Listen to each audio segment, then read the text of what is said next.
Hello and welcome to Let's Read Crime and Punishment by Fyodor Dostoevsky. This video presents the second segment of the project, comprising parts 3 and 4 of the novel. If you would like to access the first or third segments of the project, or if you would like to access the entire project in the format of a playlist, enlarge the video description below and you will find links there to accommodate you. Otherwise, stick around, and we will continue with our narrative.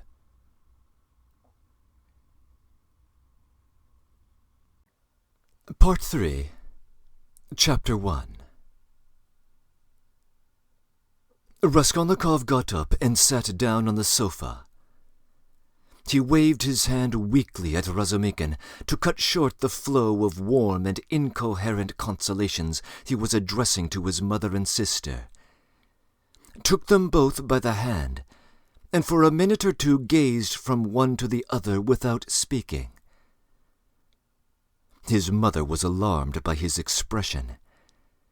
It revealed an agonizingly poignant emotion, and at the same time something immobile, almost insane.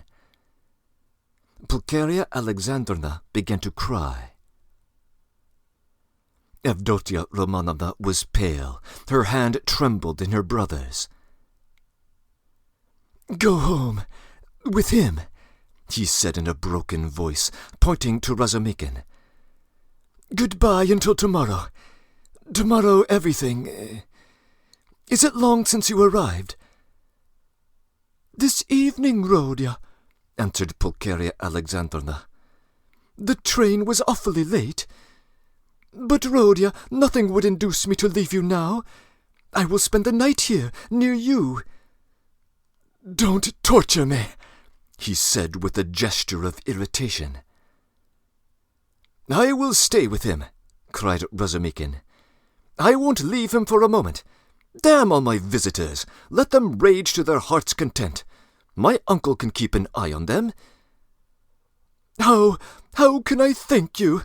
Pulcheria Alexandrovna was beginning, once more pressing Razumikin's hands, but Raskolnikov interrupted her again. "I can't have it! I can't have it!" he repeated irritably. "Don't worry me! Enough, go away! I can't stand it!" "Come, Mama, come out of the room at least for a minute," Dunya whispered in dismay. "We are distressing him, that's obvious." "Can't I look at him after 3 years?" wept Pulcheria Alexandrovna. "Hold on," he stopped them again. "You keep interrupting me, and my ideas get muddled. Have you seen Luzhin?" "No, Rodya, but he already knows about our arrival. We have heard, Rodya, that Peter Petrovitch was kind enough to visit you today," Pulcheria Alexandrovna added somewhat timidly. "Yes, he was so kind.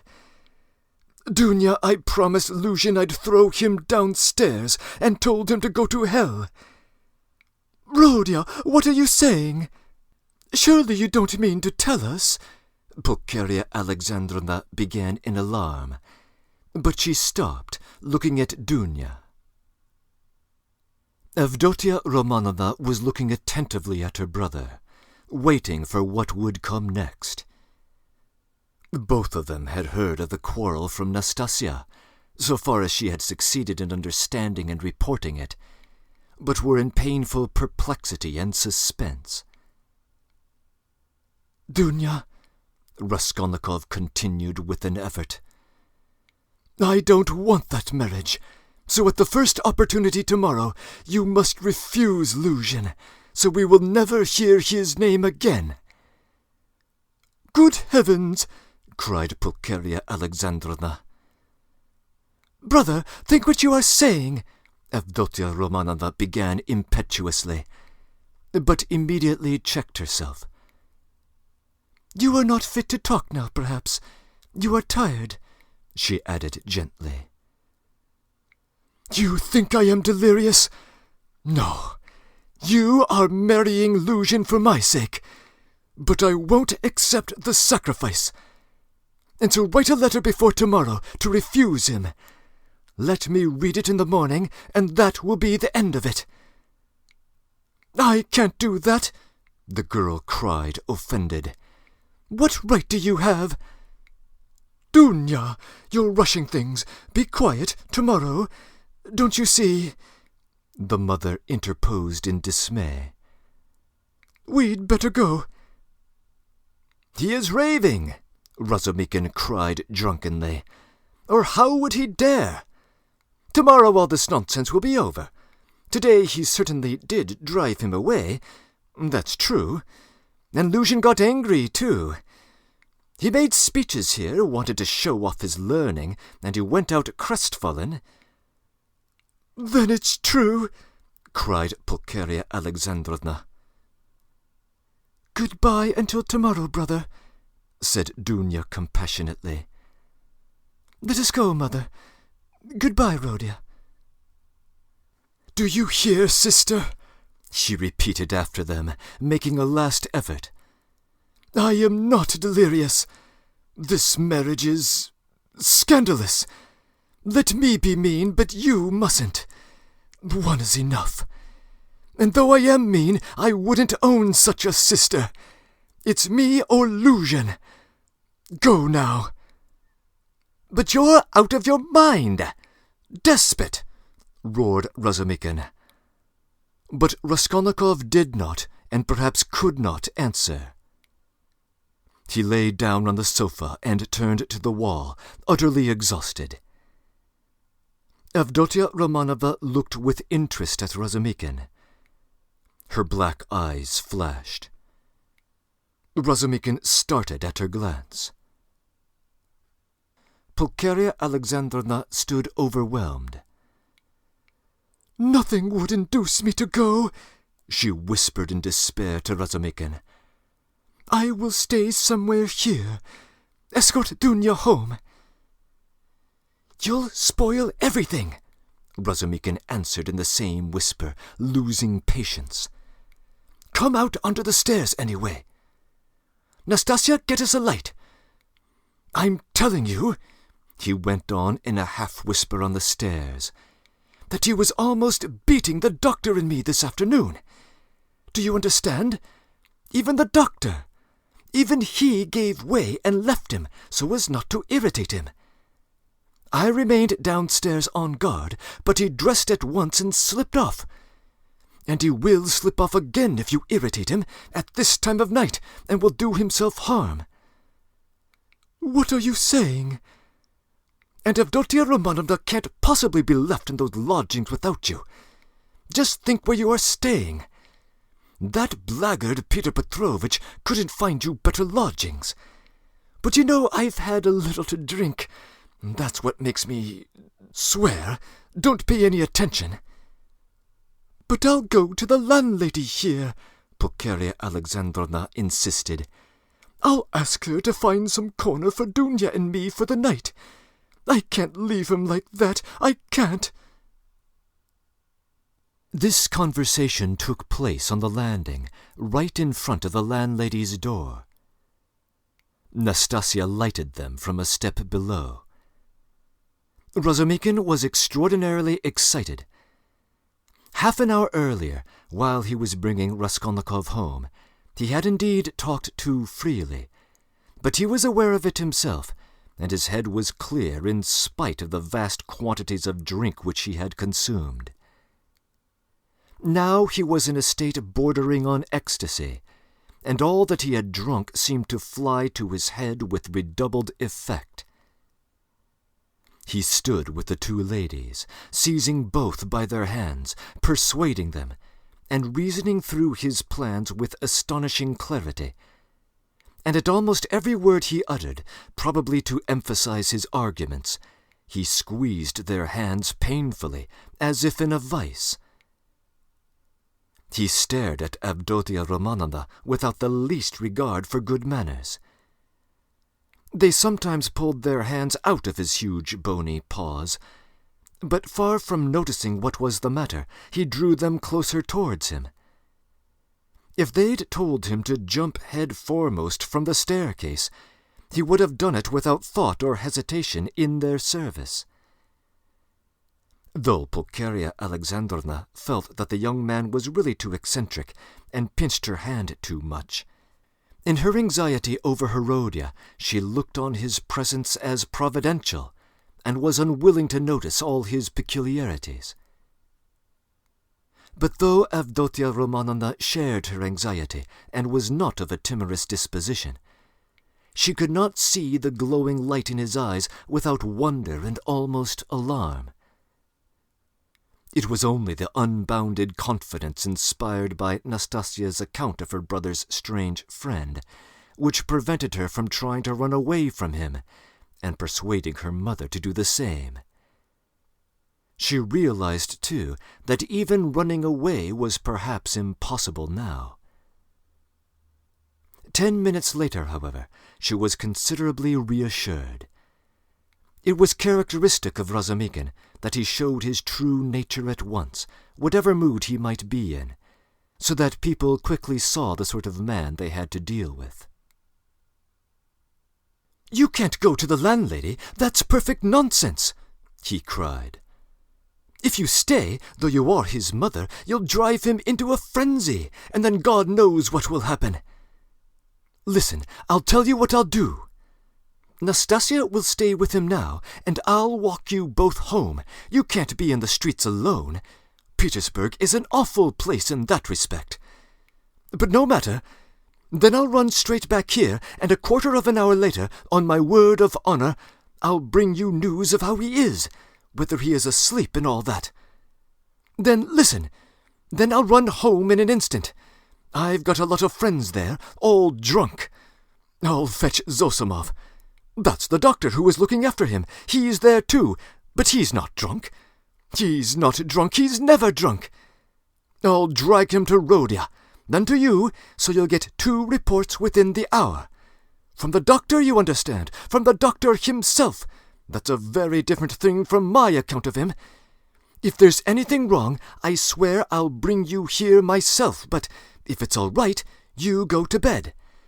And I'll spend the night here in the passage. He won't hear me. And I'll tell Zossimov to sleep at the landlady's, to be at hand. Which is better for him, you or the doctor? So come home then. But the landlady is out of the question. It's all right for me, but it's out of the question for you. She wouldn't take you, because she's a fool. She'd be jealous on my account of Avdotia Romanovna, and of you too, if you want to know. Of Avdotia Romanovna, certainly. She is an absolutely inexplicable character. But I am a fool too. No matter, come along. Do you trust me? Come on, do you trust me or not? Let's go, mother, said Avdotia Romanovna. He will certainly do what he has promised. He has saved Rodia already, and if the doctor really will agree to spend the night here, what could be better? You see, you understand me, because you are an angel, Razumikin cried in ecstasy. Let us go. Nastasia, fly upstairs and sit with him with a light. I'll come in a quarter of an hour.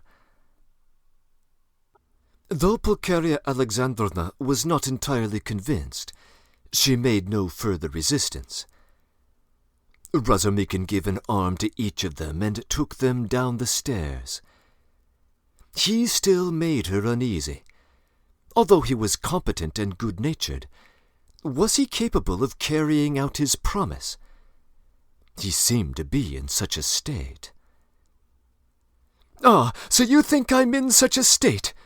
Razumikin broke in upon her thoughts, guessing them, as he strolled along the pavement with huge steps, such that the 2 ladies could hardly keep up with him. A fact he did not observe, however. "Nonsense! That is, I am drunk like a fool, but that's not it. I am not drunk from wine. It's seeing you that has turned my head. But don't mind me. Don't take any notice. I'm talking nonsense. I'm not worthy of you. I am utterly unworthy of you. The minute I've taken you home, I'll pour a couple of bucketfuls of water over my head in the gutter here, and then I shall be all right. If only you knew how I love you both. Don't laugh and don't be angry. You can be angry with anyone, but not with me. I am his friend, and therefore I am your friend too. I want to be. I had a presentiment. Last year there was a moment, though it wasn't a presentiment really, for you seem to have fallen from heaven, and I expect I shan't sleep all night. Zosimov was afraid a little time ago that he would go mad. That's why he mustn't be irritated. What do you say? Cried the mother. Did the doctor really say that? Asked Avdotia Romanovna, alarmed. Yes, but it's not so, not a bit of it. He gave him some medicine, a powder, I saw it. And then you're coming here. It would have been better if you had come tomorrow. It's a good thing we went away. And in an hour, Zosimov himself will tell you about everything. He isn't drunk. And I shan't be drunk. And what made me get so tight? Because they got me into an argument, damn them. I've sworn never to argue. They talk such trash. I almost started a fight. I've left my uncle to keep an eye over them. Would you believe they insist on complete absence of individualism, and that's just what they relish. Not to be themselves, to be as unlike themselves as they can. That's what they regard as the highest point of progress. If only their nonsense were their own, but as it is... Listen, Pulcheria Alexandrovna interrupted timidly, but it only added fuel to the flames. What do you think? Shouted Razumikin louder than ever. You think I am attacking them for talking nonsense? Not a bit. I like them to talk nonsense. That's man's one privilege over all creation.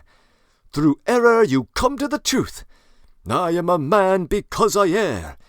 You never reach any truth without making 14 mistakes, and very likely 114. And a fine thing, too, in its way. But we can't even make mistakes on our own account. Talk nonsense, but talk your own nonsense, and I'll kiss you for it. To go wrong in your own way is better than to go right in someone else's. In the first case, you're a human being. In the second, you're no better than a bird. Truth won't escape you, but life can be cramped. There have been examples. And what are we doing now? In science, development, thought, invention, ideals, aims, liberalism, judgment, experience, and everything, we are still in the preparatory class at school. We prefer to live on other people's ideas. It's what we are used to. Am I right? Am I right? Cried Razumikin, pressing and shaking the two ladies' hands. Oh, mercy, I do not know, cried poor Pulcheria Alexandrovna. Yes, though I don't agree with you about everything, added Avdotia Romanovna earnestly, and at once cried out because he squeezed her hand so painfully. Yes, you say yes. Well, after that you... she cried in a transport. You are a fount of goodness, purity, sense, and perfection. Give me your hand. You give me yours too. I want to kiss your hands here at once on my knees. And he fell on his knees on the pavement, fortunately at that time deserted. Leave off, I beg you. What are you doing? Pulcheria Alexandrovna cried, greatly distressed. Get up, said Dunya, laughing, though she too was upset. Not for anything until you let me kiss your hands. That's it. Enough. I get up and we'll go on. I am a luckless fool. I am unworthy of you, and I'm drunk. And I am ashamed.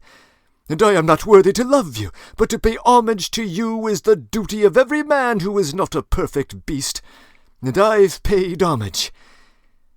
Here are your lodgings, and for that alone Rodia was right in driving your Peter Petrovitch away. How dare he? How dare he put you in such lodgings? It's a scandal. Do you know the sort of people they take in here? And you are his betrothed. You are his betrothed? Yes, well, then I'll tell you, your fiancé is a scoundrel. Excuse me, Mr. Razumikin, you are forgetting... Pulcheria Alexandrovna was beginning. Yes, you are right, I did forget myself, I am ashamed of it. Razumikin made haste to apologize.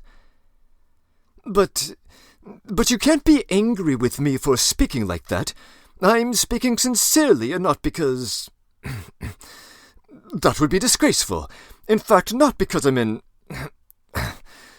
Well, anyway, I won't say why I daren't. But we all saw today that when he came in, that man is not of our sort.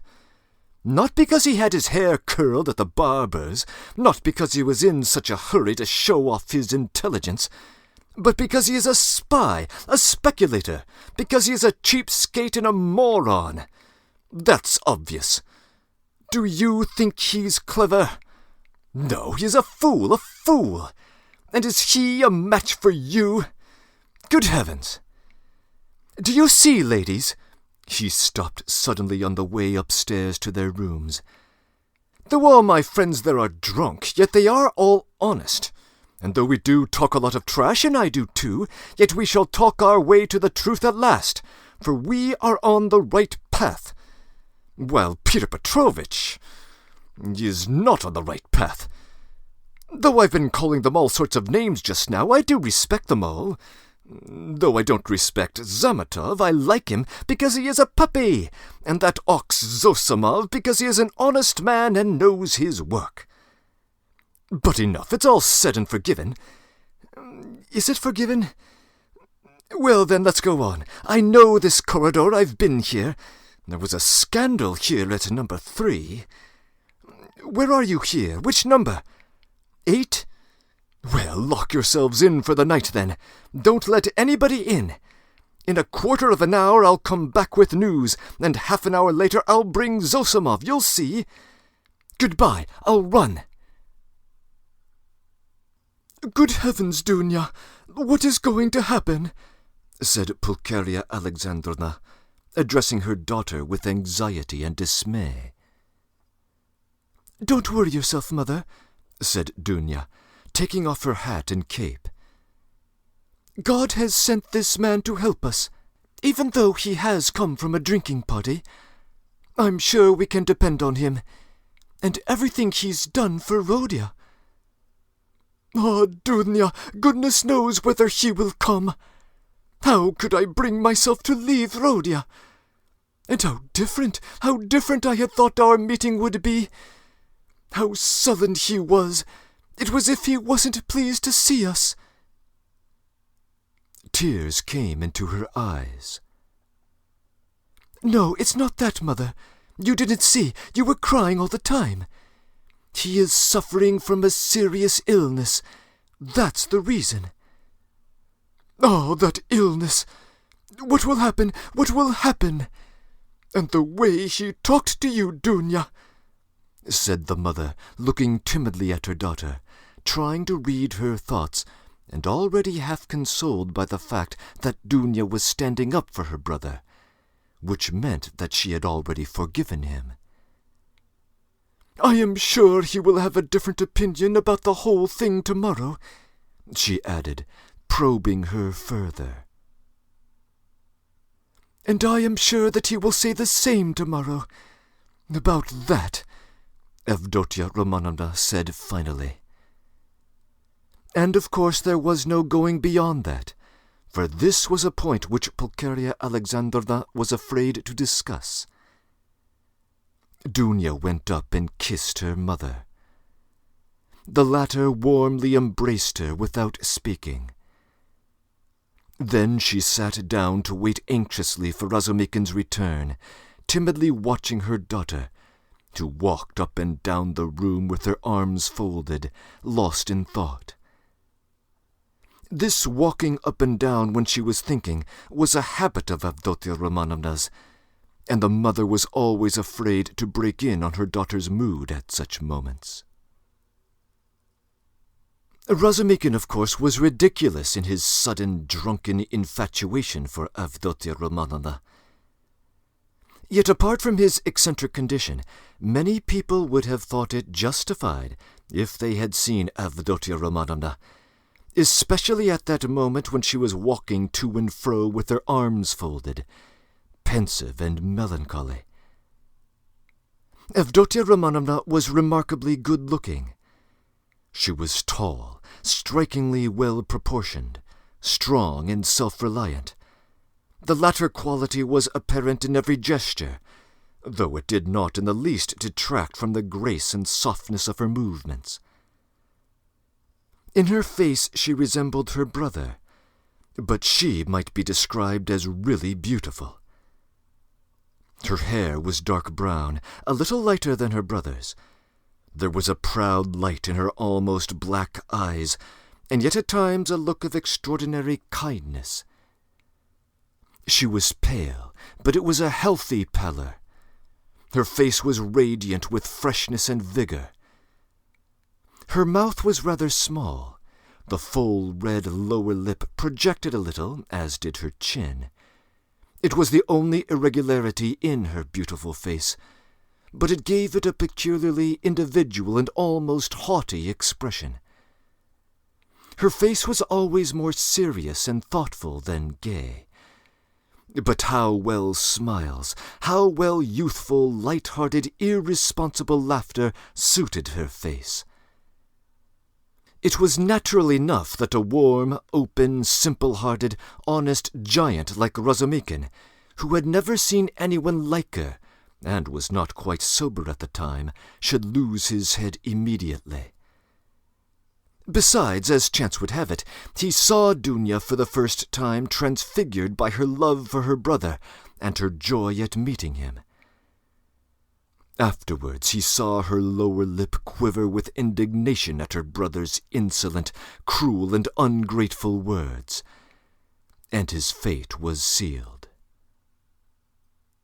He had spoken the truth, moreover, when he blurted out in his drunken talk on the stairs that Praskovya Pavlovna, Raskolnikov's eccentric landlady, would be jealous of Pulcheria Alexandrovna, as well as of Avdotya Romanovna, on his account.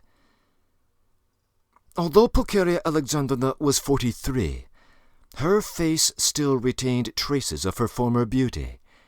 She looked much younger than her age, in fact, which is almost always the case with women who retain serenity of spirit, sensitiveness, and pure, sincere warmth of heart into old age.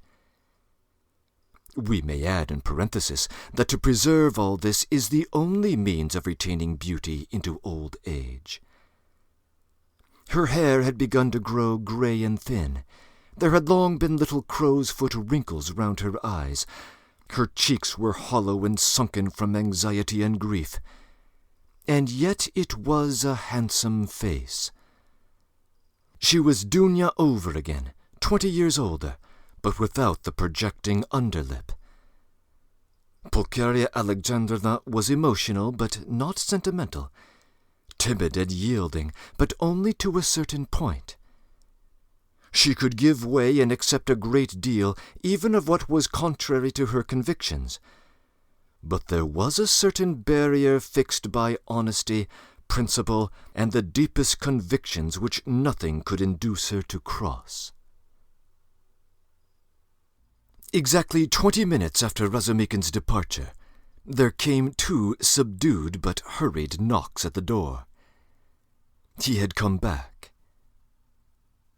"I won't come in, I haven't got time," he said right after he opened the door. "He's sleeping like a baby, soundly, quietly, and God grant he may sleep 10 hours. Nastasia's with him.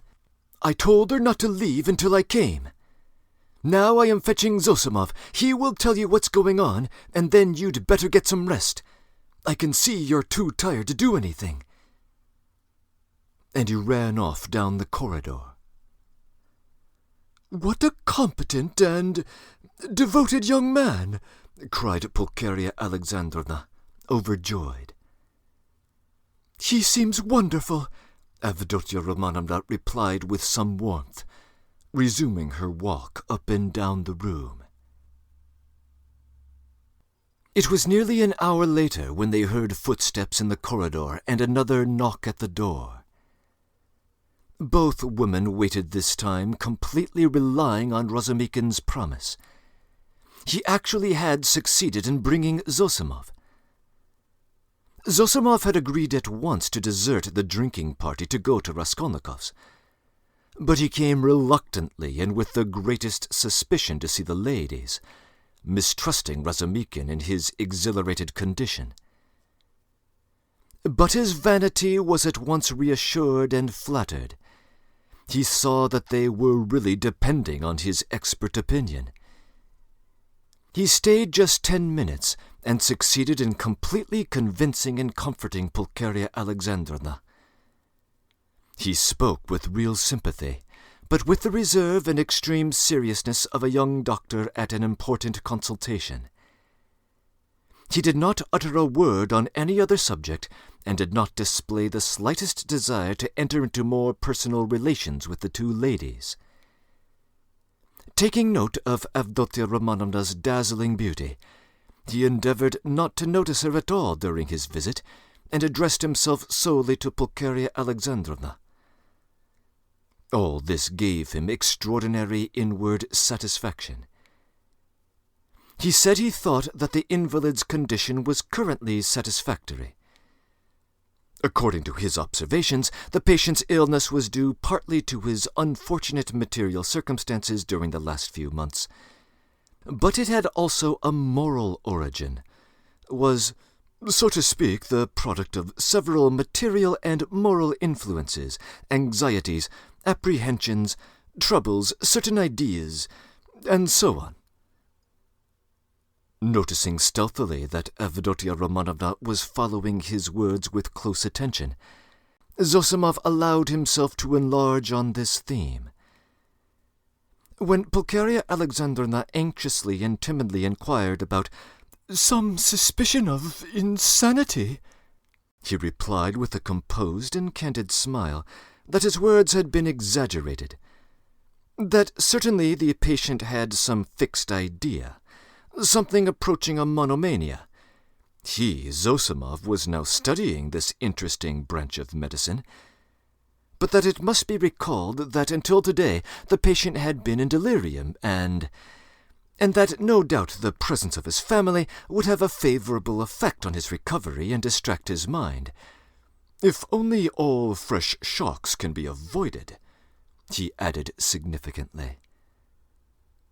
Then he got up, took leave with an impressive and friendly bow, while blessings, warm gratitude, and requests were showered upon him, and Avdotya Romanovna spontaneously offered her hand to him. He went out exceedingly pleased with his visit, and still more so with himself. "We'll talk tomorrow. Go to bed at once," Razumikin said in conclusion, following Zosimov out.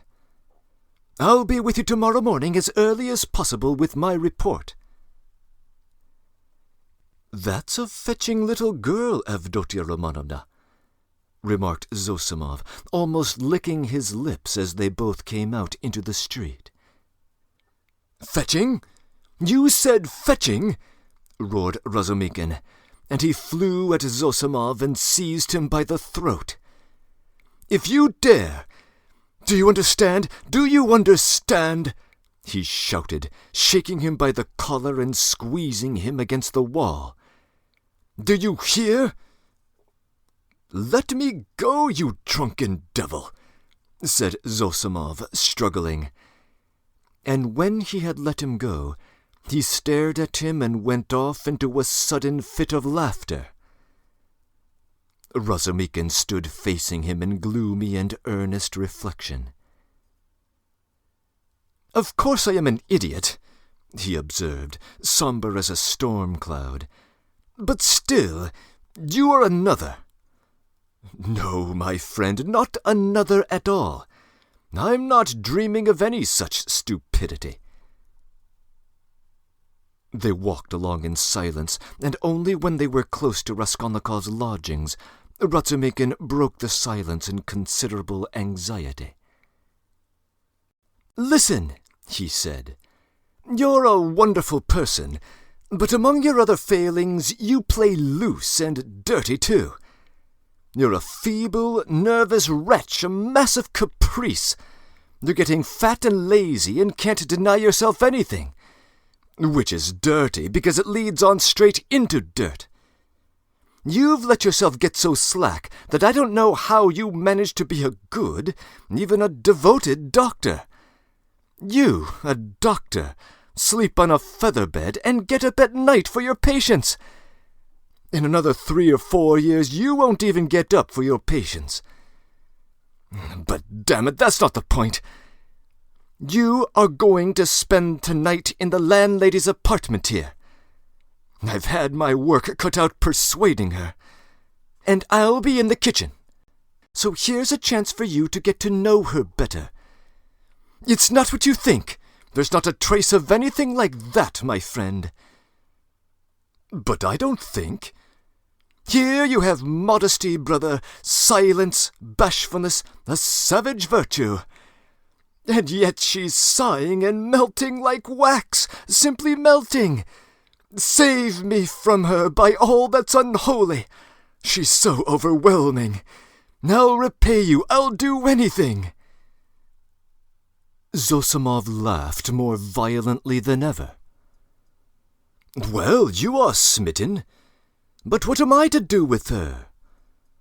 "It won't be much trouble, I assure you. Talk any rot you like to her, as long as you sit by her and talk.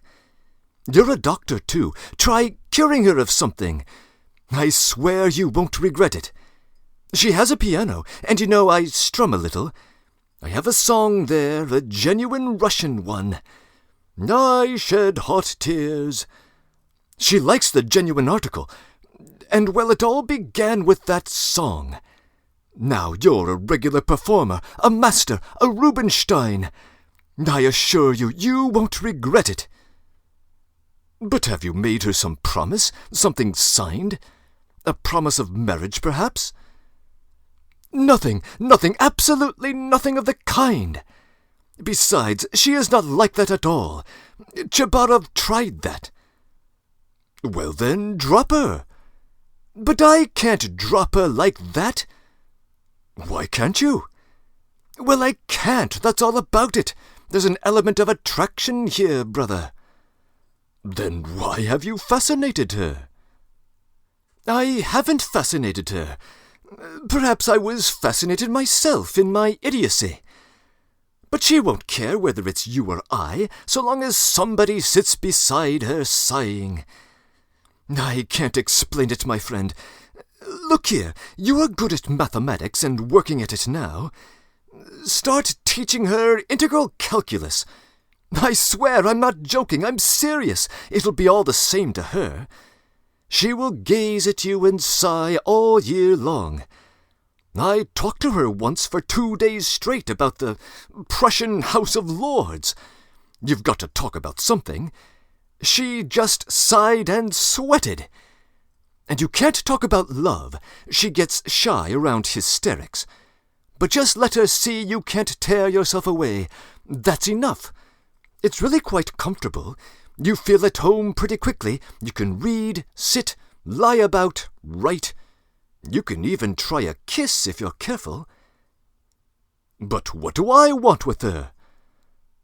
Don't you understand? You're made for each other. I have often been reminded of you. You'll come to it in the end, so does it matter whether it's sooner or later? There's the featherbed element here, brother. And not only that, there's an attraction here. Here you have the end of the world, an anchorage, a quiet haven, the navel of the earth, the 3 fishes that are the foundation of the world, the essence of pancakes, of fish pies, of the evening samovar, of soft sighs and warm shawls, and hot stoves to sleep on, as snug as though you were dead and yet you're alive, the advantages of both at once. Well, damn it, brother, what nonsense I'm talking. It's bedtime. Listen, I sometimes wake up at night, so I'll go in and look at him. But there's no need, it's all right. Don't worry. If you like, you might just look in once. But if you notice anything, delirium or fever, wake me. But there can't be.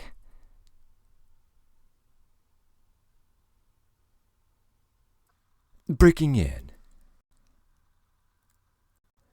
The banter at the end of this chapter reveals how it is that Razumikin managed to get into the good graces of Raskolnikov's landlady. Apparently a little bit of flirtation went a long way, although now he is burdened by her infatuation and the concern about her jealousy over both the senior and junior Raskolnikova ladies. There is a hint here that Chabarov, the predatory businessman who leveraged the IOU, was attempting similar games with less success. This chapter brings to a close the day that began back in Part 2, Chapter 3. By my count, 6 days have passed since the murders. End of comments.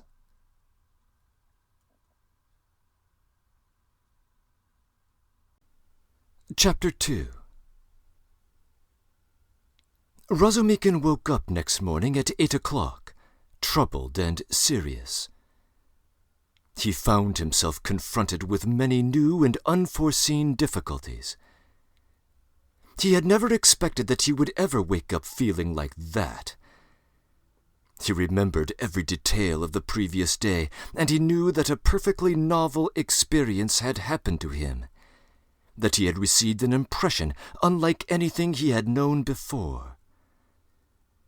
At the same time, he recognized clearly that the dream which had fired his imagination was hopelessly unattainable, so unattainable that he felt ashamed of it, and he moved on quickly to the other more practical cares and difficulties bequeathed him by that thrice-accursed yesterday.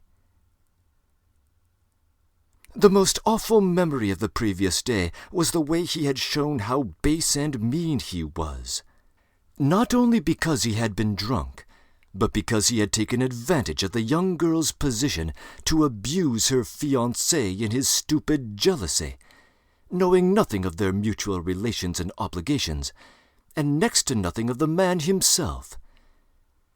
And what right did he have to criticize him in that hasty and unguarded way? Who had asked for his opinion? Was it thinkable that a girl like Avdotia Romanovna would be marrying an unworthy man for money? So there must be something else to him. The lodgings? But after all, how could he know anything about the character of the lodgings? He was furnishing an apartment. How despicable it all was! And what justification was it that he was drunk? A stupid excuse like that was even more degrading. In wine is truth, and the truth had all come out. That is, all the uncleanness of his coarse and envious heart. And would such a dream ever be permissible to him, Razumikin? What was he compared to a girl like that? He, the drunken, noisy braggart of last night. Was it possible to imagine such an absurd and cynical juxtaposition? Razumikin blushed desperately at the very idea, and suddenly the recollection forced itself vividly upon him of how he had said last night on the stairs that the landlady would be jealous of Avdotia Romanovna. That was simply intolerable. He brought his fist down heavily on the kitchen stove, hurt his hand, and sent one of the bricks flying. Of course, he muttered to himself a minute later with a feeling of self-abasement, Of course, all these bad deeds can never be wiped out or smoothed over, and so it's useless even to think of it, and I must go to them in silence and do my duty. In silence, too, and not ask forgiveness and say nothing. Now all is lost." And yet, as he dressed, he examined his clothing more carefully than usual. He hadn't got another suit. If he had, perhaps he wouldn't have put it on. I would have made a point of not putting it on. But in any case he could not remain a dirty cynic. He had no right to offend the feelings of others, especially when they needed his help and kept asking him to see them. He brushed his clothes carefully. His dress was always decent. In that respect he was especially clean. He washed carefully that morning. He got some soap from Nastasia. He washed his hair, his neck, and especially his hands. When it came to the question of whether or not to shave his stubby chin, Praskovya Pavlovna had excellent razors that had been left by her late husband. The question was angrily answered in the negative. "Let it stay as it is. What if they think that I shaved on purpose to—" "They would definitely think so. Not on any account. And the worst of it was he was so coarse, so dirty. His manners came straight from the drinking-house, and even admitting that he knew he had some of the essentials of a gentleman, what was there to be proud of about that? Everyone ought to be a gentleman and more than that. And all the same," he remembered, "he too had done little things, not exactly dishonest, and yet, and what thoughts he sometimes had. And to set all that beside Avdotia Romanovna. Damn it, so be it. Well, he'd make a point then of having dirty, greasy drinking-house manners, and he wouldn't care. He'd be worse." He was engaged in these monologues when Zosimov, who had spent the night in Praskovya Pavlovna's parlor, came in. He was going home and was in a hurry to look at the invalid first. Razumikin informed him that Raskolnikov was sleeping like a dormouse. Zosimov gave orders for them not to wake him, and promised to see him again at about 11. "If he's still at home," he added. "Damn it, if you can't control your patients, how can you cure them? Do you know whether he will go to them, or whether they are coming here?" "They're coming, I think," said Razumikin, understanding the point of the question. "And no doubt they'll discuss their family affairs. I'll be off. You, as a doctor, have more right to be here than I do." "But I am not a father confessor. I shall come and go away. I've plenty to do besides looking after them." "One thing worries me," interposed Razumikin, frowning. "On the way home I talked a lot of drunken nonsense to him. All sorts of things, including that you were afraid that he might go mad." "You told the ladies so, too." "I know it was stupid. You can beat me if you like. Did you seriously think so?" "Nonsense, how could I? You described him yourself as a monomaniac when you fetched me to take a look at him. And we added fuel to the fire yesterday. You did, that is, with your story about the painter. It was a nice conversation, given that it was a point he might have been particularly crazy about. If only I'd known what happened at the police station, and that some wretch had insulted him with his suspiciousness. I would not have allowed that conversation yesterday. These monomaniacs will make a mountain out of a molehill, and see their fantasies as solid realities. As far as I remember, it was Zamatov's story that, in my opinion, cleared up half the mystery. I know one case in which a hypochondriac, a man of 40, cut the throat of a little boy of 8 because he couldn't endure the jokes he made every day at table. And in this case, his rags, the insolent police officer, the fever, and this suspicion, all that working on a man half frantic with hypochondria and with his morbidly exceptional vanity. That may well have been the starting point of illness. Anyway, it can all go to hell. And by the way, that Zametov is certainly pleasant, but he shouldn't have told us that last night. He is a real chatterbox. But who did he tell it to? You and me? And Porfiry. What does that matter? And by the way, do you have any influence over them, his mother and sister? Tell them to be more careful with him today. They'll get on all right, Razumikin answered reluctantly. Why is he so set against this Luzhin? A man with money, and she doesn't seem to dislike him. And they haven't got a penny, I suppose. But what business is it of yours? Razumikin cried with annoyance. How can I tell whether they've got any money? Ask them yourself, and perhaps you'll find out. God, what an idiot you are sometimes. Last night's wine hasn't worn off yet. Goodbye. Thank your Praskovia Pavlovna from me for my night's lodging. She locked herself in, made no reply to my greeting through the door. She was up at 7 o'clock. The samovar was taken in to her from the kitchen. I was not granted a personal interview. At 9 o'clock precisely, Razumikin reached the lodgings at Bakaliev's house. Both ladies were waiting for him with nervous impatience. They had got up at 7 o'clock or earlier. He entered looking as black as night, bowed awkwardly, and was at once furious with himself for it. He had reckoned without his host. Pulcheria Alexandrovna rushed at him, seized him by both hands, and was almost kissing them. He glanced timidly at Avdotia Romanovna, but at that moment her proud face bore an expression of such gratitude and friendliness, such complete and unexpected respect, instead of sneering looks and badly disguised contempt, that it threw him into greater confusion than if he had been met with abuse. Fortunately, there was a subject for conversation, and he was quick to snatch at it.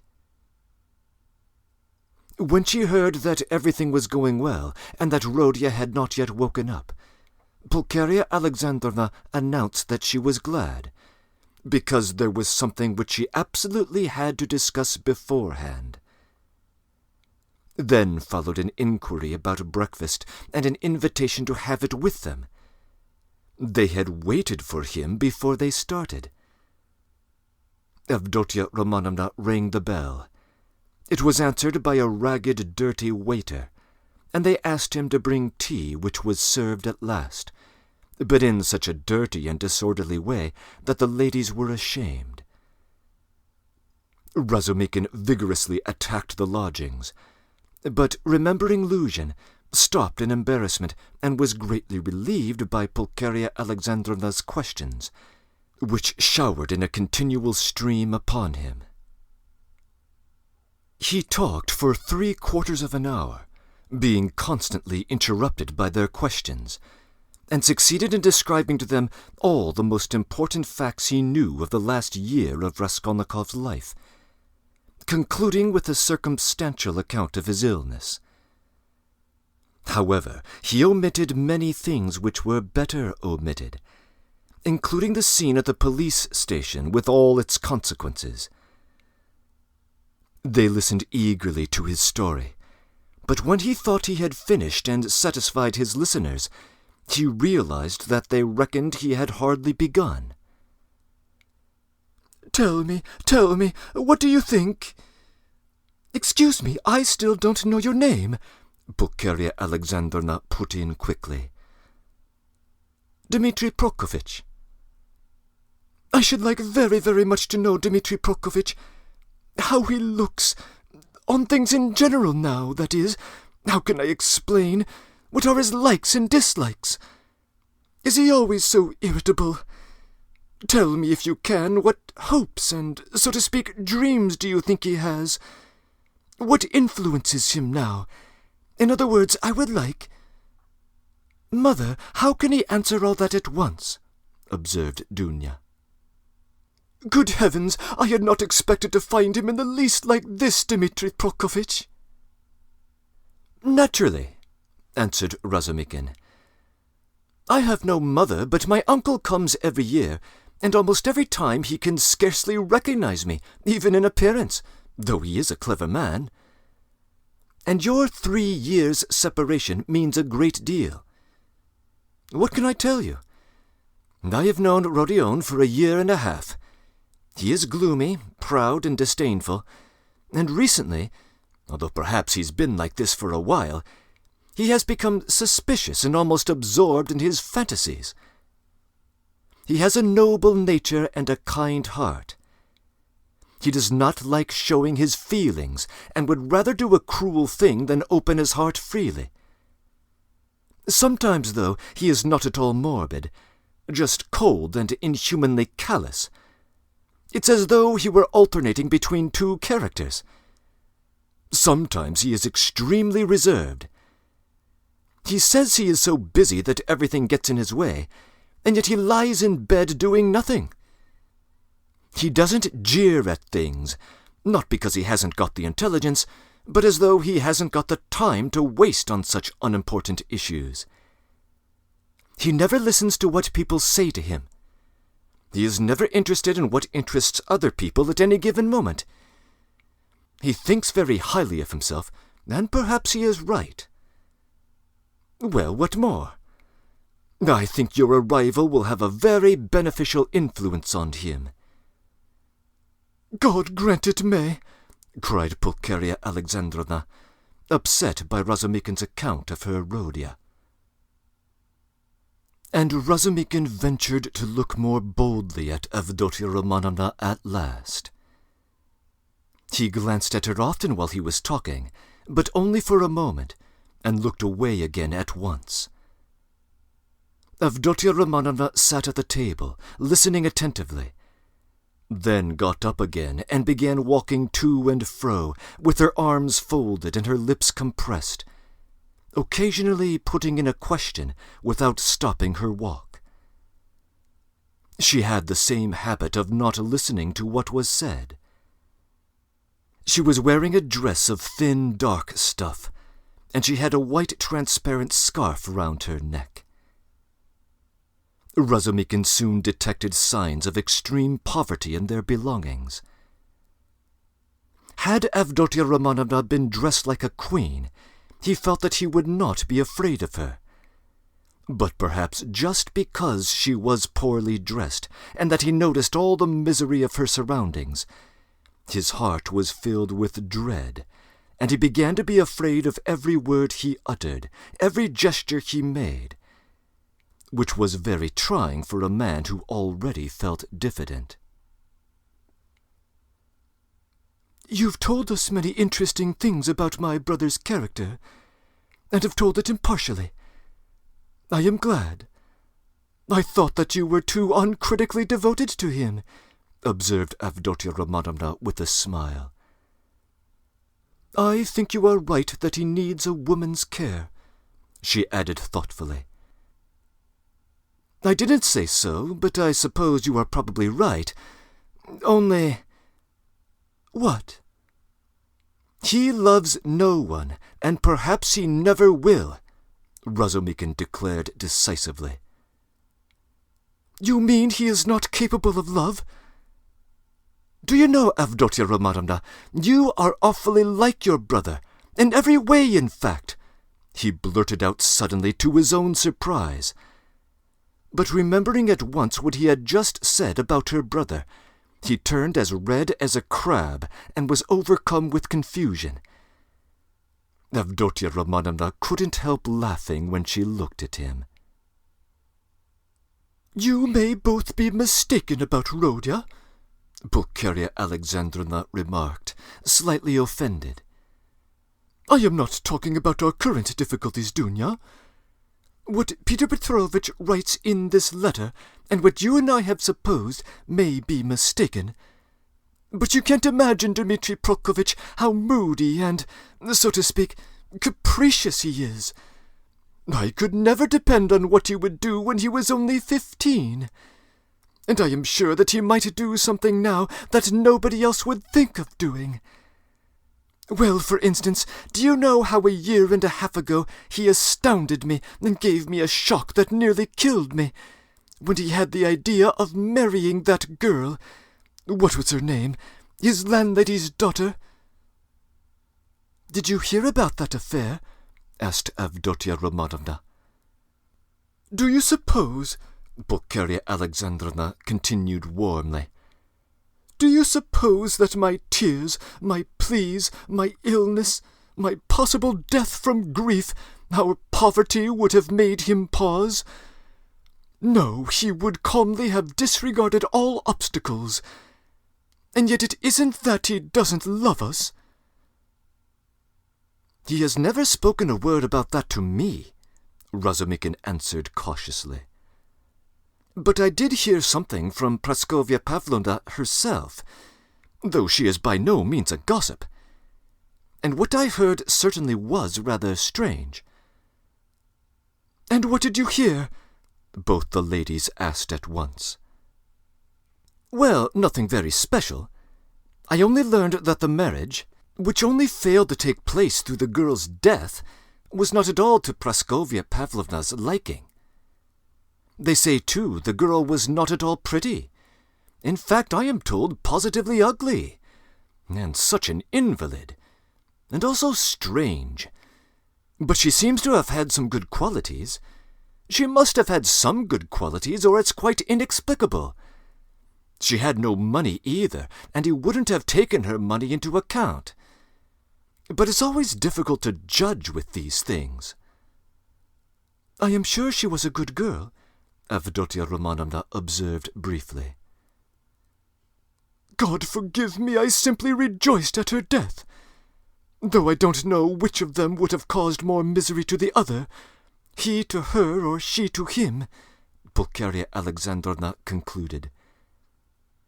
Then she began questioning him tentatively about the scene on the previous day with Luzhin, hesitating and continually glancing at Dunya, obviously to the latter's annoyance. This incident evidently made her more uneasy, perhaps even more disturbed than all the rest. Razumikin described it in detail again, but this time he added his own conclusions. He openly blamed Raskolnikov for intentionally insulting Peter Petrovitch, and did not attempt to excuse him because of his illness.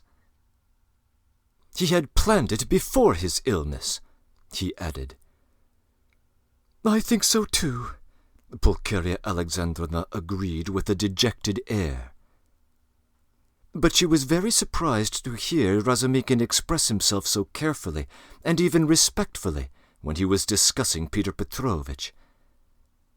Avdotia Romanovna, too, was struck by it. So this is your opinion of Peter Petrovitch? Pulcheria Alexandrovna could not resist asking. I can have no other opinion of your daughter's future husband, Razumikin answered firmly and with warmth. And I don't say it simply from vulgar politeness, but simply because Avdotia Romanovna has, of her own free will, decided to accept this man. If I spoke so rudely of him last night, it was because I was disgustingly drunk and mad besides. Yes, mad, crazy. I lost my head completely, and this morning I am ashamed of it. He crimsoned and stopped speaking. Avdotia Romanovna flushed, but did not break the silence. She had not uttered a word from the moment they started talking about Luzhin. Without her support, Pulcheria Alexandrovna obviously did not know what to do. At last, faltering and continually glancing at her daughter, she confessed that she was extremely worried by one thing in particular. "You see, Dmitri Prokofitch," she began. "Can I be open with Dmitri Prokofitch, Dunya?" "Of course, mother," said Avdotia Romanovna emphatically. "This is what it is," she began quickly, as though a weight had been lifted from her mind because she was finally allowed to talk about her troubles. "Very early this morning we got a note from Peter Petrovitch in reply to our letter announcing our arrival. He promised to meet us at the station. Instead, he sent a servant to bring us the address of these lodgings and to show us the way. And he sent a message that he would be here himself this morning. But this morning this note came from him. You'd better read it yourself. There is one point in it which worries me very much. You will soon see what that is, and tell me frankly what you think, Dmitri Prokofitch. You know Rodia's character better than anyone, and no one can advise us better than you can. Dunya, I should tell you, made her decision at once, but I still don't feel sure how to act, and I've been waiting for your opinion." Razumikin opened the note, which was dated the previous evening, and read as follows. "Dear Madam Pulcheria Alexandrovna, I have the honor to inform you that owing to unforeseen obstacles, I was rendered unable to meet you at the railway station. I sent a very competent person with the same object in view. I likewise shall be deprived of the honor of an interview with you tomorrow morning by business in the Senate that does not admit of delay, and also that I may not intrude on your family circle while you are meeting your son, and Avdotia Romanovna, her brother. I shall have the honor of visiting you and paying you my respects at your lodgings not later than tomorrow evening at 8 o'clock precisely. And herewith I venture to present my earnest, and I may add imperative request, that Rodion Romanovich may not be present at our interview, as he offered me a gross and unprecedented assault on the occasion of my visit to him in his illness yesterday. And, moreover, since I desire from you personally an indispensable explanation of a certain point, about which I wish to have your own opinion, I have the honor to inform you, in anticipation, that if, in spite of my request, I meet Rodion Romanovich, I shall be compelled to withdraw immediately, and then you have only yourself to blame. I write on the assumption that Rodion Romanovich, who appeared so ill when I visited, suddenly recovered 2 hours later, and may visit you also. I was confirmed in that belief by witnessing him with my own eyes in the residence of a drunken man who was run over and has since died. He gave 25 rubles to his daughter, a young woman of notorious behavior, under the pretext of contributing to the funeral, which gravely surprised me, knowing what pains you took to raise that sum. I hereby give my special regards to your estimable daughter, Avdotia Romanovna, and I beg you to accept the respectful homage of your humble servant, P. Luzhin. "What am I to do now, Dmitri Prokofitch?" began Pulcheria Alexandrovna, almost weeping. "How can I ask Rodia not to come? Yesterday she insisted so earnestly that we should refuse Peter Petrovitch, and now we are ordered not to invite Rodia. He will come on purpose if he knows, and what will happen then?" "Act on Avdotia Romanovna's decision," Razumikin answered calmly at once. "Oh dear, she says—" Goodness knows what she says. She hasn't explained it. She says that it would be best, at least. Not that it would be best, but that it's absolutely necessary that Rhodia should make a point of being here at 8 o'clock, and that they must meet. I didn't even want to show him the letter. I wanted to prevent him from coming somehow, with your help, because he is so irritable. Besides, I don't understand about that drunkard who died and that daughter, and how he could have given that daughter all the money, for which you sacrificed so much, put in Avdotia Romanovna. He was not himself yesterday, Razumikin said thoughtfully. If you only knew what he was up to in a restaurant yesterday, though there was sense in it too. He did say something as we were going home yesterday evening about a dead man and a girl, but I didn't understand a word. But last night I myself... The best thing, Mother, would be for us to go to see him ourselves, and there we will definitely understand at once what we should do. Besides, it's getting late. My goodness, it's past 10, she cried, looking at a splendid gold-enamelled watch which hung round her neck on a thin Venetian chain and looked entirely out of keeping with the rest of her dress. A present from her fiancé, Razumikin thought. We must be off, Dunya, we must be off, her mother cried in a flutter. He will think we are still angry after yesterday if we get there so late. Lord have mercy. While she said this, she was hurriedly putting on her hat and mantle. Dunya, too, put on her things. Her gloves, Razumikin noticed, were not only shabby but had holes in them, and yet this evident poverty gave the two ladies an air of special dignity, which is always found in people who know how to wear poor clothes. Razumikin looked reverently at Dunya and felt proud of escorting her.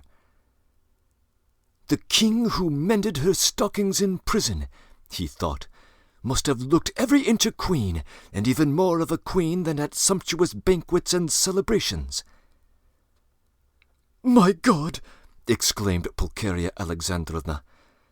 Little did I think that I should ever fear seeing my son, my darling, darling Rhodia.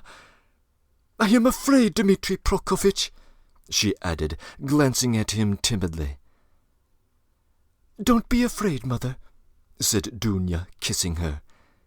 It's better to trust him. Oh, dear, I trust him, but I haven't slept all night, exclaimed the poor woman. They came out into the street. Do you know, Dunya, when I dozed a little this morning, I dreamed of Marfa Petrovna. She was all in white. She came up to me, took my hand, and shook her head at me, but so sternly, as though she were blaming me. Is that a good omen? Oh, dear, didn't you know, Dmitri Prokofitch, that Marfa Petrovna died? No, I didn't know. Who is Marfa Petrovna? She died suddenly, just think. Afterwards, Mamma, put in Dunya. He doesn't know who Marfa Petrovna is. Oh, you don't know? And I was thinking that you knew all about us. Forgive me, Dmitri Prokofitch. I don't know what I've been thinking about for these past few days. I'm treating you as our providence, so I took it for granted that you knew all about us. I look on you as a relation. Don't be angry with me for saying so. Dear me, what's the matter with your right hand? Have you knocked it? Yes, I bruised it, muttered Razumikin, overjoyed. I sometimes speak too much from the heart, and Dunya finds fault with me. But dear me, what a cupboard he lives in! I wonder whether he is awake. Does this woman, his landlady, think it's a proper room? Listen, you say he doesn't like to show his feelings, so perhaps I'll annoy him with my weaknesses? Please advise me, Dmitri Prokofitch. How should I treat him? I feel so distracted." "Don't question him too much about anything if you see him frown. Don't ask him too much about his health. He doesn't like that." "Ah, Dmitri Prokofitch, how hard it is to be a mother! Ah, here are the stairs. What an awful staircase!" "Mother, you're so pale. Don't make yourself upset," said Dunya, caressing her. Then, with flashing eyes, she added, "He ought to be happy to see you, and you're tormenting yourself so badly." "Wait, I'll look in and see whether he has woken up." The ladies slowly followed Razumikin, who went on in front of them. And when they reached the landlady's door on the 4th floor, they noticed that her door was open a tiny crack, and that 2 keen black eyes were watching them from the darkness inside. When their eyes met, the door was suddenly shut with such a slam that Pulcheria Alexandrovna almost cried out.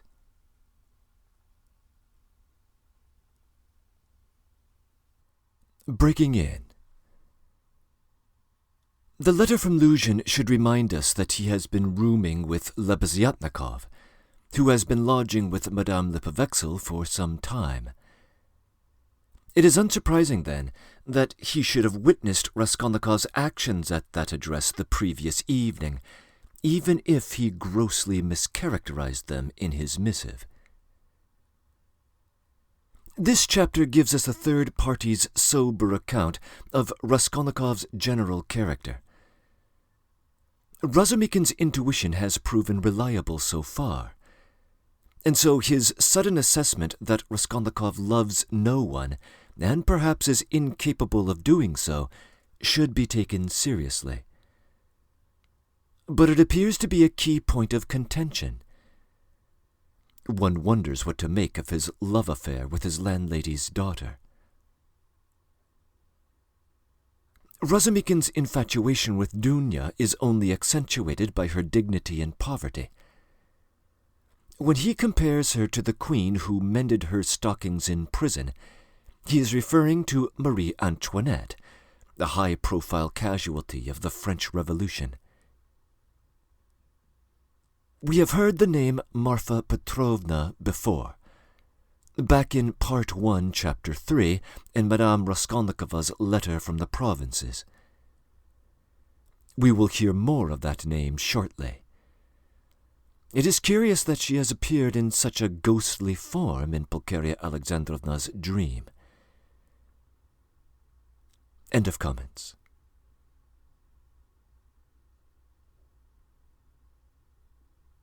Chapter 3. "He's doing well, really well," Zosimov shouted cheerfully as they came in. He had arrived 10 minutes earlier and was sitting in the same place as before, on the sofa. Raskolnikov was sitting in the opposite corner, fully dressed and more carefully washed and combed than he had been for some time. The room was immediately crowded, yet Nastasia managed to follow the visitors in and stayed to listen. Raskolnikov was actually almost better again compared to his condition the day before, but he was still pale, listless, and somber. He looked like a wounded man or someone who has undergone terrible physical pain. His eyebrows were knitted, his lips compressed, his eyes feverish. When he spoke, he said little and did so reluctantly, as though he were performing a duty. His movements were restless. He only needed a sling on his arm or a bandage on his finger to complete the impression of a man with a painful abscess or a broken bone. The pale, somber face lit up for a moment when his mother and sister entered, but this only gave it a look of more intense suffering instead of its listless dejection.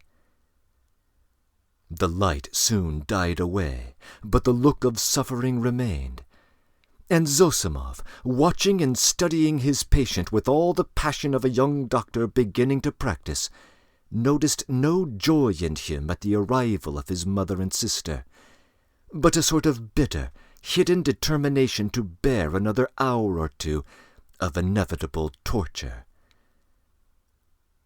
He saw later that almost every word of their conversation seemed to touch on some sore place and irritate it.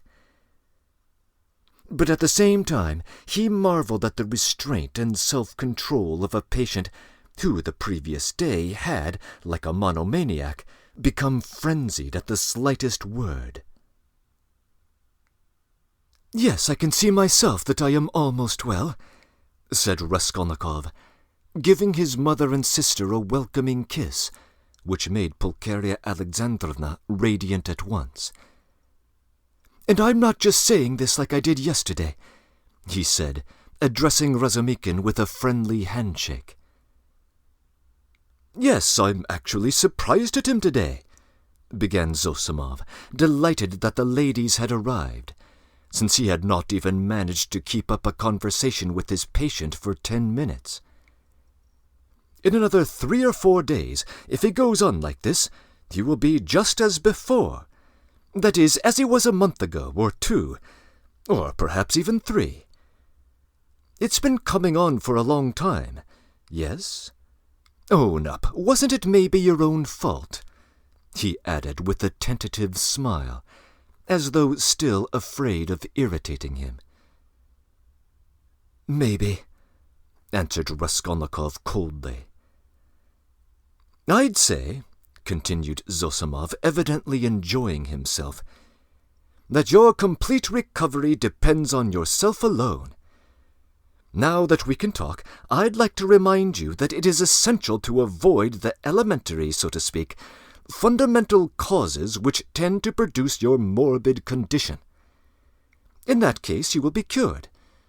If not, it will go from bad to worse. I don't know what these fundamental causes are, but you should. You're an intelligent man, of course. You must have observed yourself. I reckon the first stage of your derangement coincided with you leaving the university. You mustn't be left without an occupation, so work and a definite aim set in front of you might, I imagine, be very beneficial."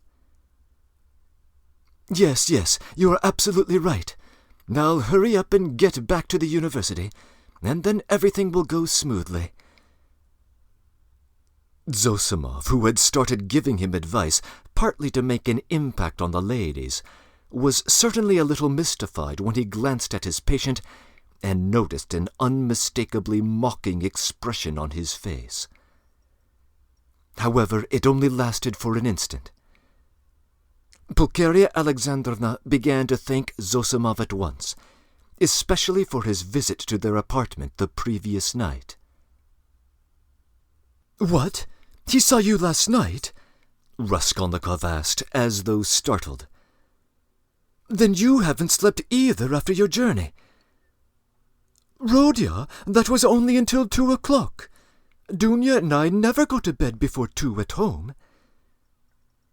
"I don't know how to thank him either," Raskolnikov went on suddenly, frowning and looking down. "Aside from the question of payment, sorry for referring to it," he turned to Zossimov, "I really don't know what I have done to deserve such special attention from you. I just don't understand it. And, in fact, it weighs upon me because I don't understand it. I'm telling you honestly." "Don't be annoyed," Zossimov forced himself to laugh. "Assume that you are my first patient. Well, people like me who are just starting to practice love our first patients as if they were our children, and some almost fall in love with them. And, of course, I don't have a lot of patients."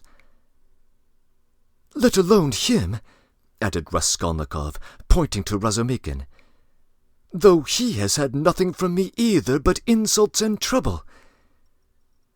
"What nonsense! You're in a sentimental mood today, aren't you?" shouted Razumikin.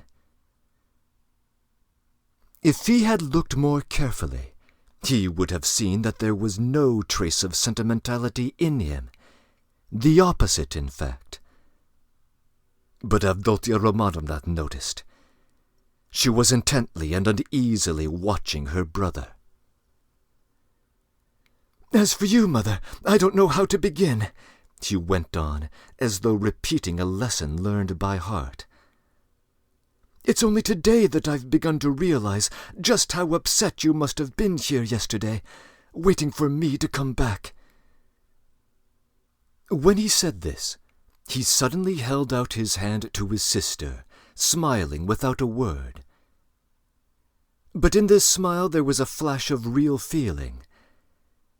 Dunya caught it at once and warmly pressed his hand, overjoyed and thankful. It was the first time he had spoken to her since their argument the previous day. The mother's face lighted up with ecstatic happiness at the sight of this conclusive, unspoken reconciliation. "Yes, that's what I love him for," Razumikin, exaggerating it all, muttered to himself, with a vigorous turn in his chair. "He has these movements." "And how well he does it all," the mother was thinking to herself. "What generous impulses he has, and how simply, how delicately he put an end to all the misunderstandings with his sister, just by holding out his hand at the right minute and looking at her like that. And what handsome eyes he has, and how handsome his whole face is. He is even better looking than Dunya. But my goodness, what a suit! How terribly he's dressed! Vasya, the messenger boy in Afanasy Ivanovitch's store, is better dressed. I could rush at him and hug him, weep over him. But I'm afraid. Oh dear, he's so strange. He's talking kindly, but I'm afraid. Why, what am I afraid of?" "Oh, Rodya, you wouldn't believe," she began suddenly, hastily answering his words to her, "how unhappy Dunya and I were yesterday. Now that it's all over and done with, and we are truly happy again, I can tell you. Can you imagine? We ran here almost straight from the train to embrace you, and that woman— here she is. Good morning, Nastasya. She told us at once that you were lying in a high fever and had just run away from the doctor in delirium, and they were looking for you in the streets. You can't imagine how we felt. I couldn't help thinking about the tragic end of Lieutenant Potanchikov, a friend of your father's.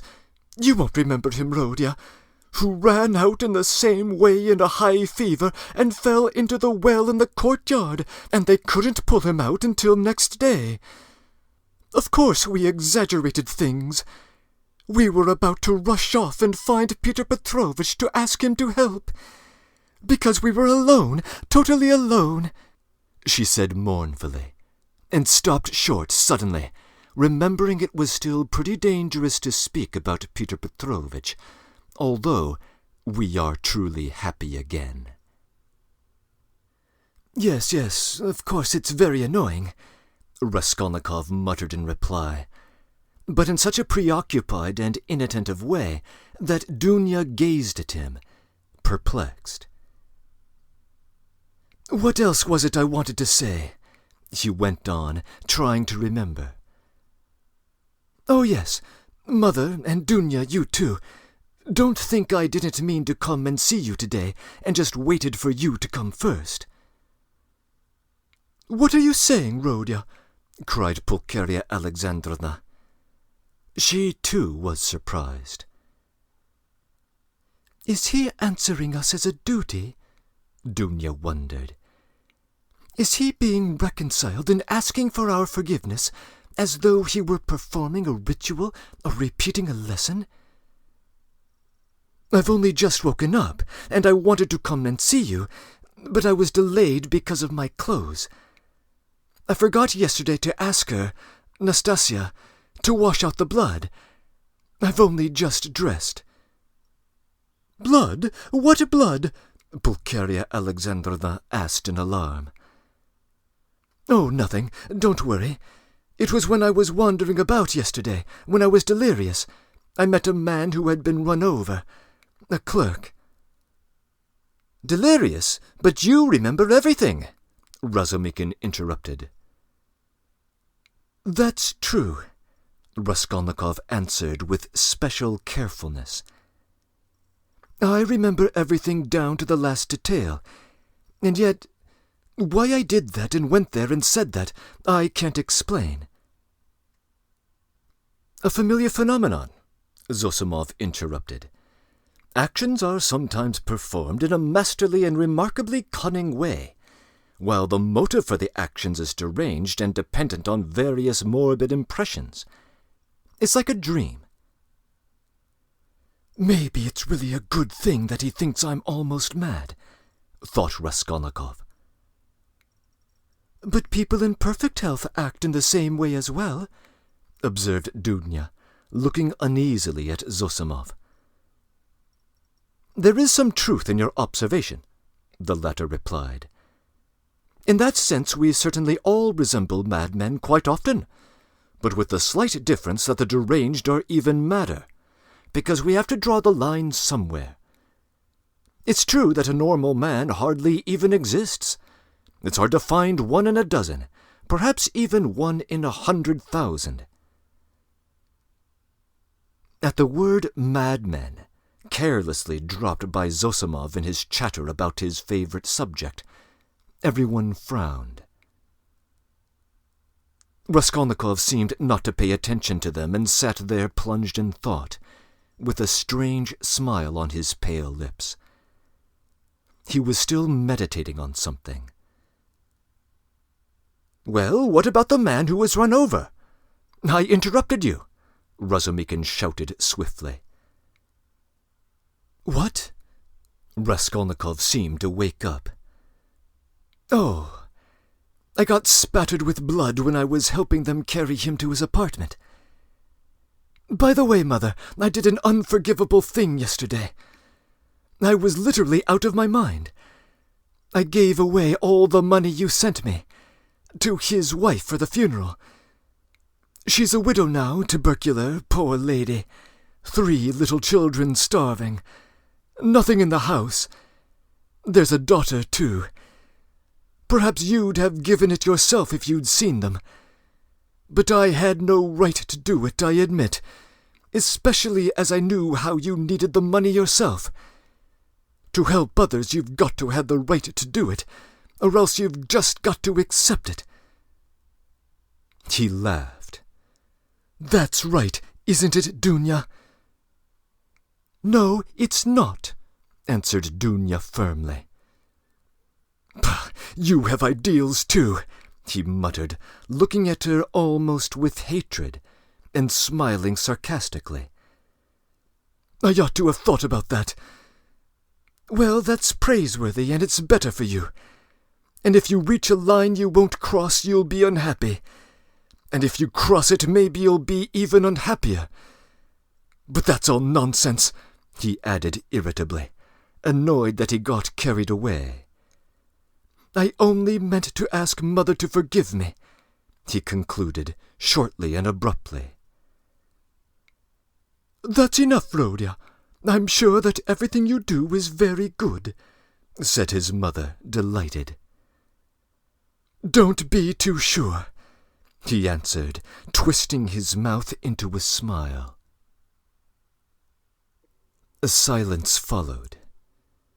There was a constraint in all this conversation, and in the silence, and in the reconciliation, and in the forgiveness, and everyone felt it. It is as though they were afraid of me, Raskolnikov was thinking to himself, looking sideways at his mother and sister. Pulcheria Alexandrovna definitely grew more timid the longer she kept silent. Yet when they were gone, I seemed to love them so much, flashed through his mind. Do you know, Rodya, Marfa Petrovna is dead, Pulcheria Alexandrovna suddenly blurted out.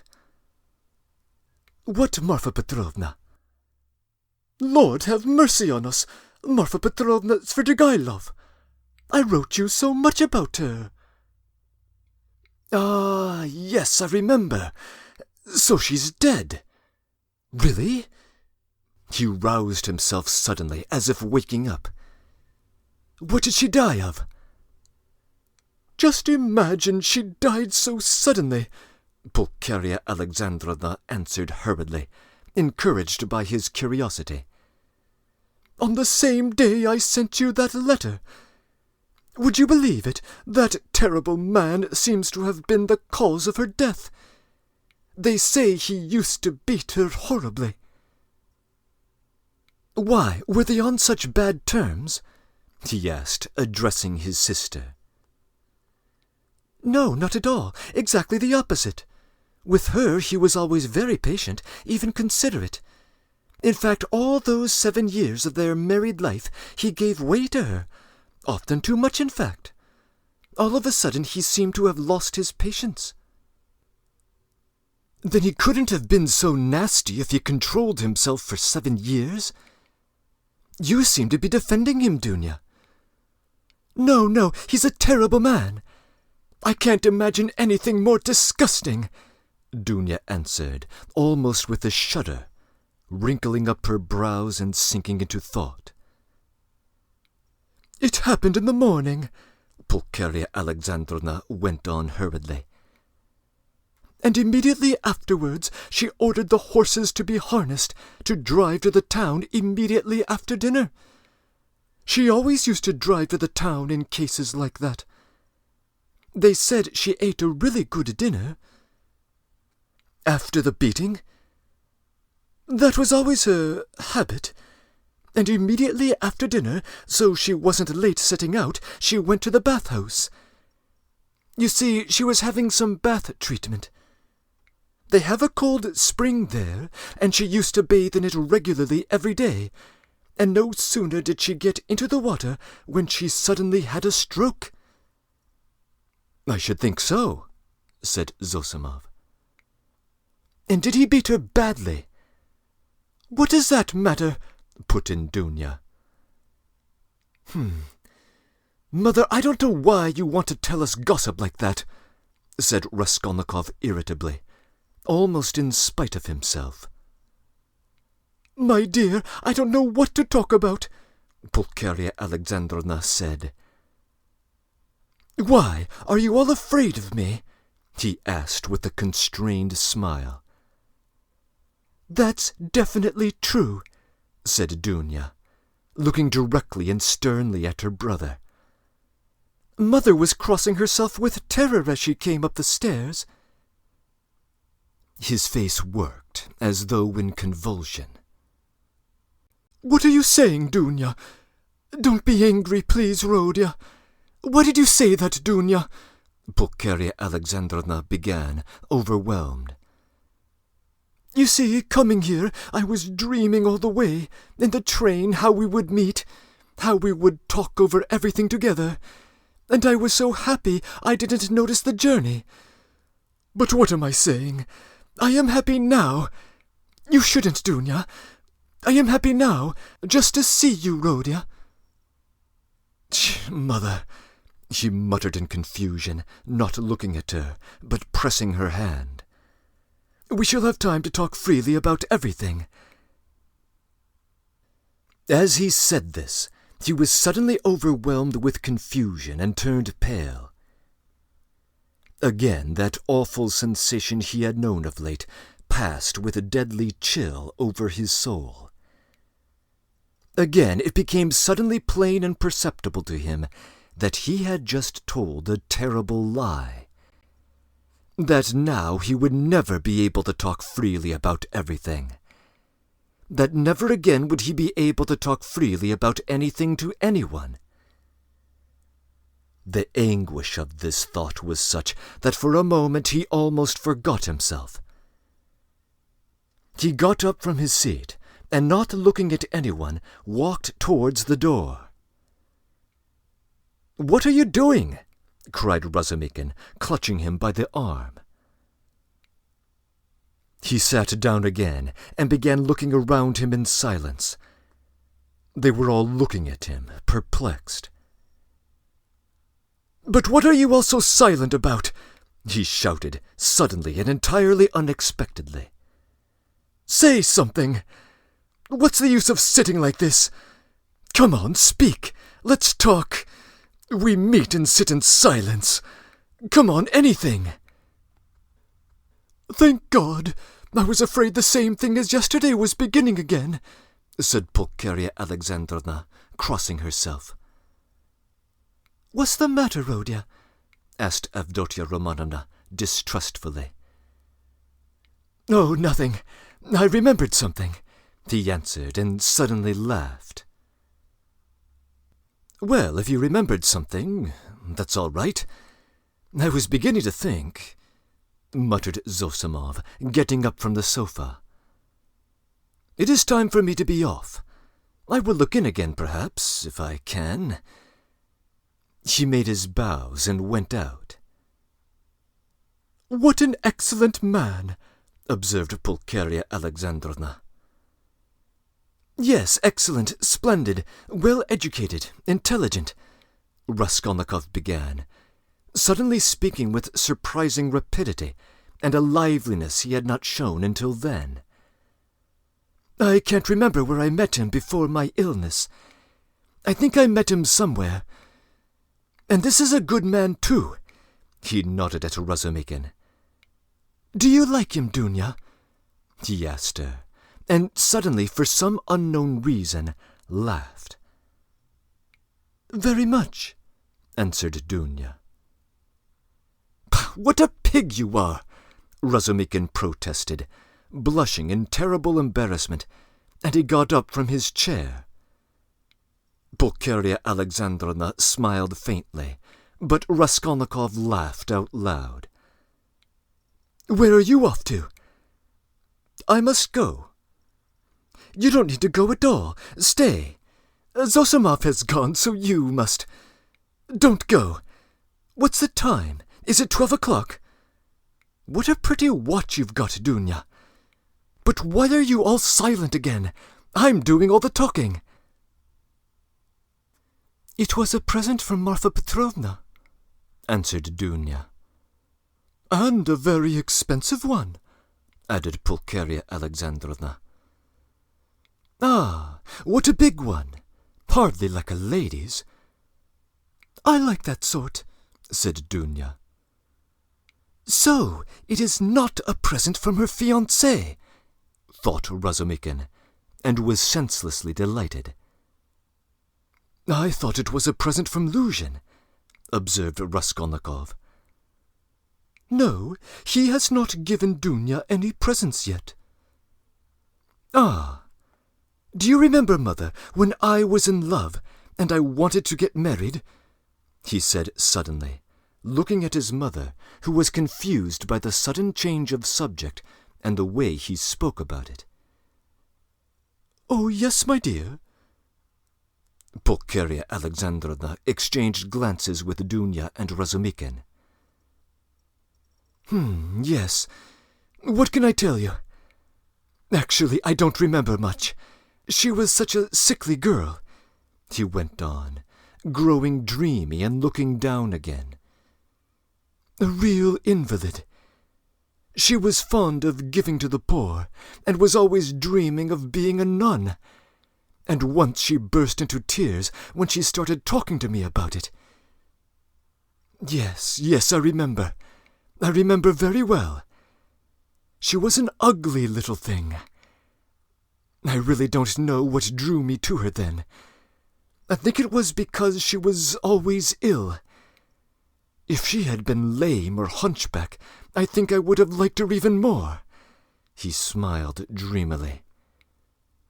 "Yes, it was a sort of spring delirium."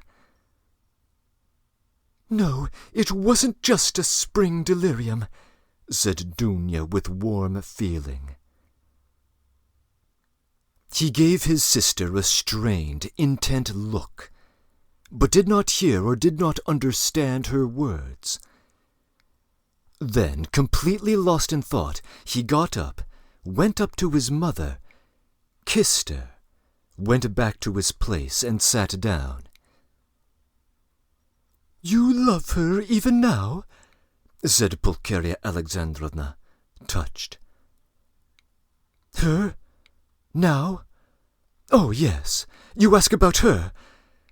No, somehow it all seems like it's in another world, and so long ago. And in fact, everything happening here seems far away somehow." He looked attentively at them. "You now, I seem to be looking at you from 1,000 miles away. But Lord knows why we are talking about that. And what's the use of talking about it?" he added with annoyance, and biting his nails, he fell into a dreamy silence again. "What a wretched apartment you have, Rodya! It's like a tomb," said Pulcheria Alexandrovna, suddenly breaking the oppressive silence. "I am sure it's half because of your room here that you have become so melancholy." "My room?" he answered listlessly. "Yes, the room had a great deal to do with it. I thought that too. If only you knew, though, what a strange thing you said just now, Mother," he said, laughing strangely. A little more, and their companionship, this mother and sister, with him after 3 years' absence, this intimate tone of conversation, in the face of the utter impossibility of really speaking about anything. Everything would have been beyond his power of endurance. But there was one urgent matter which must be settled one way or another that day. He had decided when he woke up. Now he was glad he had remembered it, because now he had a means of escape. "Listen, Dunya," he began gravely and dryly. "Of course I asked you to forgive me yesterday, but I think I ought to tell you again that I'm not backing down from my decision. It's me or Luzhin. If I'm a bad person, you mustn't be. One is enough. If you marry Luzhin, I shall immediately stop treating you as my sister." "Rodya, Rodya, it is the same as yesterday again," Pulcheria Alexandrovna cried mournfully. "And why do you call yourself a bad person? I can't bear it. Yesterday you said the same thing." "Rodya," Dunya answered firmly and with the same dryness, "you're making a mistake. I thought it over last night, and I discovered what it was. It's all because you seem to think I am sacrificing myself to someone for someone else. That's not the case at all. I'm just marrying for my own sake, because things are hard for me. Though, of course, I shall be glad if I manage to be useful to my family. But that's not the chief motive for my decision." "She's lying," he thought to himself, biting his nails vindictively. "What a proud person she is! She won't even admit she wants to do it out of charity. Too high and mighty! What terrible people! They even love as if they hate. And how I hate them all!" "In fact," continued Dunya, "I'm marrying Peter Petrovitch because I have decided to choose the lesser of two evils. I intend to do everything he asks me to do honestly, so I'm not deceiving him. Why did you smile just now?" She, too, flushed, and there was a gleam of anger in her eyes. "Everything?" he asked with a malignant grin. "Within certain limits. Both the manner and form of Peter Petrovitch's courtship showed me at once what he wanted. He may, of course, think too highly of himself, but I hope he respects me too. Why are you laughing again? And why are you blushing again? You're lying, Dunya. You're lying on purpose, just because of your feminine obstinacy, just to hold your own against me. You can't respect Luzhin. I've seen him and talked to him. So you're selling yourself for money, and so in any case you're behaving badly, and I'm at least glad that you can blush about it. It's not true. I'm not lying, cried Dunya, losing her temper. I wouldn't marry him if I weren't satisfied that he respects me and thinks highly of me. I wouldn't marry him if I weren't absolutely satisfied that I can respect him. Fortunately, I've had convincing proof of it today. And a marriage like that's not cheap, as you say it is. And even if you were right, if I really had decided to behave badly, isn't it merciless of you to speak to me like that? Why do you demand I have a heroism that maybe you don't have either? It's dictatorial. It's tyrannical. If I ruin anyone, then I'll only be ruining myself. I'm not committing a murder. Why are you looking at me like that?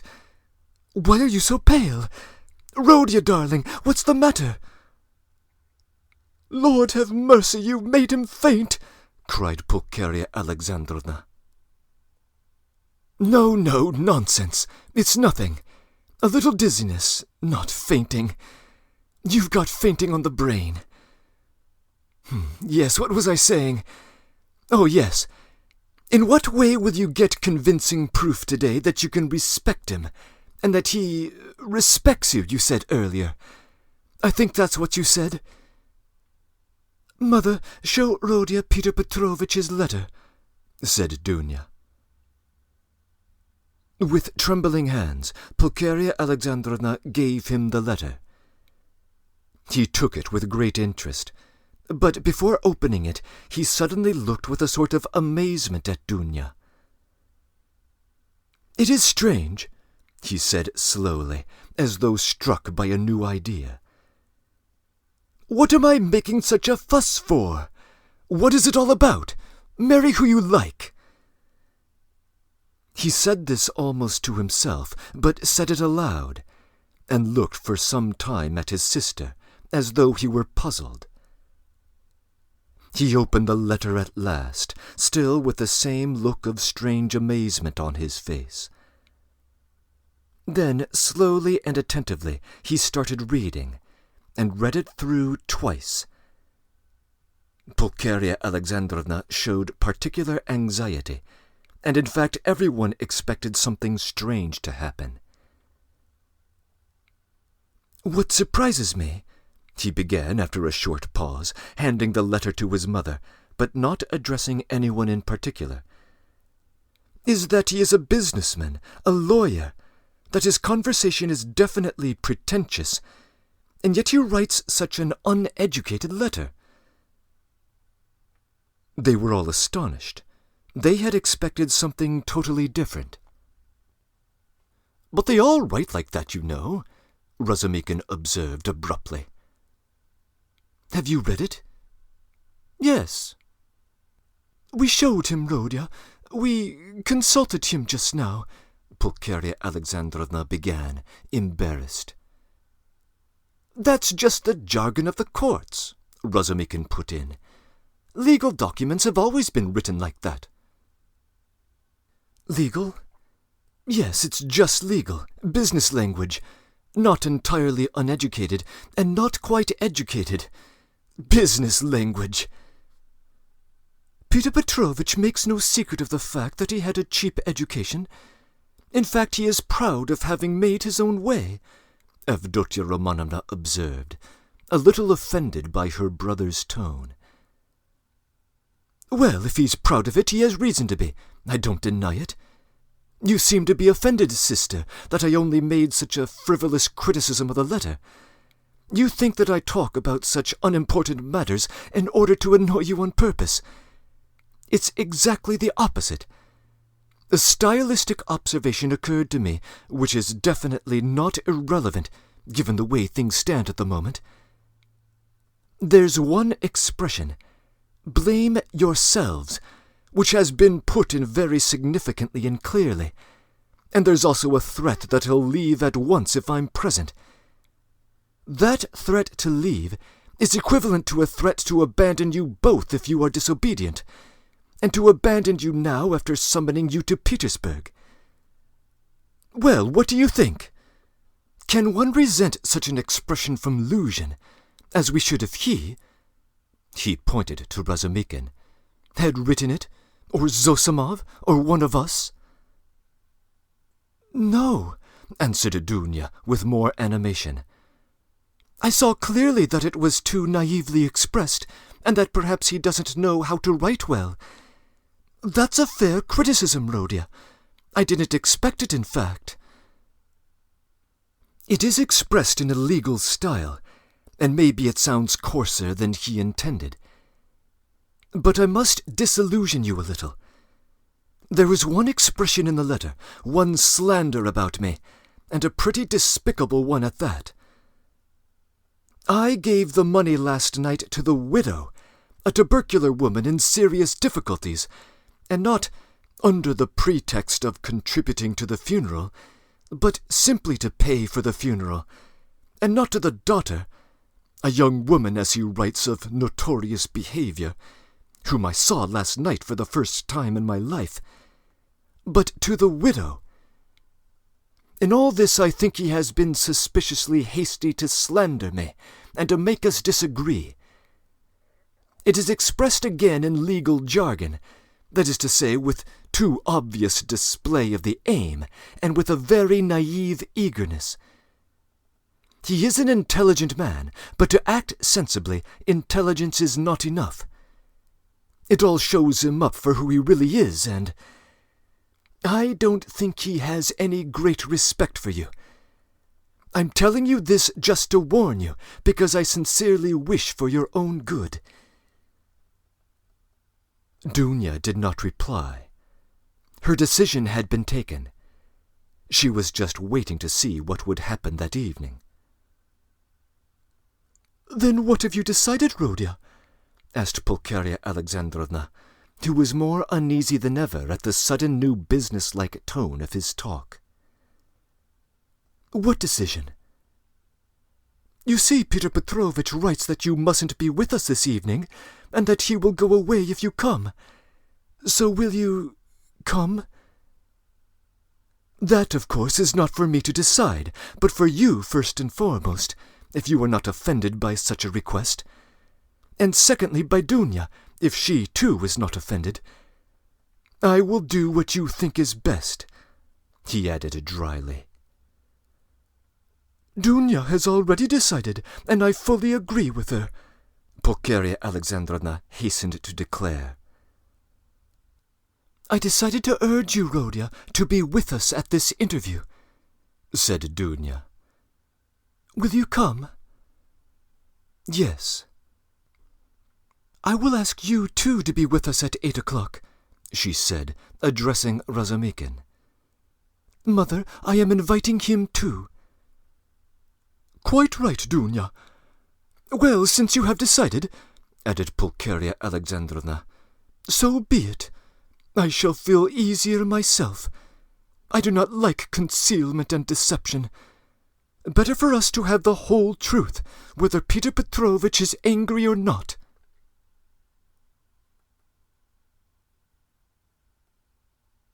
Breaking in. This chapter crackles with dramatic irony from beginning to end, most of which needs no comment. But I should make a note on one such moment that requires some linguistic background. In English translation, the title of this novel has a legal flavor. Crime is a violation of a government's legal code. In Russian, the term carries a different strain of meaning. What we are calling crime could easily be called transgression, or overstepping, or crossing over some spiritual or moral boundary.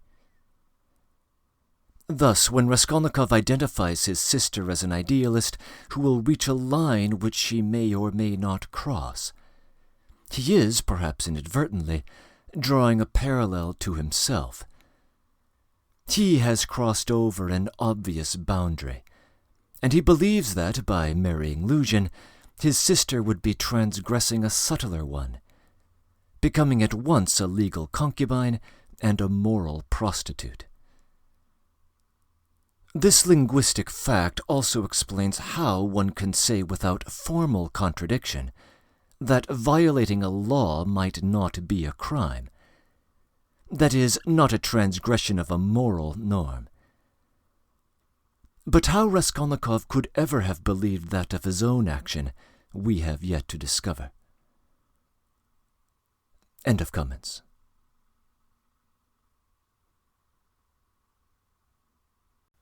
Chapter 4. At that moment the door was softly opened, and a young girl walked into the room, looking timidly around her.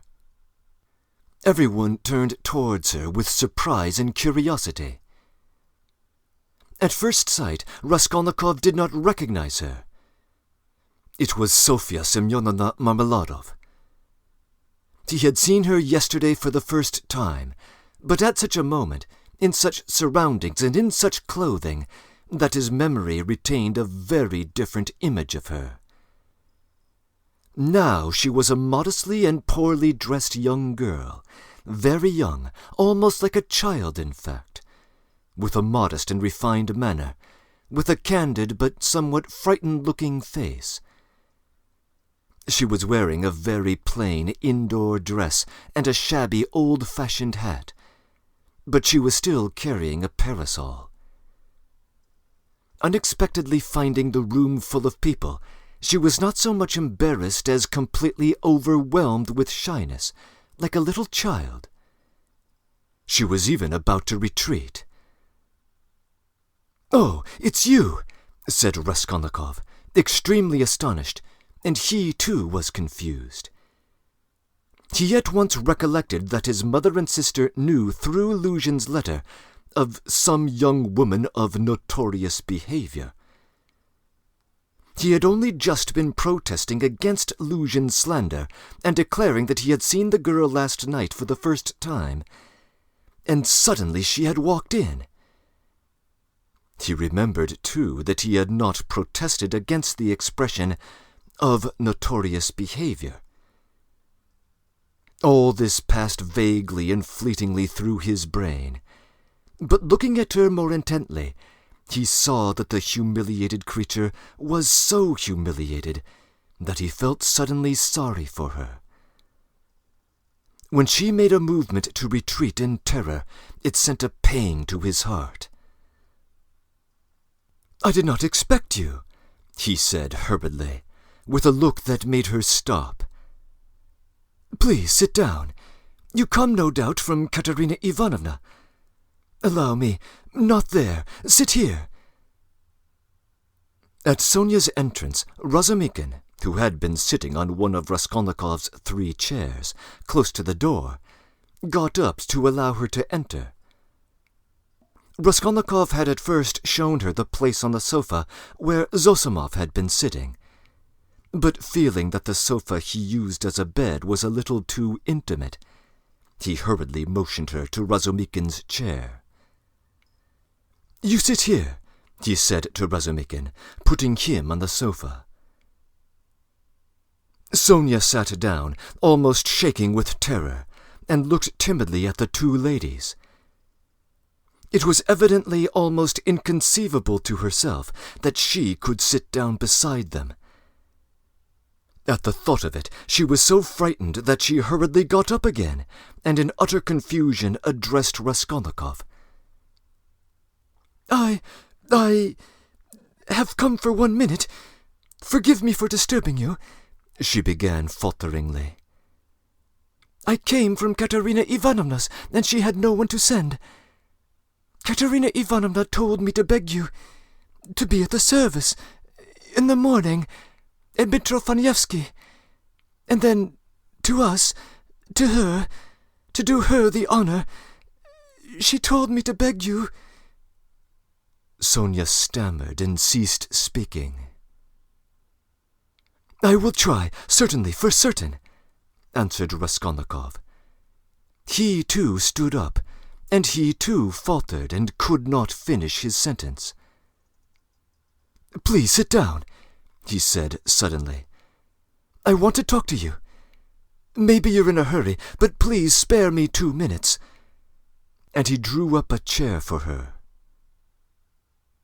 Sonia sat down again, and again timidly she took a hurried, frightened look at the two ladies, and dropped her eyes. Raskolnikov's pale face flushed. A shudder passed over him. His eyes glowed. "Mother," he said firmly and insistently, "this is Sofya Semyonovna Marmeladov, the daughter of the unfortunate Mr. Marmeladov, who was run over yesterday in front of me, the man who I was just telling you about." Pulcheria Alexandrovna glanced at Sonia and screwed up her eyes a little. In spite of her embarrassment before Rodia's urgent and challenging gaze, she could not deny herself that satisfaction. Dunya gazed gravely and intently into the poor girl's face and scrutinized her, perplexed. Sonia, hearing herself introduced, tried to raise her eyes again, but was more embarrassed than ever. "I wanted to ask you," said Raskolnikov hastily, "how things were arranged yesterday. You weren't bothered by the police, for instance?" "No, that was all right. It was too evident, the cause of death. They didn't bother us. Only the lodgers are angry." "Why?" "Because the body has remained there for so long. You see, it is hot now. So today they will carry it to the cemetery, into the chapel, until tomorrow. At first Katerina Ivanovna was unwilling, but now she sees herself that it's necessary." "Today, then?" "She wanted to ask you to do us the honor of being in the church tomorrow for the service, and then to come to the funeral lunch." "She is giving a funeral lunch?" "Yes, just a little. She told me to thank you very much for helping us yesterday. If it weren't for you, we would have had nothing for the funeral." All at once her lips and chin began trembling, but with an effort she controlled herself, looking down again. During the conversation, Raskolnikov watched her carefully. She had a thin, very thin, pale little face, rather irregular and angular, with a sharp little nose and chin. She could not have been called pretty, but her blue eyes were so clear, and when they lit up there was such a kindliness and simplicity in her expression that one could not help being attracted. Her face, and her whole figure in fact, had another peculiar characteristic. In spite of the fact that she was 18 years old, she looked almost like a little girl, almost like a child. And in some of her gestures this childishness seemed almost absurd. "But has Katerina Ivanovna been able to manage with such a small amount of money? Does she even intend to have a funeral lunch?" Raskolnikov asked, persistently keeping up the conversation. "The coffin will be plain, of course, and everything will be plain, so it won't cost much. Katerina Ivanovna and I have worked it all out, so there'll be enough left. And Katerina Ivanovna was very anxious that's how it should be. You know we can't. It's a comfort to her. She is like that, you know." I understand. Of course. Why are you looking at my room like that? My mother has just said it looks like a tomb." "You gave us everything yesterday," Sonia said suddenly in reply, in a loud, rapid whisper. And again she looked down in confusion. Her lips and chin were trembling once more. She had been struck at once by Raskolnikov's poor surroundings, and now these words broke out spontaneously. A silence followed. There was a light in Dunya's eyes, and even Pulcheria Alexandrovna looked kindly at Sonia. "Rhodia," she said, getting up. "We shall have dinner together, of course. Come on, Dunya. And Rhodia, you had better go for a little walk, and then rest and lie down before you come to see us. I am afraid we have exhausted you." "Yes, I'll come," he answered, getting up fussily. "But I have something to see to." "But surely you're going to have dinner together?" cried Razumikin, looking in surprise at Raskolnikov. "What do you mean?" Yes, I'm coming. Of course. And you stay a minute. You don't want him just now, do you, Mother? Or maybe I'm taking him from you?" "Oh, no. And please, Dmitri Prokofitch, will you have dinner with us?" "Please do," added Dunya. Razumikin bowed, absolutely radiant. For a moment they were all strangely embarrassed. "Goodbye, Rhodia. That is, until we meet. I don't like saying goodbye. Goodbye, Nastasia. I have said goodbye again." Pulcheria Alexandrovna meant to say goodbye to Sonia too, but it somehow failed to come off, and she went in a flutter out of the room. But Avdotia Romanovna seemed to wait her turn, and following her mother out, gave Sonia an attentive, courteous bow. Sonia, in confusion, gave a hurried, frightened curtsy.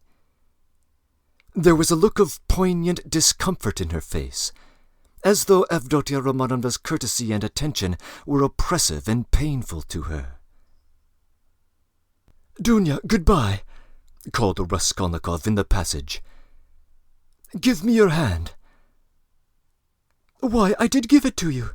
Have you forgotten?" said Dunya, turning warmly and awkwardly to him. "Never mind, give it to me again." And he squeezed her fingers warmly. Dunya smiled, flushed, pulled her hand away, and went off happy. "Come, that's wonderful," he said to Sonia, going back and looking brightly at her. "God give peace to the dead. The living still have to live. That's right, isn't it?" Sonia looked surprised at the sudden brightness of his face. He looked at her for some moments in silence. The whole history of the dead father floated in his memory at those moments. "Goodness, Dunya," Pulcheria Alexandrovna began, as soon as they were in the street.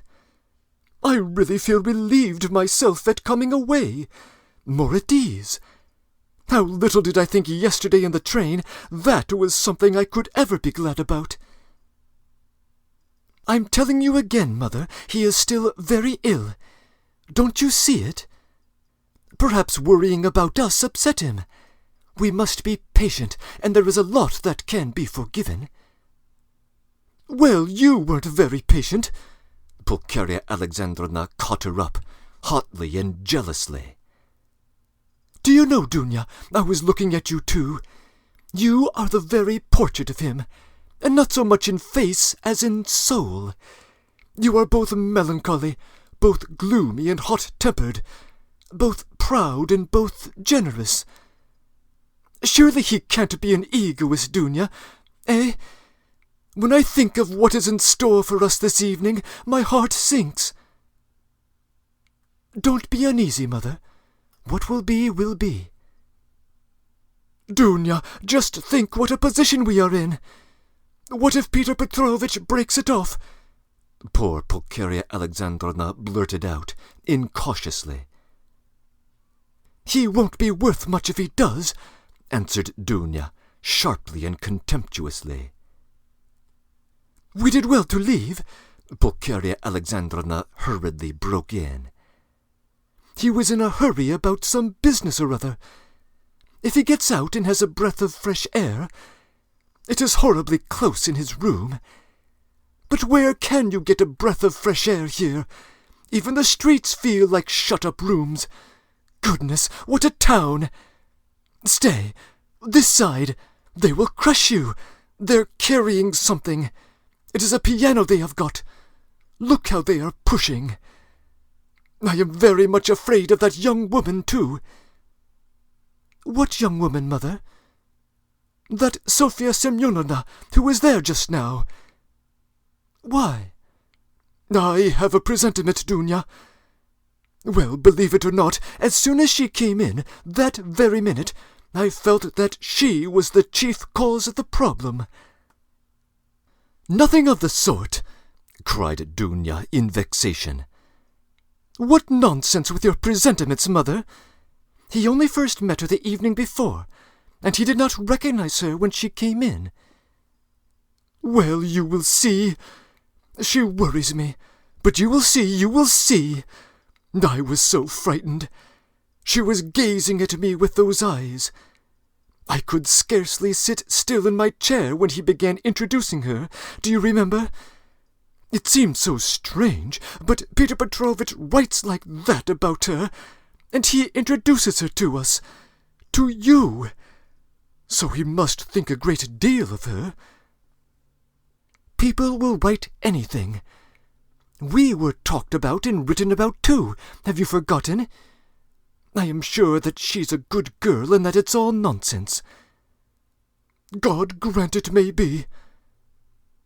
"And Peter Petrovitch is a despicable slanderer," Dunya snapped out suddenly. Pulcheria Alexandrovna was crushed. The conversation was not resumed.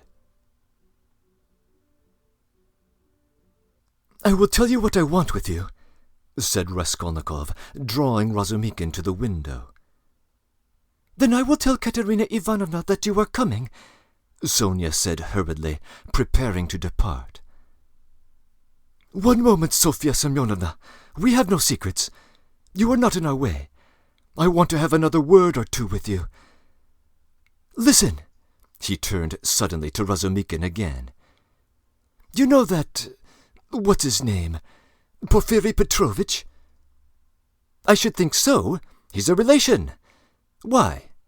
added Razumikin with interest. "Isn't he managing that case? You know, about that murder? You were talking about it yesterday." "Yes. Well?" Razumikin's eyes opened wide. "He was asking about people who had pawned things. And I have some pledges there, too. Trinkets. A ring my sister gave me as a keepsake when I left home, and my father's silver watch. They are only worth 5 or 6 roubles altogether, but I value them. So what should I do now?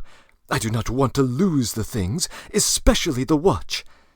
I was trembling just now in case my mother would ask to look at it when we were talking about Dunya's watch. It's the only thing of my father's left. She'd be ill if it were lost. You know what women are like. So tell me what to do. I know I ought to have given notice at the police station, but would it not be better to go straight to Porfiry? What do you think? We might get it over with more quickly. You see, Mother may ask for it before dinner." "Certainly not to the police station. We should see Porfiry," Razumikin shouted in extraordinary excitement. "I'm so happy about that. Let's go now. It's a couple of steps. We'll definitely be able to find him." "Good. Let's go." "And he will be very, very pleased to meet you. I have often talked to him about you.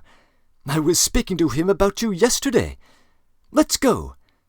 So you knew the old woman? So that's it. It's all turning out wonderfully. Oh, yes, Sofya Ivanovna." "Sofya Semyonovna," corrected Raskolnikov. "Sofya Semyonovna, this is my friend Razumikin. He's a good person." "If you have to go now," Sonia was beginning, not looking at Razumikin at all, and even more embarrassed.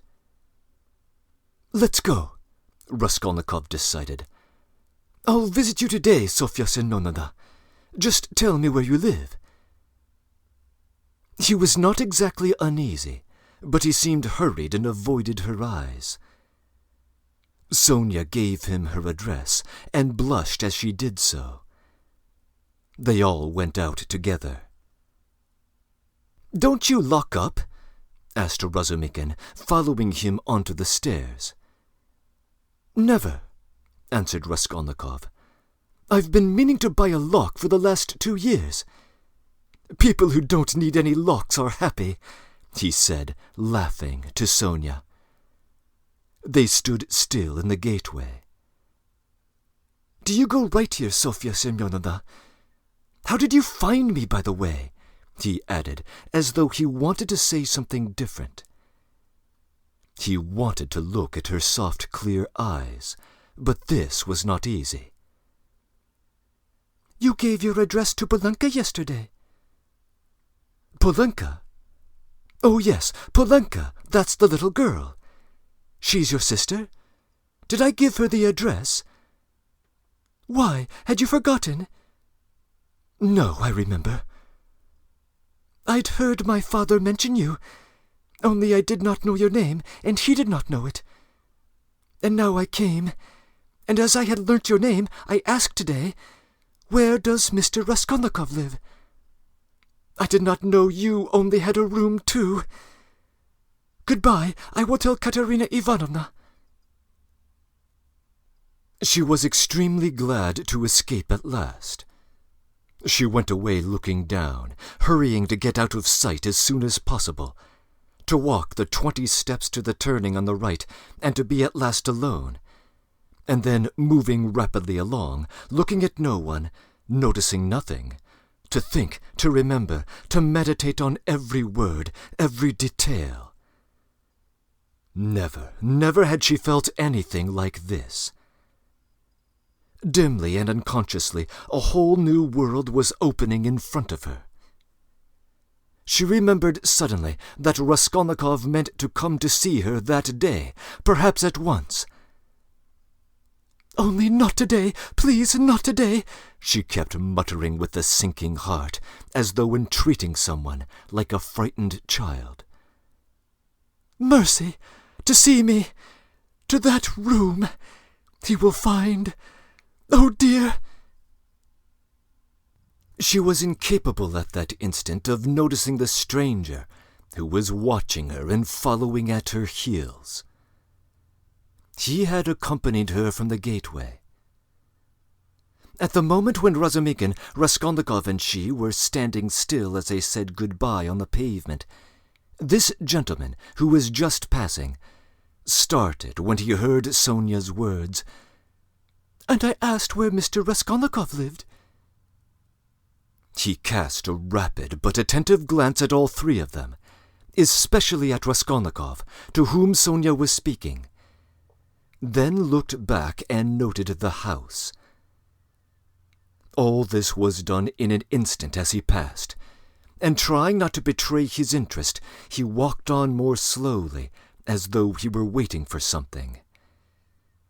He was waiting for Sonia. He saw that they were leaving, and that Sonia was going back home. Home? Where? "I've seen that face somewhere," he thought. "I must find out." At the turning he crossed over, looked round, and saw Sonia coming the same way without noticing anything. She turned the corner. He followed her on the other side. After about 50 paces he crossed over again, overtook her, and kept 2 or 3 yards behind her. He was a man of about 50, rather tall and thickly set, with broad, high shoulders, which made him look as if he stooped a little. He wore good, fashionable clothes, and looked like he had some kind of standing in society. He carried a handsome cane, which he tapped on the pavement every step he took. His gloves were spotless. He had a broad, rather pleasant face, with high cheekbones and a fresh color not often seen in Petersburg. His flaxen hair was still thick, and only touched here and there with grey, and his thick, square beard was even lighter than his hair. His eyes were blue and had a cold and thoughtful look. His lips were crimson. He was a remarkably well-preserved man, and looked much younger than his years. When Sonia came out on the canal bank, they were the only two people on the pavement. He noticed that she was dreamy and lost in her thoughts. On reaching the house where she lodged, Sonia turned in at the gate. He followed her, seeming rather surprised. In the courtyard, she turned to the right corner. "Bah!" muttered the unknown gentleman, and mounted the stairs behind her. Only then did Sonia notice him. She reached the 3rd story, turned down the passage, and rang at number 9. On the door was inscribed in chalk, "Kapernaumov, tailor." "Bah!" the stranger repeated again, wondering at the strange coincidence, and he rang next door at number 8. The doors were 2 or 3 yards apart. "You lodge at Kapernaumov's," he said, looking at Sonia and laughing. "He altered a waistcoat for me yesterday.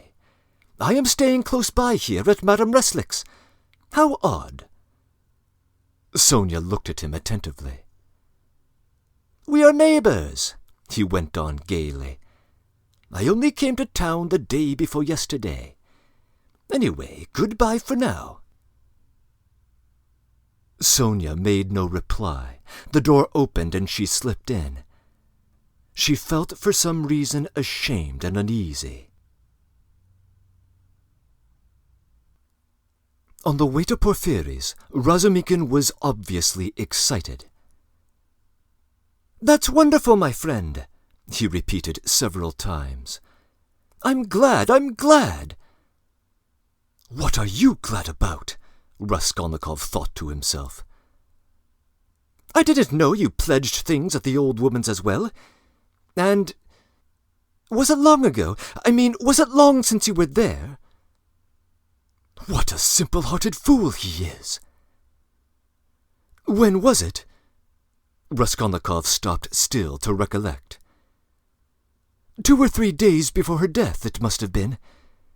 But I am not going to redeem the things now," he put in, with a sort of hurried and conspicuous concern about his possessions. "I've not more than a silver rouble left, after last night's accursed delirium." He laid special emphasis on the delirium. Yes, Razumikin hastened to agree. With what was not clear. "Then that's why you were struck, partly. You know, in your delirium you kept mentioning some rings or chains. Yes, that's clear. It's all clear now." My God! The idea must have really spread far. This man will go to the stake for me, and now he's delighted that we cleared up the fact that I mentioned rings when I was delirious. What a hold the idea must have on all of them! "Shall we find him?" he asked suddenly. "Oh, yes," Razumikin answered quickly. "He's a nice person, you'll see, my friend. Pretty clumsy. That's to say, he has real manners, but I mean clumsy in a different sense. He's intelligent, very intelligent, in fact, but he has his own range of ideas. He is incredulous, skeptical, cynical. He likes to impose on people, or rather to make fun of them. His method is old, circumstantial, but he understands his work thoroughly. Last year he cleared up a murder case the police had hardly a clue about. He is very, very anxious to meet you." "On what grounds is he so anxious?" "Oh, it's not exactly... You see, since you've been ill, I happen to have mentioned you several times.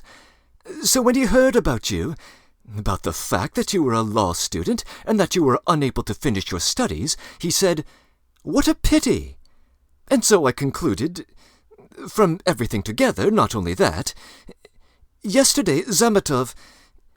You know, Rhodia, I talked some nonsense on the way home to you yesterday when I was drunk. I'm afraid, my friend, that you will exaggerate it, you see. What? That they think I am a madman? Maybe they are right, he said with a constrained smile. Yes, I mean, no. But everything I said, and there was something else too, was all nonsense, drunken nonsense. But why are you apologizing? I am so sick of it all, Raskolnikov cried with exaggerated irritability. It was partly false, however. I know, I understand. Believe me, I understand. I'm ashamed to talk about it. If you're ashamed to talk about it, then don't. Both were silent. Razumikin was more than ecstatic, and Raskolnikov perceived it with repulsion. He was alarmed, too, by what Razumikin had just said about Porfiry. I shall have to put on a show for him, too, he thought, with a beating heart, and he turned white. And do it naturally. But the most natural thing would be to do nothing at all. Carefully do nothing at all. No, carefully would not be natural again. Oh, well, we'll see how it turns out. We'll see. Right now. Is it a good thing to go or not? The butterfly flies to the light. My heart is beating. That's what's bad. In this grey house, said Razumikin. The most important thing is, does Porfiry know that I was at the old hag's apartment yesterday? And did he ask about the blood? I must find that out immediately, as soon as I go in. Find out from his face. Otherwise, I'll find out if it destroys me. I was wondering, my friend, he said suddenly, addressing Razumikin with a sly smile. I've been noticing all day that you seem to be strangely excited. Isn't that so? Excited? Not at all, said Razumikin, deeply embarrassed. Yes, my friend, I can tell you, it's noticeable. You sat on your chair in a way I've never seen you sit, on the edge somehow, and you seemed to be wriggling all the time. You kept jumping up for no reason. One moment you were angry, and the next your face looked like candy. You even blushed. Especially when you were invited to dinner, you blushed terribly. Nothing of the sort. Nonsense. What do you mean? But why are you wriggling out of it like a schoolboy? My God, he's blushing again. What a pig you are. But why are you so shamefaced about it? Romeo! Stay, I'll tell of you today. I'll make mother laugh, and someone else too. Listen, this is serious. What next, you fiend? Razumikin was utterly overwhelmed, turning cold with horror. What will you tell them? Come on, God, what a pig you are! You are like a summer rose, and if only you knew how it suits you, a Romeo over 6 foot high. And how you've washed today. You even cleaned your nails. That's unheard of. I think you've even got grease on your hair. Bend down. Pig! Raskolnikov laughed as though he could not restrain himself, and Razumikin also started to laugh. Soon they were entering Porfiry Petrovich's apartment. This was what Raskolnikov wanted. From inside they could be heard laughing as they came in through the passage. Not a word here, or I'll brain you, Razumikin whispered furiously, seizing Raskolnikov by the shoulder.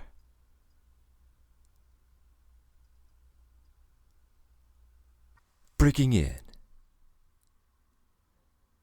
The identity of Sonia's mysterious neighbor will be revealed in due course, although perhaps it's a guessable riddle. Raskolnikov's decision to approach Porfiri Petrovitch of his own accord might seem a bit odd, yet there is one clear motive here, connected to what he had overheard about the case the previous day, in Part 2, Chapter 5. At that point we discovered that Porfiri was examining everyone who had left pledges with the pawnbroker, many of whom had come forward of themselves to lay claim to their belongings. If anything, it would look suspicious for him not to do so, and in fact he may be late in doing so, although of course he has the excuse of his recent illness. Given that Razumikin has more than once obliquely suggested meeting Porfiri Petrovitch, going straight to the investigator himself might appear to be the natural behavior of an innocent man. Sometime in between chapters 1 and 3 of Part 3, Raskolnikov has regained his reasoning acumen and has made some calculations on how to behave, first with his family, and now with this other piece of business. The prior night, in Part 2, Chapter 7, he resolved to try his strength against legal pursuit. We shall see how he fares. End of comments.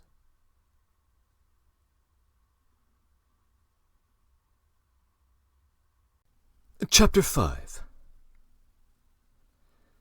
Raskolnikov was already entering the room.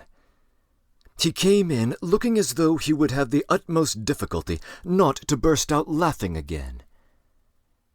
Behind him, Razumikin strode in gawky and awkward, shamefaced and red as a peony, with an utterly crestfallen and ferocious expression.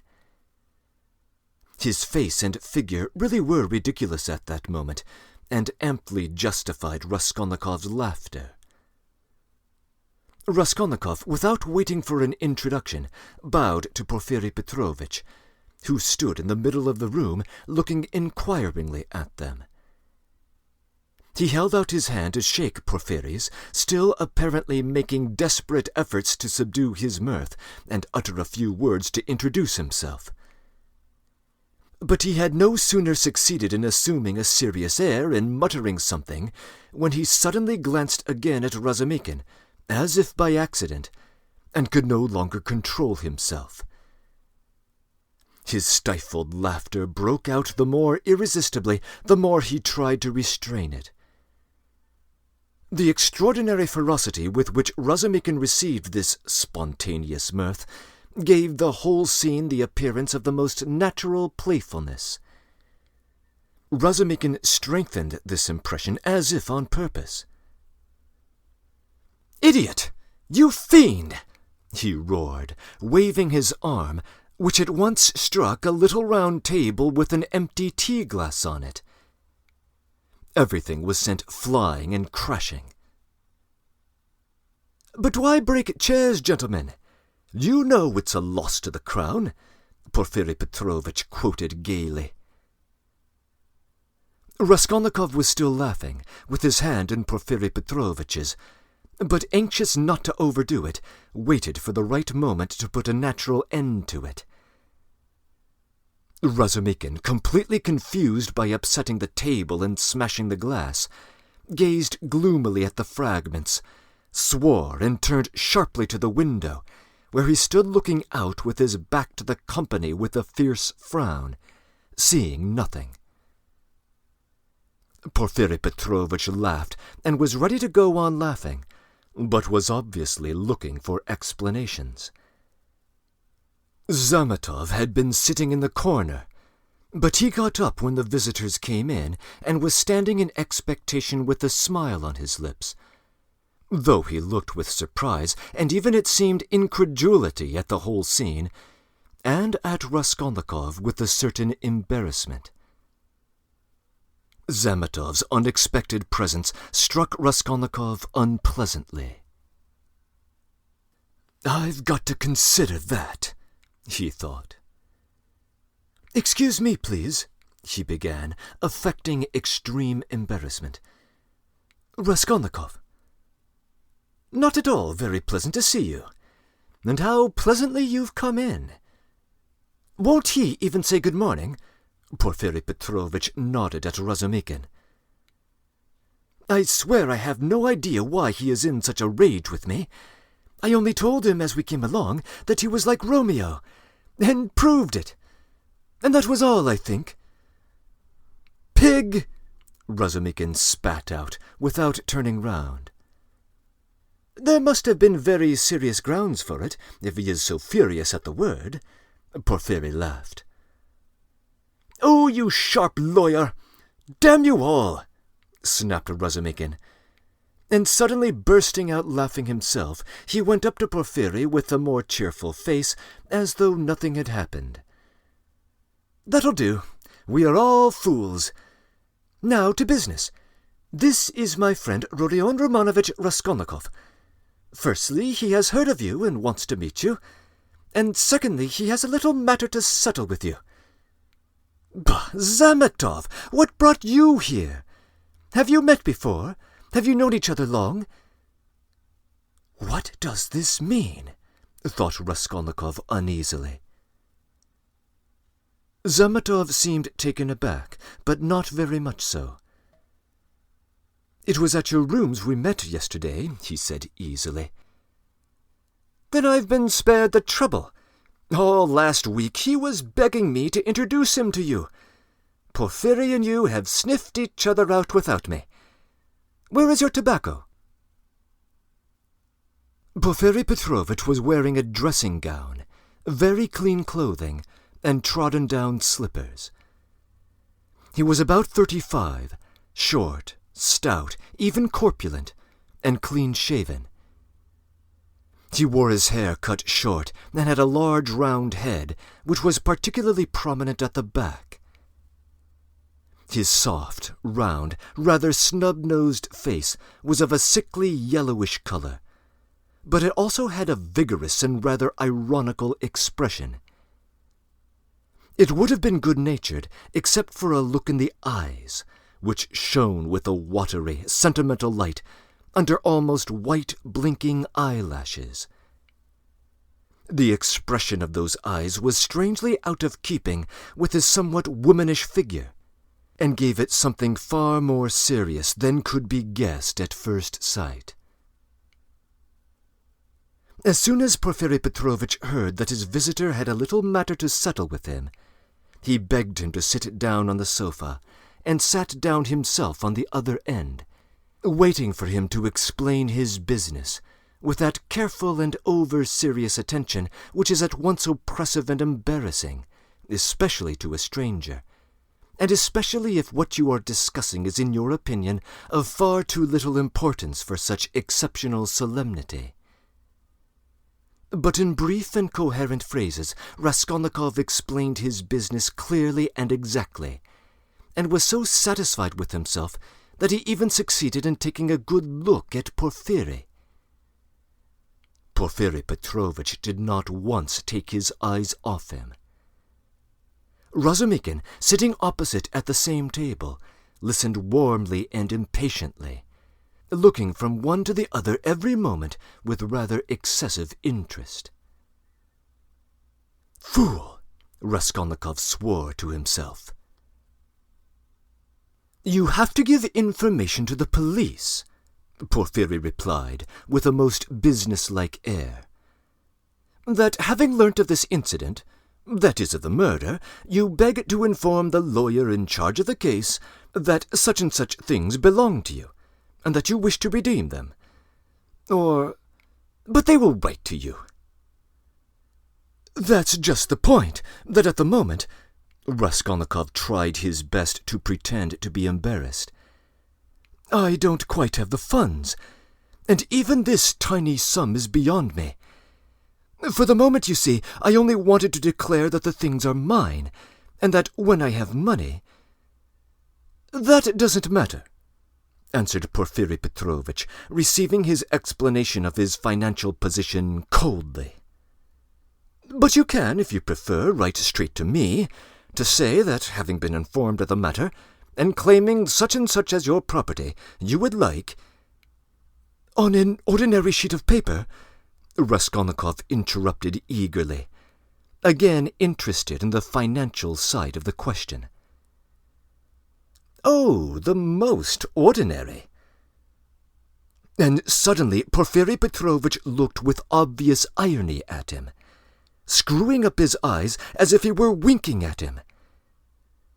But perhaps it was Raskolnikov's imagination, since it all lasted for just a moment. There was certainly something of the sort. Raskolnikov could have sworn he winked at him, God knows why. "He knows!" flashed through his mind like lightning. "Sorry for troubling you about something so unimportant," he went on, a little confused. "The things are only worth 5 rubles, but I prize them because of the people who gave them to me, and I have to say that I was alarmed when I heard." "That's why you were so struck when I mentioned to Zosimov that Porfiri was asking about anyone who had pledges," Razumikin put in with obvious intention. This was really unbearable. Raskolnikov could not help glancing at him with a flash of vindictive anger in his black eyes, but immediately reverted to his previous demeanor. "You seem to be laughing at me, my friend," he said to him with convincing mock irritability. "I probably do seem to you to be absurdly anxious about such trash, but you shouldn't think I'm selfish or grasping. These 2 things are anything but trash as far as I'm concerned. I told you just now that the silver watch, though it's not worth a kopeck, is the only thing left us of my father's. You may laugh at me, but my mother is here," he turned suddenly to Porfiri. "And if she knew," he turned again hurriedly to Razumikin, carefully making his voice tremble, "that the watch was lost, she would be in despair. You know what women are like." "Not a bit of it. I didn't mean that at all. Exactly the opposite," shouted Razumikin, distressed. "Was it right? Was it natural? Did I overdo it?" Raskolnikov asked himself in a tremor. "Why did I say that about women?" "Oh, your mother is with you?"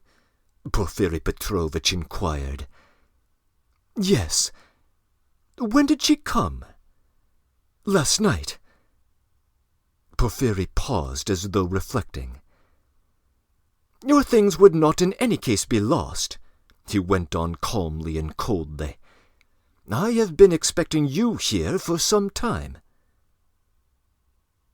And as though that was a matter of no importance, he carefully offered the ashtray to Razumikin, who was ruthlessly scattering cigarette ash over the carpet.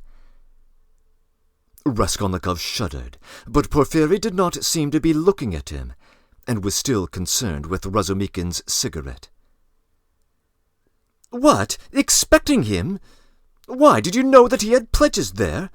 cried Razumikin. Porfiri Petrovitch addressed himself to Raskolnikov. "Your things, the ring and the watch, were wrapped up together, and on the paper your name was legibly written in pencil, together with the date on which you left them with her." "How observant you are!" Raskolnikov smiled awkwardly, doing his very utmost to look him straight in the face. But he failed, and suddenly added, "I say that because I suppose there were quite a few pledges, that it must be difficult to remember them all. But you remember them all so clearly, and... Stupid! Feeble! He thought. Why did I add that? But we know all who had pledges, and you are the only one who hasn't come forward, Porfiri answered with hardly perceptible irony. I haven't been very well. I heard that too. I heard, in fact, that you were in great distress about something. You look pale still. I am not pale at all. No, I am well again, Raskolnikov snapped out rudely and angrily, completely changing his tone. His anger was mounting. He could not repress it. And in this angry mood I'll give myself away, flashed through his mind again. Why are they torturing me? Not very well, Razumikin caught him up. What next? He was unconscious and delirious all yesterday. Would you believe, Porfiry, as soon as our backs were turned, he got dressed, though he could hardly stand, and gave us the slip and went off on a spree somewhere till midnight, delirious all the time. Would you believe it? Extraordinary. Delirious? Really? Porfiry shook his head in a womanish way. Nonsense! Don't you believe it? But you don't believe it anyway, Raskolnikov let slip in his anger. But Porfiry Petrovitch did not seem to catch those strange words. But how could you have gone out if you hadn't been delirious? Razumikin got hot suddenly. What did you go out for? What was the point? And why behind our backs? Were you thinking clearly when you did it? Now that all the danger is over, I can talk about it openly. I was totally fed up with them yesterday. Raskolnikov addressed Porfiry suddenly, with a smile of insolent defiance. I ran away from them to take lodgings where they wouldn't find me, and took a lot of money with me. Mr. Zametov there saw it. Mr. Zametov, was I in my right mind, or was I delirious yesterday? Settle our dispute. He could have strangled Zametov at that moment, so hateful were his expression and his silence to him. In my opinion, you talked sensibly and even skilfully, but you were extremely irritable, Zametov pronounced dryly. And Nicodim Fomitch was telling me today, put in Porfiry Petrovitch, that he met you very late last night in the apartment of a man who had been run over. And there, said Razumikin, weren't you mad then? You gave your last penny to the widow for the funeral. If you wanted to help, give 15 or 20 even, but keep 3 rubles for yourself at least. But he flung away all 25 at once. Maybe I found some money somewhere and you know nothing about it. So that's why I was liberal yesterday. Mr. Zametov knows I found something. Excuse us, please, for disturbing you for half an hour with such unimportant matters, he said, turning to Porfiry Petrovitch with trembling lips. We are boring you, aren't we? Oh, no, quite the contrary, quite the contrary. If only you knew how you interest me. It's interesting to look on and listen, and I am really glad you have come forward at last. But could you give us some tea? My throat's dry, cried Razumikin. Great idea. Perhaps we will all keep you company. Wouldn't you like something more essential before tea? Oh, stop it! Porfiry Petrovitch went out to order tea. Raskolnikov's thoughts were in a whirl. He was absolutely fed up. The worst of it is they don't try to hide it. They don't even stand on ceremony.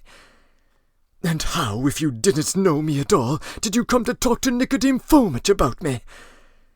So they didn't care to hide that they are tracking me like a pack of dogs.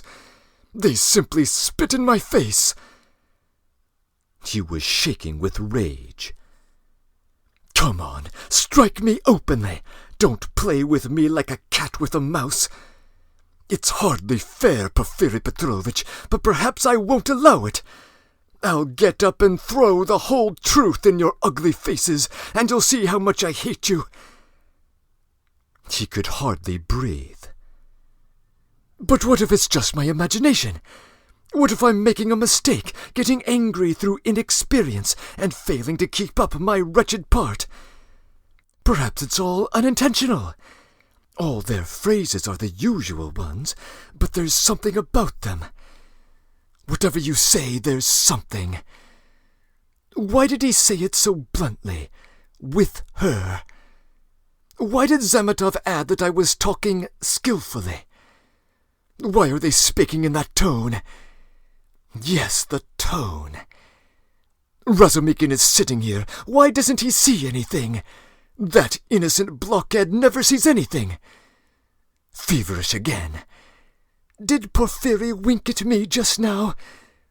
Of course it's nonsense. What could he wink for? Are they trying to upset my nerves, or are they teasing me? Either it's my imagination, or they know. Even Zametov is rude. Is Zametov rude? Zametov has changed his mind. I predicted he'd change his mind. He's at home here. It's my first visit. Porfiry doesn't treat him like a visitor. He sits with his back to him. They're as thick as thieves over me. There's no doubt about it. No doubt they were talking about me before we came. Do they know about the apartment? If only they'd hurry up. When I said that I ran away to take an apartment, he let it pass. I put that in cleverly about an apartment. It may come in useful later. Delirious. He knows all about last night. He didn't know about my mother's arrival. The hag had written the date on in pencil. You're wrong. You won't catch me. There are no facts. It's all supposition. You produce facts. Even the apartment isn't a fact. It's a delirium. I know what to say to them. Do they know about the apartment? I won't go without finding out. What did I come for?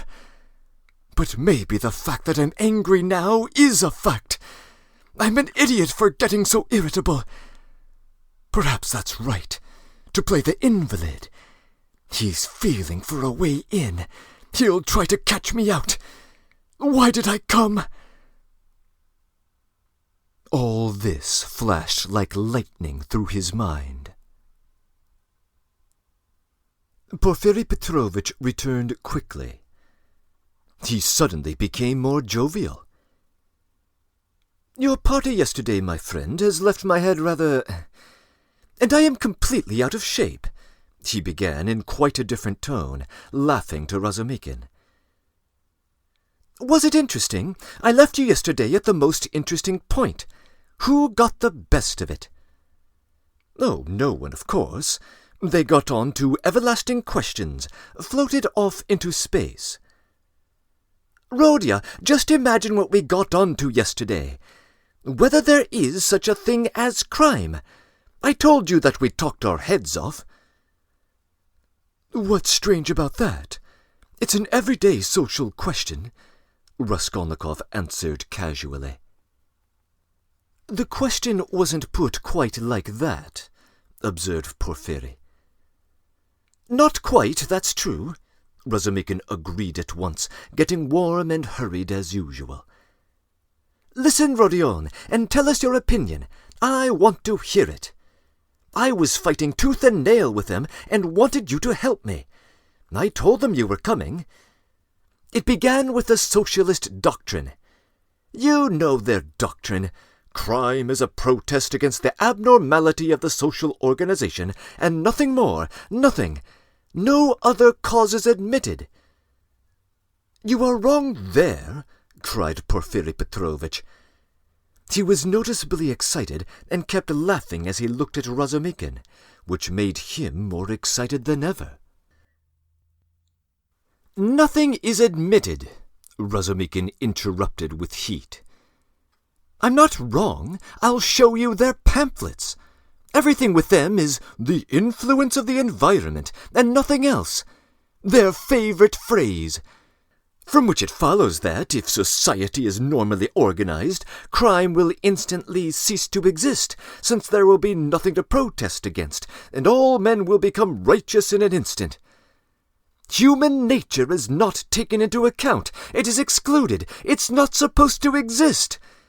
They don't recognize that humanity is developed by a living historical process and will eventually become normal. They believe that a social system that has come out of some mathematical brain is going to organize all of humanity at once and make it just and sinless in an instant, quicker than any living process. That's why they instinctively dislike history. Nothing but ugliness and stupidity in it, and they explain it all as stupidity. That's why they dislike the living process of life. They don't want a living soul. The living soul demands life. The soul won't obey the rules of mechanics. The soul is an object of suspicion. The soul is backward. But what they want, though it smells of death and can be made of rubber, is at least not alive, has no will, is servile, and won't revolt. And it comes in the end to the reducing everything to the building of walls and the planning of rooms and passages in a commune. The commune is ready, but human nature isn't ready for the commune. It needs life. It hasn't completed its vital process. It's too soon for the graveyard. You can't skip over nature by logic. Logic presupposes 3 possibilities, but there are millions. Cut away 1,000,000 and reduce it all to a question of comfort. That's the easiest solution to the problem. It's seductively clear, and you mustn't think about it. That's the great thing, you mustn't think. The whole secret of life in 2 pages of print. Now he is off beating the drum. Catch hold of him, do, laughed Porfiry. Can you imagine? He turned to Raskolnikov. 6 people holding forth like that last night in one room, with punch as a preliminary. No, my friend, you are wrong. Environment accounts for a great deal in crime, I can tell you. Oh, I know it does, but just tell me. A man of 40 rapes a child of 10. Was it environment that drove him to it? Well, strictly speaking, it did, Porfiry observed with noteworthy gravity. A crime of that nature may be very well ascribed to the influence of the environment. Razumikin was almost in a frenzy. Oh, if you like, he roared. I'll prove to you that your white eyelashes may very well be ascribed to the church of Ivan the Great's being 250 feet high, and I will prove it clearly, exactly, progressively, and even with a liberal tendency. I will. Do you want to bet me on it? Done. Let's hear, please, how he will prove it. He is always humbugging, confound him, cried Razumikin, jumping up and gesticulating. What's the use of talking to you? He does all that on purpose. You don't know him, Rodion. He took their side yesterday simply to make fools of them. And the things he said yesterday, and they were delighted. He can keep it up for a fortnight together. Last year he persuaded us that he was going into a monastery. He stuck to it for 2 months. Not long ago he took it into his head to declare he was going to get married, that he had everything ready for the wedding. He ordered new clothes indeed. We all began to congratulate him. There was no bride, nothing, all pure fantasy. Ah, you are wrong. I got the clothes before. It was the new clothes, in fact, that made me think of taking you in. Are you such a good liar? Raskolnikov asked carelessly. You wouldn't have supposed it. Just wait, I'll take you in too. No, I'll tell you the truth. All these questions about crime, environment, children, remind me of an article of yours which interested me at the time. On crime, or something of the sort, I forget the title. I read it with pleasure 2 months ago in the Periodical Review. My article? In the Periodical Review? Raskolnikov asked in astonishment. I certainly did write an article about a book 6 months ago, when I left the university, but I sent it to the Weekly Review. But it came out in the periodical. And the Weekly Review ceased to exist, so that's why it wasn't printed at the time. That's true, but when it ceased to exist, the Weekly Review was amalgamated with the periodical, and so your article appeared 2 months ago in the latter. Didn't you know? Raskolnikov had not known. "Why, you might get some money out of them for the article. What a strange person you are! You lead such a solitary life that you know nothing of matters that concern you directly. It's a fact, I assure you." "Bravo, Rodya! I knew nothing about it either," cried Razumikin. "I'll run today to the reading room and ask for the number. 2 months ago? What was the date? It doesn't matter, though. I'll find it. Think of not telling us!" "How did you find out that the article was mine? It's only signed with an initial." "I only found out by chance the other day, through the editor. I know him. I was very interested. It analyzed, if I remember, the psychology of a criminal before and after the crime." "Yes, and you maintained that the perpetration of a crime is always accompanied by illness. Very, very original, but it was not that part of your article that interested me so much, but an idea at the end of the article, which unfortunately you just suggested without working it out clearly. There is, if you remember, a suggestion that there are certain persons who can... that is, not precisely are able to, but have a perfect right to commit breaches of morality and crimes, and that the law is not for them." Raskolnikov smiled at the exaggerated and intentional distortion of his idea. "What? What do you mean? A right to crime? But not because of the influence of their environment?" Razumikin inquired, with some alarm even. "No, not exactly because of it," answered Porfiry. "In his article, all men are divided into ordinary and extraordinary. Ordinary men have to live in submission, have no right to transgress the law, because, don't you see, they are ordinary. But extraordinary men have a right to commit any crime and to transgress the law in any way, just because they are extraordinary. That was your idea, if I am not mistaken." "What do you mean? That can't be right!" Razumikin muttered in bewilderment. Raskolnikov smiled again. He saw the point at once and knew where they wanted to drive him. He decided to take up the challenge. "That wasn't quite what I said," he began simply and modestly. "But I admit that you have stated it almost correctly, perhaps even perfectly." It almost gave him pleasure to admit this. "The only difference is that I don't contend that extraordinary people are always bound to commit breaches of morals, as you call it. In fact, I doubt whether such an argument could be published. I simply hinted that an extraordinary man has the right, that is, not an official right, but an inner right to decide in his own conscience to overstep certain obstacles, and only in case it is essential for the practical fulfillment of his idea, sometimes perhaps of benefit to the whole of humanity. You say that my article isn't definite. I am ready to make it as clear as I can. Perhaps I am right in thinking you want me to. Very well.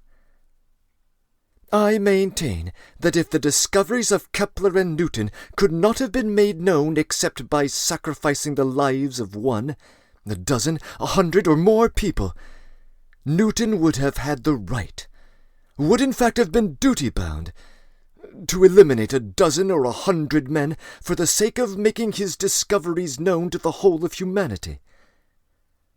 But it does not follow from that Newton had a right to murder people right and left, and to steal every day in the market. Then I remember I maintain in my article that all, legislators and leaders, such as Lycurgus, Solon, Muhammad, Napoleon, and so on, were all, without exception, criminals, from the very fact that, making a new law, they transgressed the ancient one, handed down from their ancestors and held sacred by the people. And they did not stop short at bloodshed either, if that bloodshed, often of innocent persons fighting bravely in defense of ancient law, were of use to their cause. It's remarkable, in fact, that the majority, of these benefactors and leaders of humanity were guilty of terrible carnage. In short, I maintain that all great people, or even people who are slightly uncommon, that is to say, capable of producing some new idea, must by nature be criminals. More or less, of course. Otherwise, it's hard for them to get out of the common rut. And to remain in the common rut is what they can't submit to, from their very nature again. And to my mind, they ought not, in fact, to submit to it. You see that there is nothing particularly new in all that. The same thing has been printed and read 1,000 times before. As for my division of people into ordinary and extraordinary, I acknowledge that it's somewhat arbitrary, but I don't insist upon exact numbers. I only believe in my leading idea that men are in general divided by a law of nature into 2 categories. Inferior, ordinary, that is, so to say, material that serves only to reproduce its kind, and men who have the gift or the talent to produce something new. There are, of course, innumerable subdivisions, but the distinguishing features of both categories are fairly well marked. The first category, generally speaking, contains men who are conservative in temperament and law-abiding. They live under control and love to be controlled. To my thinking, it is their duty to be controlled, because that's their vocation, and there is nothing humiliating in it for them. The second category transgresses the law. They are destroyers or disposed to destruction according to their capacities. The crimes of these men are, of course, relative and varied. For the most part, they seek in very varied ways the destruction of the present for the sake of the better. But if such people are forced for the sake of their ideas to step over a corpse or wade through blood, they can, I maintain, find within themselves, in their conscience, a justification for wading through blood, which, you should note, depends on the idea and its dimensions. It's only in that sense I speak of their right to crime in my article. You remember it began with the legal question. There's no need for such anxiety, however. The masses will scarcely ever admit this right. They punish them or hang them, more or less, and in doing so quite justly fulfill their conservative vocation. But the same masses set these criminals on a pedestal in the next generation and worship them, more or less. The first category is always the man of the present, the second the man of the future. The first preserve the world and people it, the second move the world and lead it to its goal. Each class has an equal right to exist. In fact, all have equal rights with me, and I hope eternal war flourishes, until the New Jerusalem, of course. Then you believe in the New Jerusalem, do you? I do, Raskolnikov answered firmly. As he said these words, and during the whole tirade which preceded them, he kept his eyes on one spot on the carpet. And do you believe in God? Excuse my curiosity. I do, repeated Raskolnikov, raising his eyes to Porfiry. And do you believe that Lazarus rose from the dead? I do. Why do you ask all this? Do you believe it literally? Literally. You don't say so. I asked because I was curious. Excuse me. But let us go back to the question. They are not always executed. Some, on the contrary, triumph in their lifetime. Oh, yes, some attain their ends in this life, and then they begin executing other people? If it's necessary. Indeed, for the most part they do. Your remark is very witty. Thank you. But tell me this, how do you distinguish those extraordinary people from the ordinary ones? Are there signs at their birth? I feel there ought to be more exactitude, more external definition. Excuse the natural anxiety of a practical law-abiding citizen, but couldn't they adopt a special uniform, for instance? Couldn't they wear something, be branded in some way? For you know, if confusion arises, and a member of one category imagines that he belongs to the other, begins to eliminate obstacles, as you so happily expressed it, then... Oh, that very often happens. That remark is wittier than the other. Thank you. No reason to. But take note that the mistake can only arise in the first category, that is, among the ordinary people, as I perhaps unfortunately called them. In spite of their predisposition to obedience, very many of them, through a playfulness of nature, sometimes vouchsafed even to the cow, like to imagine themselves advanced people, destroyers, and to push themselves into the new movement, and quite sincerely at that. Meanwhile, the really new people are very often unobserved by them, or even despised as reactionaries of grovelling tendencies. But I don't think there is any considerable danger here, and you really needn't be uneasy. They never go very far. Of course, they might have a thrashing sometimes for letting their imagination run away with them and to teach them their place, but no more. In fact, even this isn't necessary, as they chastise themselves because they are very conscientious. Some perform this service for one another, and others chastise themselves with their own hands. They will impose various public acts of penitence upon themselves with a beautiful and edifying effect. In fact, you've nothing to be uneasy about. It's a law of nature. Well, you have certainly set my mind more at rest on that score. But there's another thing that worries me. Tell me, please, are there many people who have the right to kill others, these extraordinary people? I am ready to bow down to them, of course, but you must admit it's alarming if there are a great many of them, eh? Oh, you needn't worry about that either, Raskolnikov went on in the same tone. People with new ideas, people with the faintest capacity for saying something new, are extremely few in number, extraordinarily so, in fact. One thing only is clear, that the appearance of all these grades and subdivisions of men must follow with unfailing regularity some law of nature. That law, of course, is unknown at present, but I am convinced that it exists, and one day may become known. The vast mass of mankind is mere material, and only exists in order by some great effort, by some mysterious process, by some crossing of races and stocks, to bring into the world at last perhaps one man out of 1,000 with a spark of independence.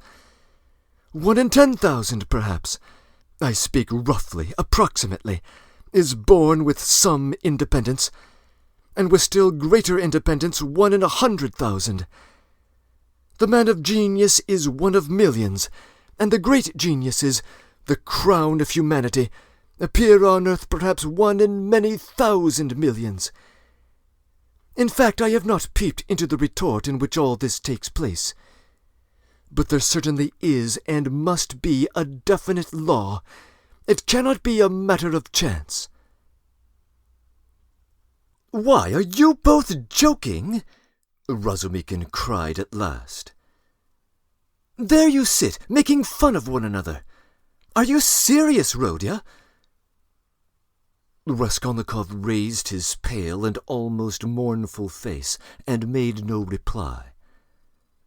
And the unconcealed, persistent, nervous, and discourteous sarcasm of Porfiry seemed strange to Razumikin, beside that quiet and mournful face. Well, my friend, if you're really serious, you're right, of course, in saying that it's not new, that it's like what we've read and heard 1,000 times already. But what is really original in all this, and is exclusively your own, to my horror, is that you permit bloodshed in the name of conscience, and, excuse my saying so, with such fanaticism. That, I take it, is the point of your article. But that permission of bloodshed by conscience is, to my mind, more terrible than the official legal permission of bloodshed. You are quite right. It is more terrible, Porphyry agreed. Yes, you must have exaggerated. There is some mistake. I shall read it. You can't think that. I shall read it. All that is not in the article. There's only a hint of it, said Raskolnikov. Yes. Porphyry couldn't sit still. Your attitude to crime is pretty clear to me now, but excuse me for my impertinence. I am really ashamed to be worrying you like this. You see, you've removed my anxiety as to the two grades getting mixed, but there are various practical possibilities that make me uneasy. What if some man or youth imagines that he is a Lycurgus or Muhammad, a future one, of course, and suppose he begins to remove all obstacles?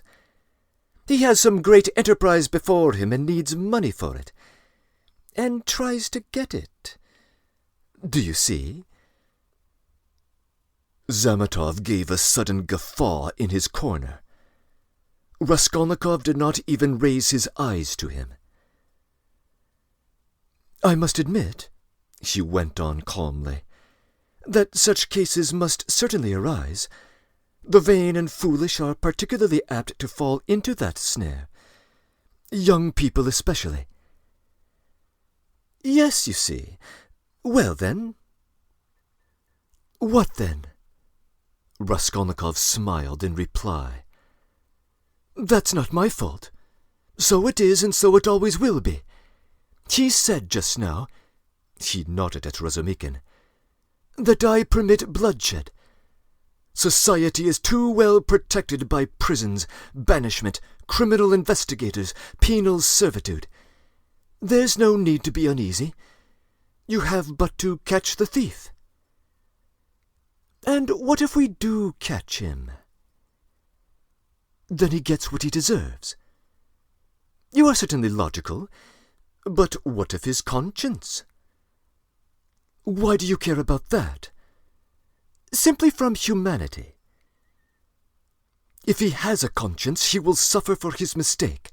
That will be his punishment, as well as the prison. But the real geniuses, asked Razumikin, frowning, those who have the right to murder, oughtn't they to suffer at all, even for the blood they've shed?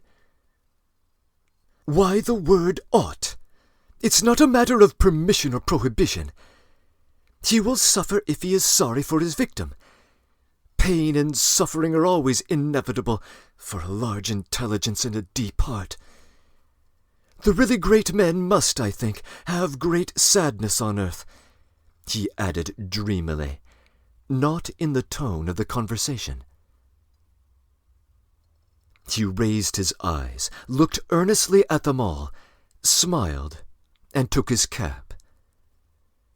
He was too quiet by comparison with his manner at his entrance, and he felt this. Everyone got up. Well, you may abuse me, be angry with me if you like, Porphyry Petrovitch began again. But I can't resist. Allow me one little question. I know I am troubling you. There is just one little notion I want to express, simply that I may not forget it. Very good, tell me your little notion. Raskolnikov stood waiting, pale and grave before him. Well, you see, I really don't know how to express it properly. It's a playful, psychological idea. When you were writing your article, surely you couldn't have helped fancying yourself, just a little, an extraordinary man, uttering a new word in your sense. That's so, isn't it? Quite possibly, Raskolnikov answered contemptuously. Razumikhin made a movement. And if so, could you bring yourself in case of worldly difficulties and hardship, or for some service to humanity, to overstep obstacles, for instance, to rob and murder? And again he winked with his left eye and laughed noiselessly just as before. If I did, I certainly wouldn't tell you, Raskolnikov answered with a defiant and proud contempt. No, I was only interested because of your article, from a literary point of view. God, how obvious and insolent that is, Raskolnikov thought with repulsion. Allow me to observe, he answered dryly, that I don't consider myself a Muhammad or a Napoleon, nor any person of that kind, and not being one of them, I cannot tell you how I would act. Oh, come, don't we all consider ourselves Napoleons now in Russia? Porfiri Petrovitch said with alarming familiarity. Something peculiar betrayed itself in the very intonation of his voice. Perhaps it was one of these future Napoleons who did for Alyona Ivanovna last week, Zametov blurted out from the corner. Raskolnikov did not speak, but looked firmly and intently at Porfiri. Razumikhin was scowling gloomily. He seemed before this to be noticing something. He looked angrily around. There was a minute of gloomy silence. Raskolnikov turned to go. "Are you going already?" Porfiri said amiably, holding out his hand with excessive politeness. "Very, very pleased to meet you. As for your request, have no uneasiness. Write just as I told you, or better still, come to me there yourself in a day or two. Tomorrow, indeed. I shall be there at 11 o'clock for certain. We'll arrange it all. We'll have a talk. As one of the last to be there, you might perhaps be able to tell us something," he added with a most good-natured expression.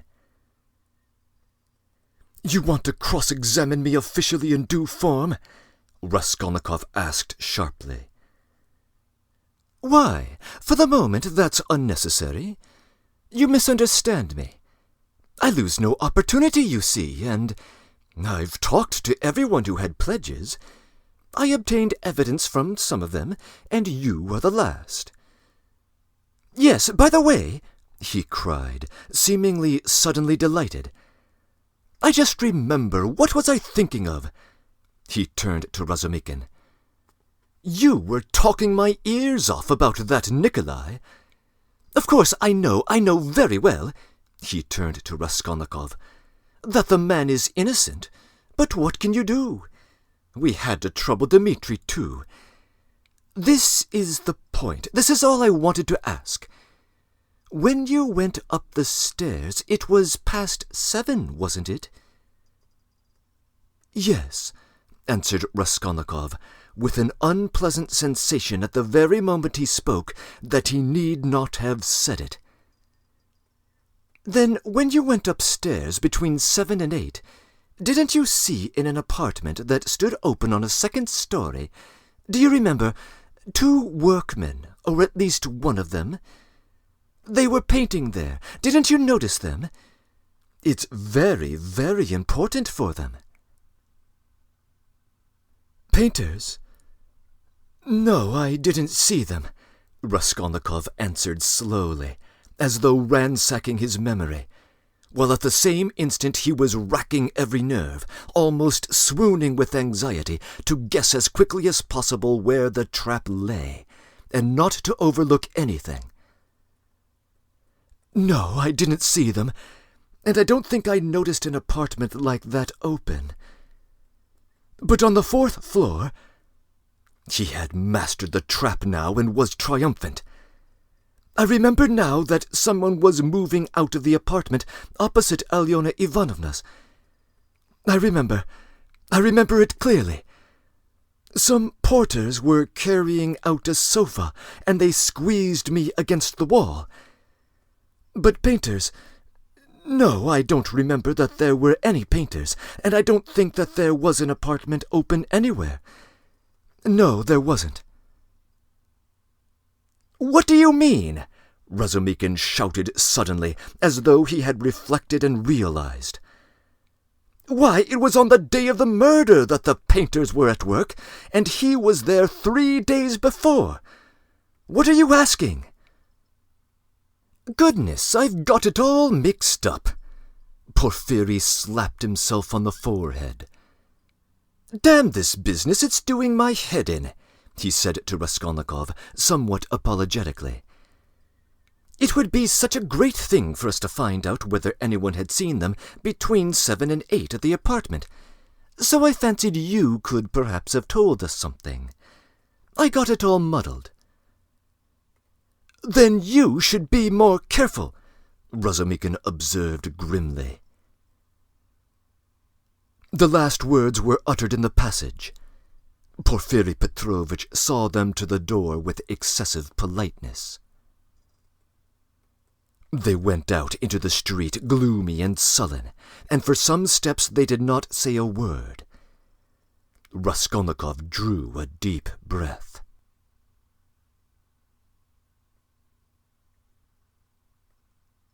Breaking in.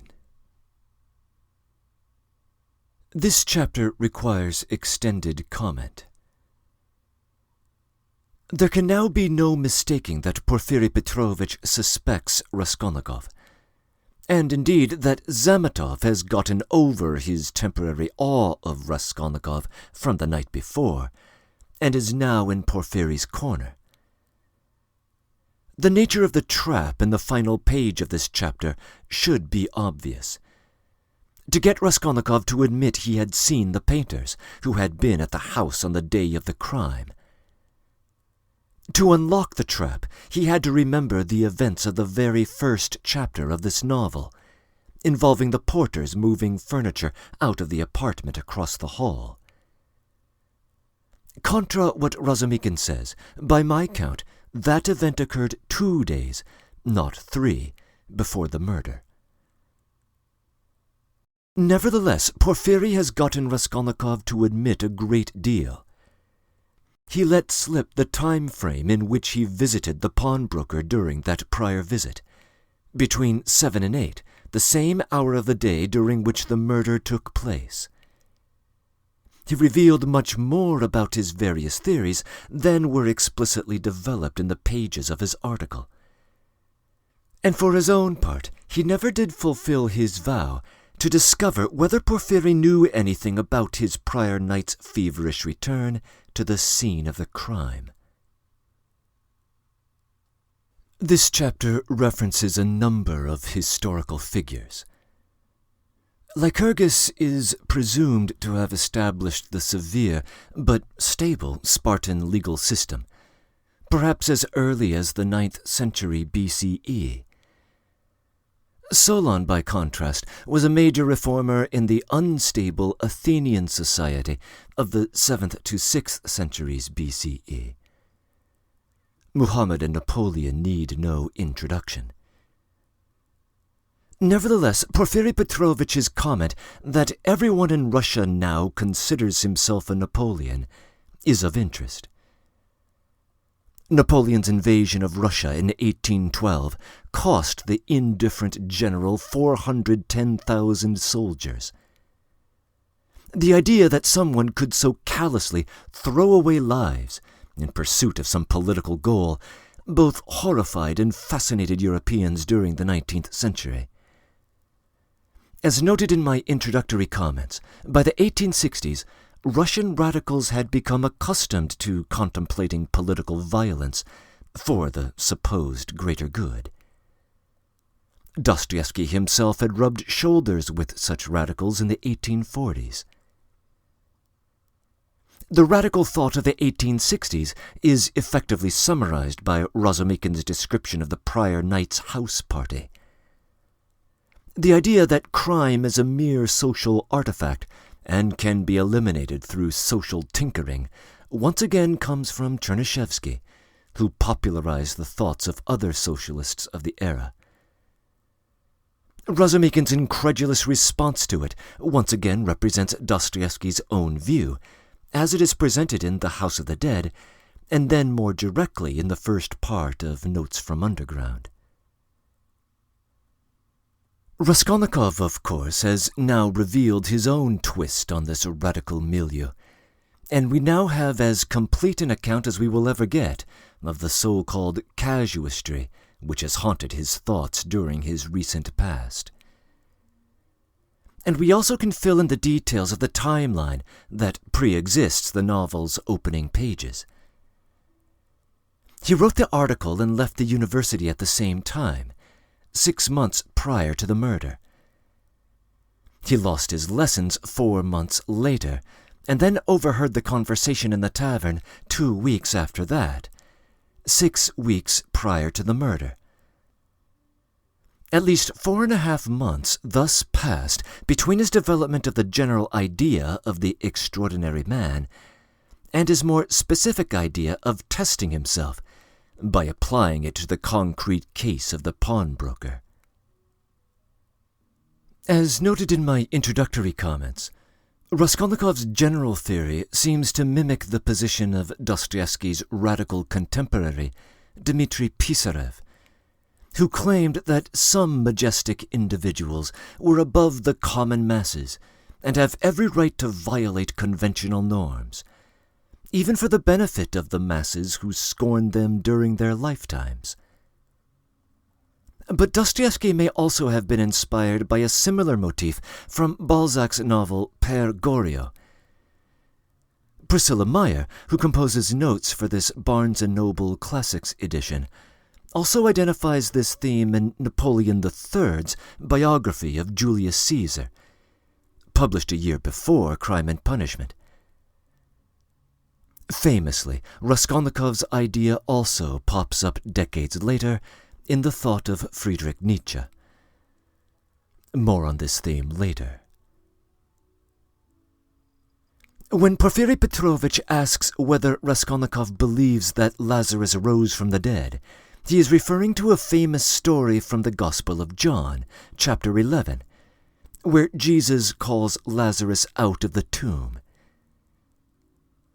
Curiously, there may be another Lazarus in this novel who was edited out of virtually every English translation, including this one. In the prior chapter, in the original Russian, the name Lazarus pops up in an idiom. As Raskolnikov approaches the apartment, he says of Porfiry, "I'll have to sing Lazarus for him too." In our translation, the text reads, "I shall have to put on a show for him too." The translation effectively does away with a curious Russian turn of phrase, according to which singing Lazarus is putting on a false front of having faced hardship. The origin of the idiom is complicated, but the Lazarus referred to is the Lazarus from a parable in the Gospel of Luke, chapter 16. The poor man who suffers in life is scorned by the rich man, but is comforted in heaven. Linda Evenitz argues in the Russian Review that this other Lazarus runs as a subtext throughout the novel, as Raskolnikov encounters the impoverished wretches of Petersburg. Nevertheless, in our translation, every explicit reference to Lazarus is to the resurrected man of John 11. It may be odd that Porfiry Petrovich should ask Raskolnikov out of the blue about his reaction to this story. I might share my own hypothesis on this apparent non sequitur later. Finally, one quick reminder of where we are in the plot.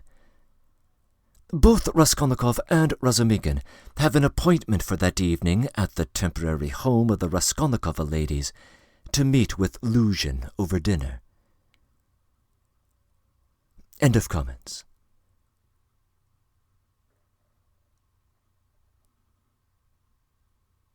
Chapter 6. "I don't believe it! I can't believe it!" repeated Razumikhin, trying in perplexity to refute Raskolnikov's arguments. They were by now approaching Bakaliev's lodgings, where Pulcheria Alexandrovna and Dunya had been expecting them a long while. Razumikhin kept stopping on the way in the heat of discussion, confused and excited by the very fact that they were for the first time speaking openly about it. "Don't believe it, then," answered Raskolnikov, with a cold, careless smile. "You were noticing nothing as usual, but I was weighing every word." "You are suspicious. That is why you weighed their words." "Certainly I agree Porfiry's tone was rather strange, and still more that wretch Zametov. You are right, there was something about him. But why? Why?" "He has changed his mind since last night." "Quite the contrary. If they had that brainless idea, they would do their best to hide it and conceal their cards in order to catch you afterwards. But it was all impudent and careless." "If they had had facts, I mean real facts, or at least grounds for suspicion, then they would certainly have tried to hide their game in the hope of getting more. They would have made a search long ago, anyway. But they haven't got any facts, not a single one. It's all a mirage, all ambiguous, just a floating idea. So they tried to throw me with impudence. And perhaps he was irritated at having no facts, and blurted it out in vexation. Or perhaps he has a plan. He seems like an intelligent man. Perhaps he wanted to frighten me by pretending to know. They have a psychology of their own, my friend. But it's so revolting to explain it all. Let's stop." "And it's insulting! Insulting! I understand you. But since we have spoken openly now, and it is an excellent thing that we have at last, I'm glad, I will now admit frankly that I noticed it in them long ago, this idea. Just a hint, of course, that insinuation. But why even an insinuation? How dare they? What grounds do they have? If only you knew how furious I've been.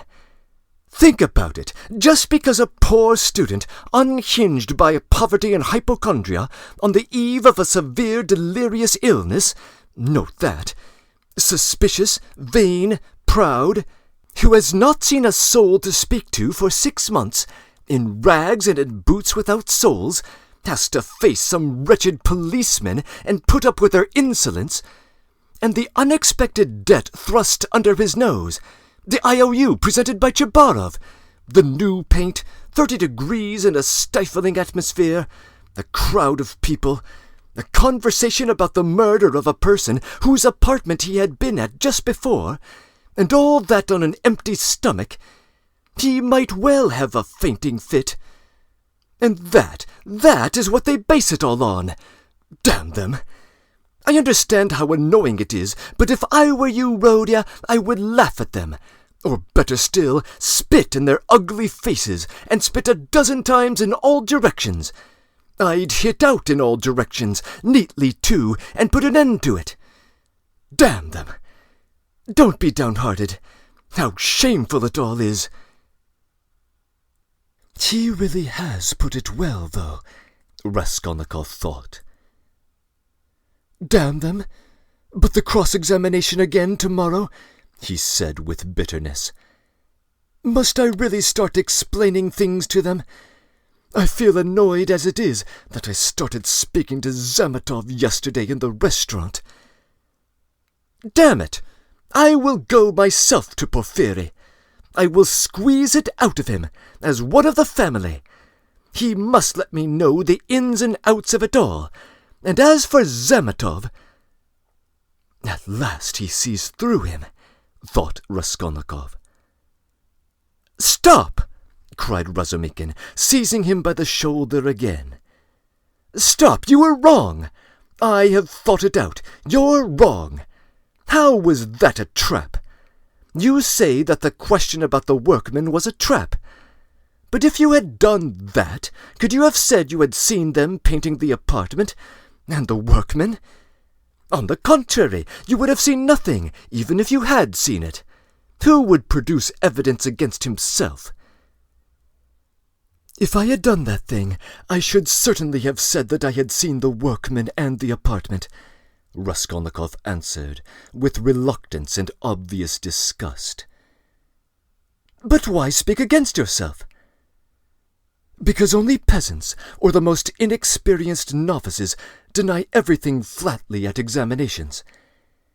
If a man is undeveloped and inexperienced, he will certainly try to admit all the external facts that can't be avoided, but seek other explanations of them, introduce some special, unexpected turn that will lend them another meaning and put them in another light. Porfiry might well reckon that I should be sure to answer so, and say I had seen them to give an air of truth, and then make some explanation. But he would have told you at once that the workmen could not have been there 2 days before, and that therefore you must have been there on the day of the murder at 8 o'clock, and so he would have caught you over a detail. Yes, that is what he was reckoning on, that I should not have time to reflect, and should be in a hurry to make the most likely answer, and so would forget that the workmen could not have been there 2 days before. But how could you forget it? Nothing easier. It is in just such stupid things that clever people are most easily caught. The more cunning a man is, the less he suspects that he will be caught out in a simple trap. The more cunning a man is, the simpler the trap he must be caught in. Porfiry is not as much of a fool as you think. He is a knave, then, if that is so." Raskolnikov could not help laughing. But at the very moment he was struck by the strangeness of his own frankness, and the eagerness with which he had made this explanation, though he had kept up all the preceding conversation with gloomy repulsion, obviously with a motive, from necessity. "I am getting a relish for certain aspects," he thought to himself. But almost at the same instant he became suddenly uneasy, as though an unexpected and alarming idea had occurred to him. His uneasiness kept on increasing. They had just reached the entrance to Bakaleyev's. "Go in alone," said Raskolnikov suddenly. "I'll be back soon." "Where are you going? We've just got here." "I can't help it. I will come back in half an hour. Tell them." "Say what you like. I will come with you." "So you want to torture me too?" he screamed, with such bitter irritation, such despair in his eyes, that Razumikin's hands dropped. He stood for some time on the steps, looking gloomily at Raskolnikov, striding rapidly away in the direction of his lodging.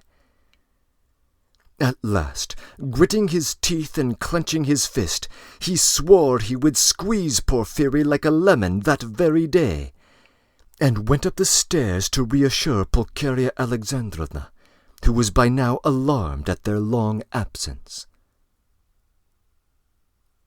When Raskolnikov got home, his hair was soaked with sweat, and he was breathing heavily.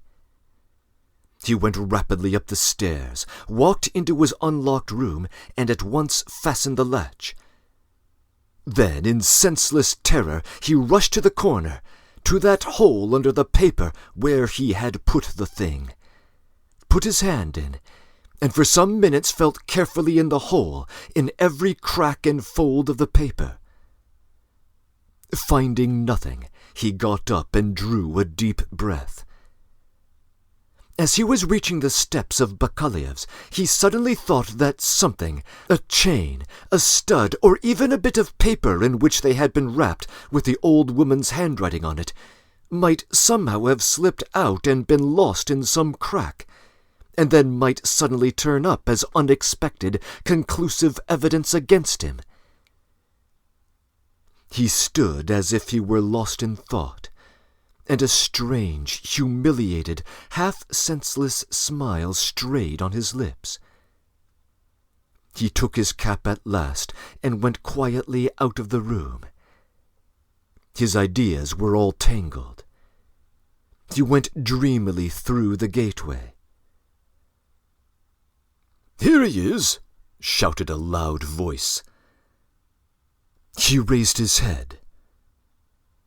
The porter was standing at the door of his little room and was pointing him out to a short man who looked like an artisan, wearing a long coat and a waistcoat, and looking at a distance remarkably like a woman. He stooped, and his head in a greasy cap hung forward. From his wrinkled, flabby face he looked over 50. His little eyes were lost in fat, and they looked out grimly, sternly, and discontentedly. "What is it?" Raskolnikov asked, going up to the porter. The man stole a look at him from under his brows, and he looked at him attentively, deliberately. Then he turned slowly and went out of the gate into the street without saying a word. "What is it?" cried Raskolnikov. "He was asking whether a student lived here, mentioned your name and who you lodged with. I saw you coming and pointed you out, and he went away. Seems strange to me." The porter also seemed fairly puzzled, but not excessively so, and after wondering about it for a moment, he turned and went back to his room. Raskolnikov ran after the stranger, and at once caught sight of him walking along the other side of the street with the same even, deliberate step, his eyes fixed on the ground, as if he were meditating. He soon overtook him, but kept walking behind him for some time. At last, moving level with him, he looked at his face. The man noticed him at once, looked at him quickly, but dropped his eyes again. And so they walked for a minute, side by side, without uttering a word. "You were asking for me at the porter's?" Raskolnikov said at last, but in a strangely quiet voice. The man didn't answer. He didn't even look at him. Again they were both silent. "Why did you come and ask for me, and say nothing? Why?" Raskolnikov's voice broke, and he seemed unable to articulate the words clearly. The man raised his eyes this time, and turned a gloomy, sinister look at Raskolnikov. "Murderer!" he said suddenly in a quiet but clear and distinct voice. Raskolnikov went on walking beside him.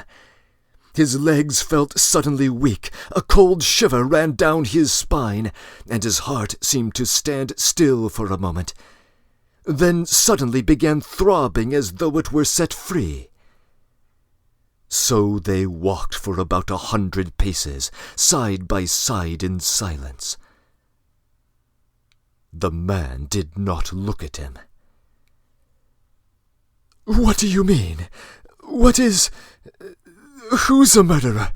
muttered Raskolnikov, hardly audibly.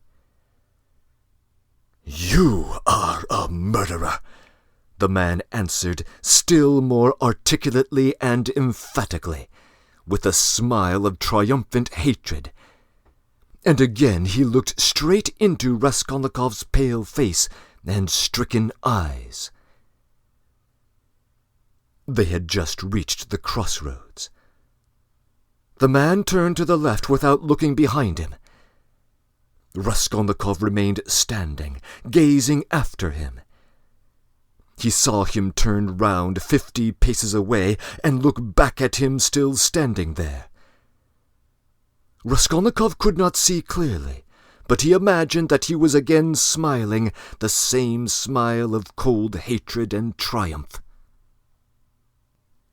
With slow, faltering steps, with shaking knees, Raskolnikov made his way back to his little garret, feeling chilled all over.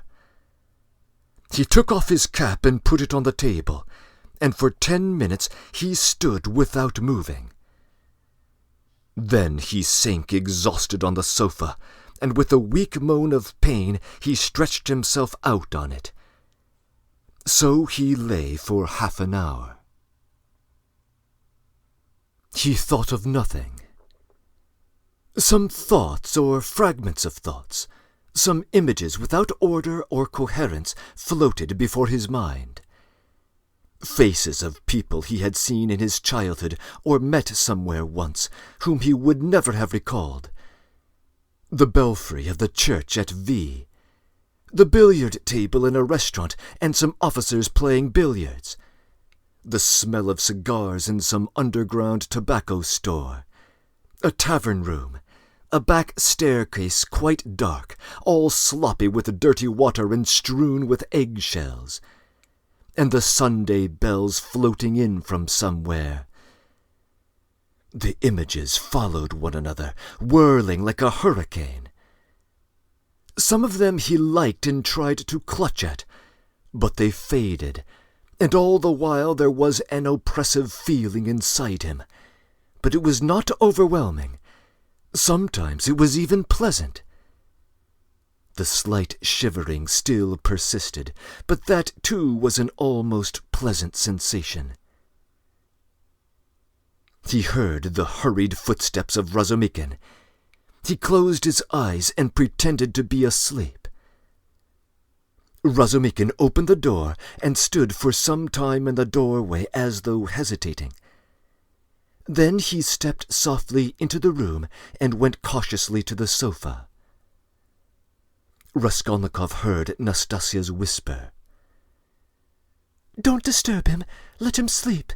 He can have his dinner later." "Fine," answered Razumikin. Both withdrew carefully and closed the door. Another half-hour passed. Raskolnikov opened his eyes, turned on his back again, clasping his hands behind his head. "Who is he? Who is that man who sprang out of the earth? Where was he? What did he see?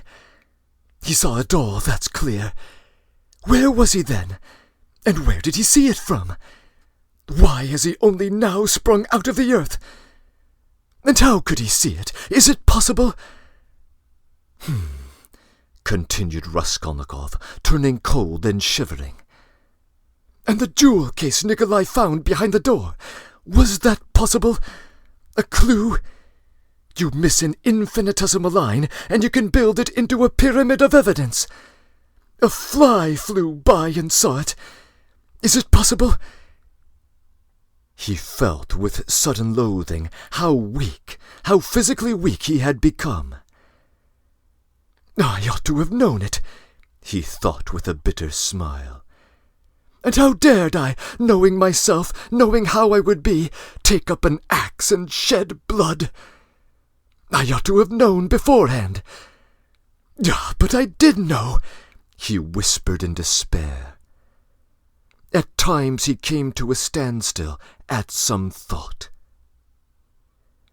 "No, those men are not made like that. The real master to whom all is permitted storms Toulon, makes a massacre in Paris, forgets an army in Egypt, wastes 500,000 men in the Moscow expedition, and gets off with a jest at Vilna. And altars are set up to him after his death, and so everything is permitted. No, such people, it seems, are not made of flesh, but of bronze."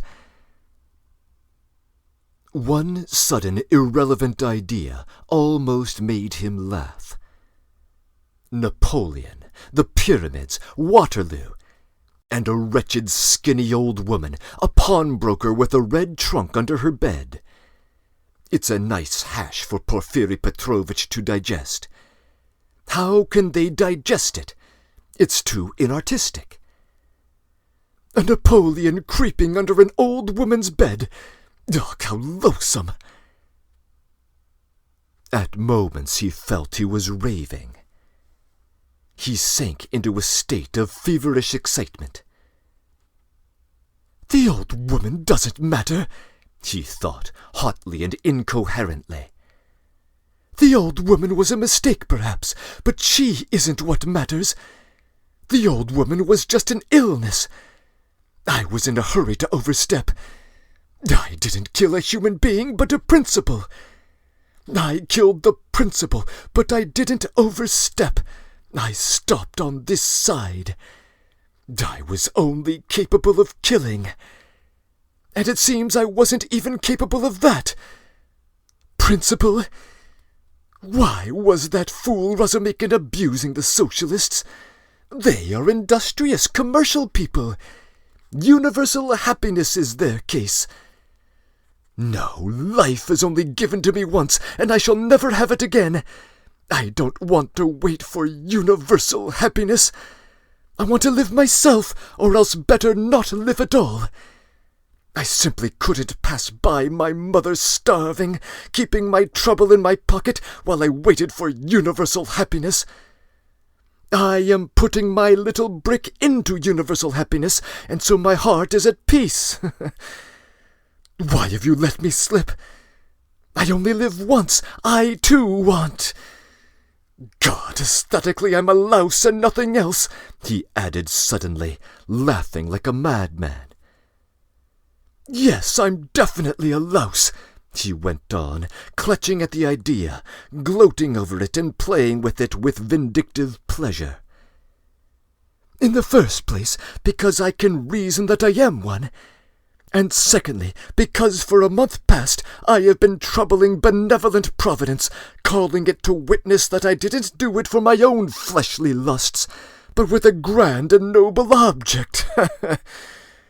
Thirdly, because I aim to carry it out as justly as possible, weighing, measuring, and calculating. Of all the lice I picked out the most useless one, and proposed to take from her only as much as I needed for the first step, no more, no less. So the rest would have gone to a monastery, according to her will. And the thing which really shows that I am a louse, he added, grinding his teeth, is that I am perhaps viler and more loathsome than the louse I killed. And I felt beforehand that I would tell myself so after I killed her. Can anything be compared with the horror of that? The vulgarity, the abjectness. I understand the prophet with his sabre on his steed. All the commands and trembling creation must obey. The prophet is right. He is right when he sets a battery across the street and blows up the innocent and the guilty without explaining. It's for you to obey, trembling creation, and not to have desires. That's not for you. Oh, I shall never, never forgive the old woman. His hair was soaked with sweat. His quivering lips were parched. His eyes were fixed on the ceiling. Mother, sister, how I loved them. Why do I hate them now? Yes, I hate them. I feel a physical hatred for them. I can't bear to have them near me. I went up to my mother and kissed her, I remember. To embrace her and think if she only knew. Shall I tell her then? That's just what I might do. She must be the same as I am, he added, straining himself to think, as it were struggling with delirium. How I hate the old woman now!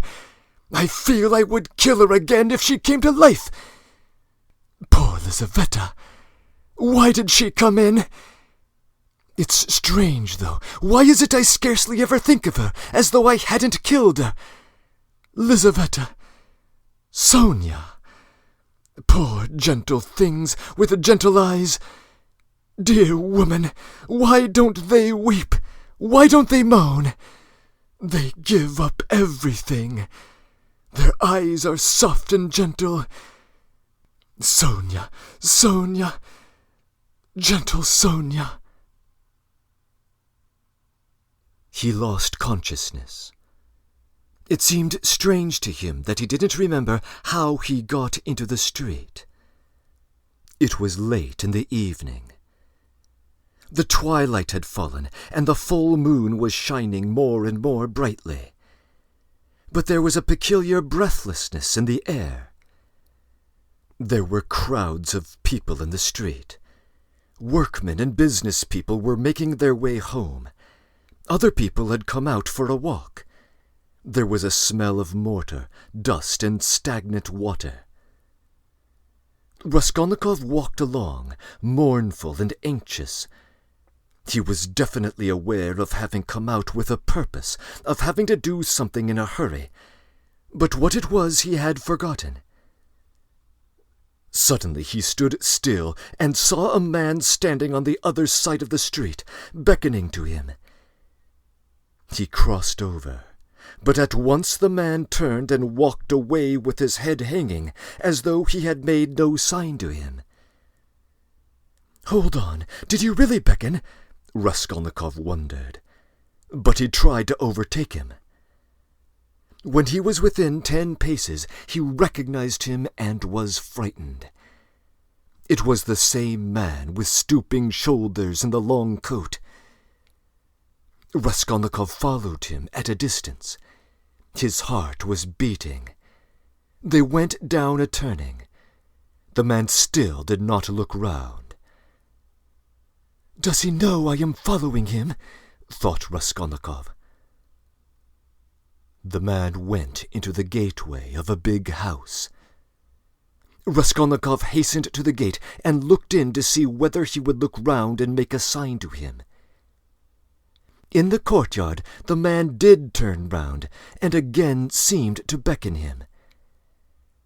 Raskolnikov at once followed him into the yard, but the man was gone. He must have gone up the first staircase. Raskolnikov rushed after him. He heard slow, measured steps 2 flights above. The staircase seemed strangely familiar. He reached the window on the first floor. The moon shone through the panes with a melancholy and mysterious light. Then he reached the second floor. Bah, this is the apartment where the painters were at work. But how was it he did not recognize it at once? The steps of the man above had died away. So he must have stopped or hidden somewhere. He reached the third floor. Should he go on? There was a stillness that was dreadful. But he went on. The sound of his own footsteps scared and frightened him. How dark it was! The man must be hiding in some corner here. Ah, the apartment was standing wide open. He hesitated and went in. It was very dark and empty in the passage, as though everything had been removed. He crept on tiptoe into the parlor, which was flooded with moonlight. Everything there was as before. The chairs, the looking-glass, the yellow sofa, and the pictures in the frames. A huge, round, copper-red moon looked in at the windows. "It's the moon that makes it so still, weaving some mystery," thought Raskolnikov. He stood and waited a long while, and the more silent the moonlight, the more violently his heart beat, until it grew painful. And still the same hush. Suddenly he heard a momentary sharp crack like the snapping of a splinter, and all was still again. A fly flew up suddenly and struck the window pane with a plaintive buzz. At that moment he noticed in the corner, between the window and the little cupboard, something like a cloak hanging on the wall. "Why is that cloak there?" he thought. "It wasn't there before." He went up to it quietly and felt that there was someone hiding behind it. He cautiously moved the cloak and saw, sitting on a chair in the corner, the old woman bent double so that he couldn't see her face. But it was she. He stood over her.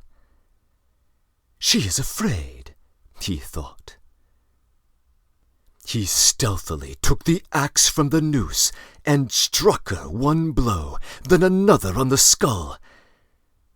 But strange to say, she did not stir, as though she were made of wood. He was frightened, bent down nearer, and tried to look at her. But she, too, bent her head lower. He bent right down to the ground and peeped up into her face from below. He peeped and turned cold with horror. The old woman was sitting and laughing, shaking with noiseless laughter, doing her best to prevent him hearing it. Suddenly he imagined that the door from the bedroom was ajar, and that there was laughter and whispering inside. He was overcome with frenzy, and he began hitting the old woman on the head with all his strength. But at every blow of the axe, the laughter and whispering from the bedroom grew louder, and the old woman was actually shaking with amusement. He was rushing away, but the passage was full of people. The doors of the apartments stood open, and on the landing, on the stairs, and everywhere below, there were people, rows of heads, all looking, but huddled together in silence and expectation. Something gripped his heart. His legs were rooted to the spot. They would not move. He tried to scream, and woke up.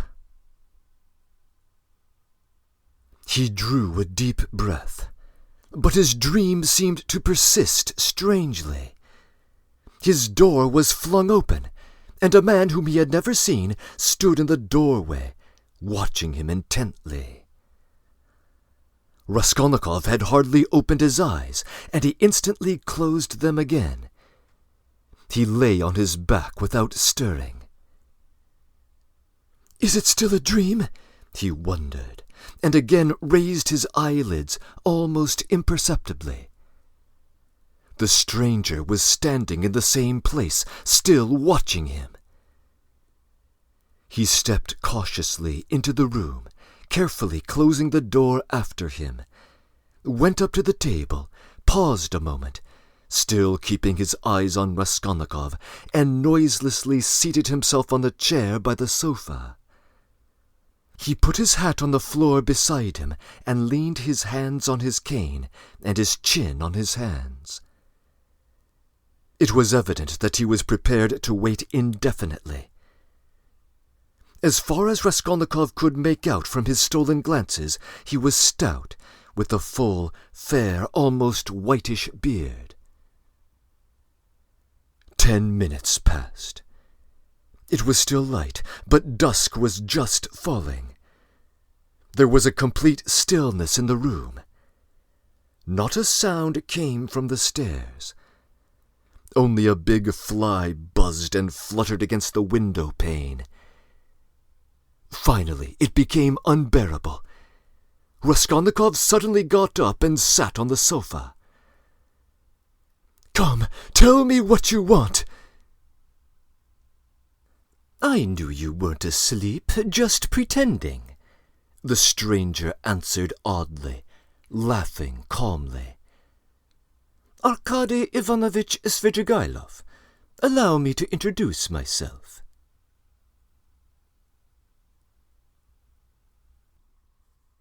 Breaking in.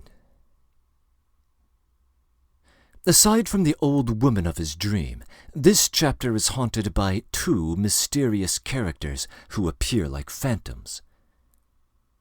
The unnamed figure who, on the street, accuses Raskolnikov of murder presents a mystery.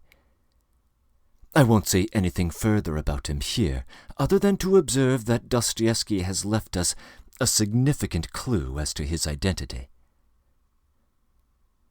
The other phantom of the chapter is, of course, Svidrigailov, who seems almost to emerge from Raskolnikov's nightmare. It may be worth briefly rehearsing what we know of him. Pulcheria Alexandrovna's letter informed us that he had been Dunya's employer in the provinces, where she served as a governess, that he had made a pass at her, that Dunya had taken care to rebuff those advances while avoiding scandal. That scandal ensued in any event, resulting in her dishonorable dismissal by his incensed wife, Marfa Petrovna. That he eventually confessed his own part in the affair to his wife while producing a letter vindicating Dunya's honor. That Marfa Petrovna took extraordinary steps to redeem Dunya's reputation, and that she also took steps to abuse her own husband over the scandal. In the last few chapters, we have learned that Marfa Petrovna is recently deceased. The couple had been married for 7 years, and Svidrigailov was often considerate of and even submissive to his wife, but he is rumored also to have beaten her. The story is told that, after one such beating, she had dinner, left the estate, and went to a bathhouse, where she suffered a fatal stroke. In this chapter, Svidrigailov is described as stout or thickly set, with a cane, and with a very light-colored beard. We might wonder whether this description matches that of any other figure we have observed in Petersburg lately. In any event, we will get to know Mr. Svidrigailov more intimately in the near future.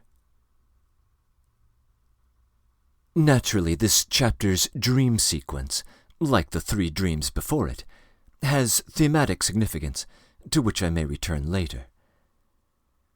This chapter has another encounter at a crossroads with the mysterious accuser, and the notion of crossing over or overstepping, which forms the linguistic kernel of the term crime in our title, occurs both in the dream and in the self-lacerating monologue Raskolnikov delivers before losing consciousness. That monologue reveals another significant thematic idea, that the socialist utilitarian motive, which is at odds with conventional morality, is nevertheless also inconsistent with the Napoleonic transcendence of morality. A Napoleon would care no more for the utilitarian impulse of maximizing overall welfare than he would for conventional norms. But Raskolnikov was influenced by both the Napoleonic and the utilitarian, and also by the simple desire of meeting his own needs and the needs of his family. So, why did Raskolnikov commit that murder? Our mystery, which is clearly still his mystery, has not yet been solved. We are now halfway through the novel. As we move into Part 4, it will be good to keep in mind the appointments that are filling up Raskolnikov's schedule. The most urgent is his evening appointment with his family and Luzhin. You might be forgiven for thinking that he has already missed it. In fact, it was afternoon when he lost consciousness, and while the dream sequence takes place late at night, in the waking world it is now dusk, so he has hope of making that meeting yet. He promised Sonia in Chapter 4 that he would come to visit her that day, even if Sonia had hoped that he wouldn't come quite so soon. He has an appointment for the following afternoon to attend the funeral dinner at the Marmeladov household. But in the previous chapter, he unpleasantly found himself with another appointment for the following morning at 11 a.m. at the police station to discuss affairs with Porfiri Petrovich. First, however, he must navigate an unscheduled meeting with his unexpected visitor. End of comments.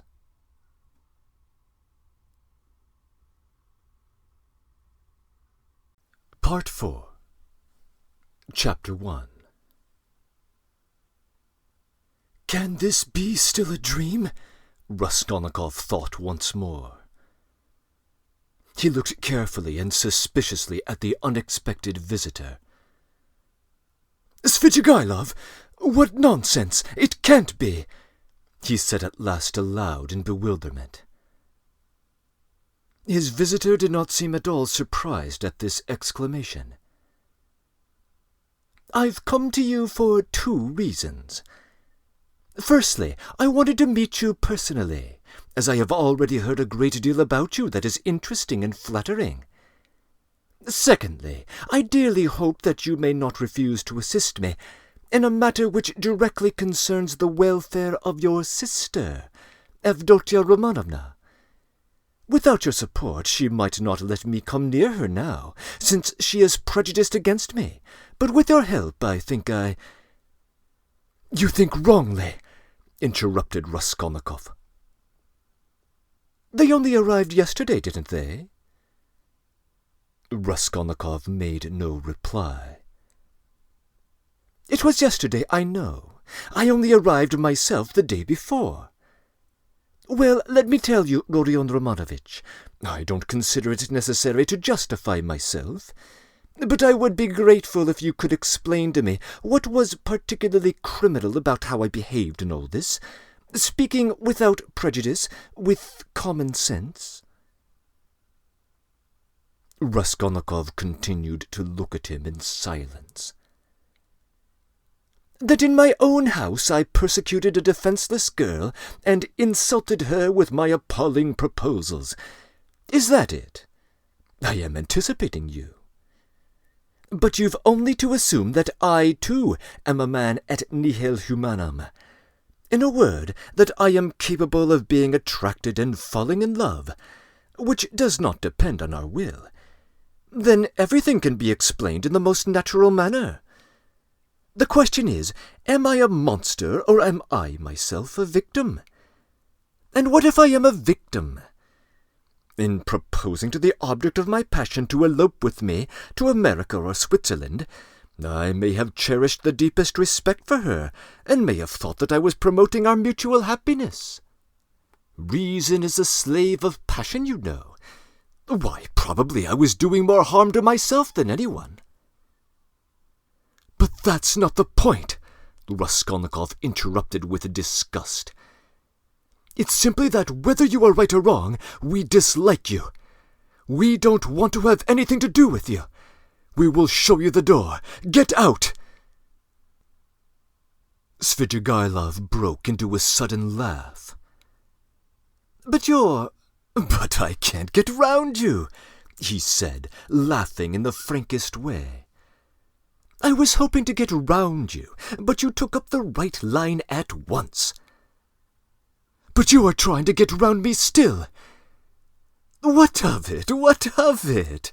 cried Svidrigailov, laughing openly.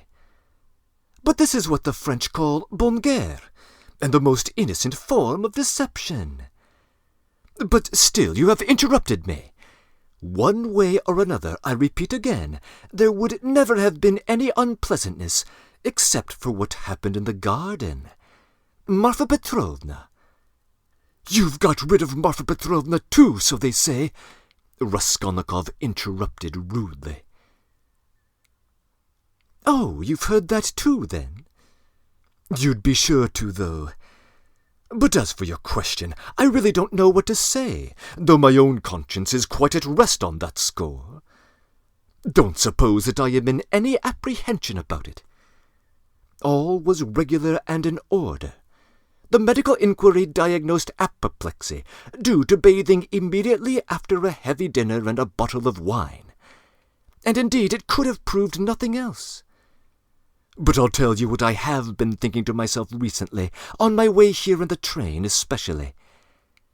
Didn't I contribute to that whole calamity, morally in a way, by my irritation or something of the sort? But I came to the conclusion that that, too, was out of the question. Raskolnikov laughed. I'm amazed you trouble yourself about it. But what are you laughing at?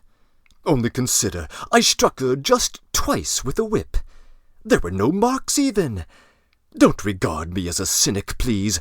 I am perfectly aware how atrocious it was of me. But I know for certain, too, that Marfa Petrovna was very likely pleased at my warmth, so to speak. The story of your sister had been wrung out to the last drop. For the last 3 days Marfa Petrovna had been forced to sit at home. She had nothing to show herself with in the town. Besides, she had bored them so much with that letter. You heard about her reading the letter. And all of a sudden those 2 whip-lashes fell from heaven.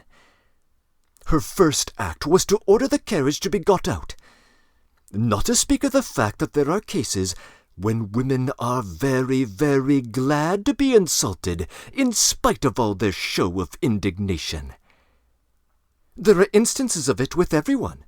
Human beings in general, indeed, greatly love to be insulted. Have you noticed that? But it's particularly so with women. You might even say it's their only amusement. At one time Raskolnikov thought of getting up and walking out, and thus drawing their interview to a close. But some curiosity and even a sort of carefulness made him linger for a moment. "Are you fond of fighting?" he asked casually. "No, not very," Svidrigailov answered calmly. "And Marfa Petrovna and I scarcely ever fought. We lived very harmoniously, and she was always pleased with me. I only used the whip twice in all our 7 years, not counting a third occasion, which was really very ambiguous. The first time was 2 months after our marriage, immediately after we arrived in the country. And the last time was the one we were just speaking about. Did you suppose I was such a monster, such a reactionary, such a slave-driver? Oh, by the way, do you remember, Rodion Romanovich, how a few years ago, in those days of kindly publicity, a nobleman, I've forgotten his name, was put to shame everywhere in all the papers for having thrashed a German woman in a railway train? You remember? It was in those days, the same year, I believe, that the disgraceful action of the age took place. You know, the Egyptian nights, that public reading, you remember? The dark eyes, you know. Ah, the golden days of our youth, where are they now? Well, as for the gentleman who thrashed the German, I feel no sympathy with him, because after all, what need is there for sympathy? But I must say that there are sometimes such provoking Germans that I don't believe there is a progressive who could quite answer for himself. No one looked at the subject from that point of view then, but that's the truly humane point of view, I assure you." After saying this, Svidrigailov broke into a sudden laugh again. Raskolnikov saw clearly that this was a man with a firm purpose in his mind, who was able to keep it to himself. "I expect you've not talked to anyone for several days?" he asked. "Scarcely anyone.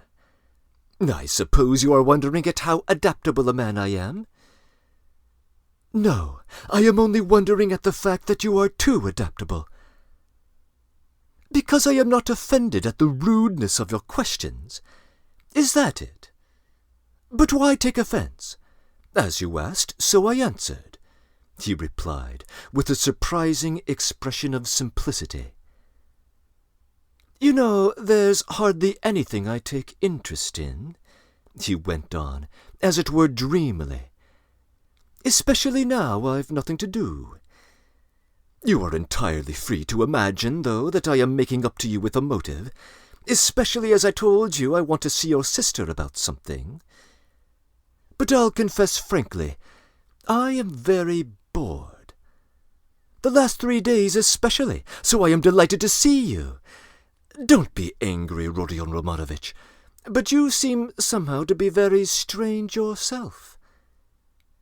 Say what you like, there's something wrong with you, and now, too. Not this very minute, I mean, but now generally. Well, I won't, don't scowl. I am not as much of a bear, you know, as you think.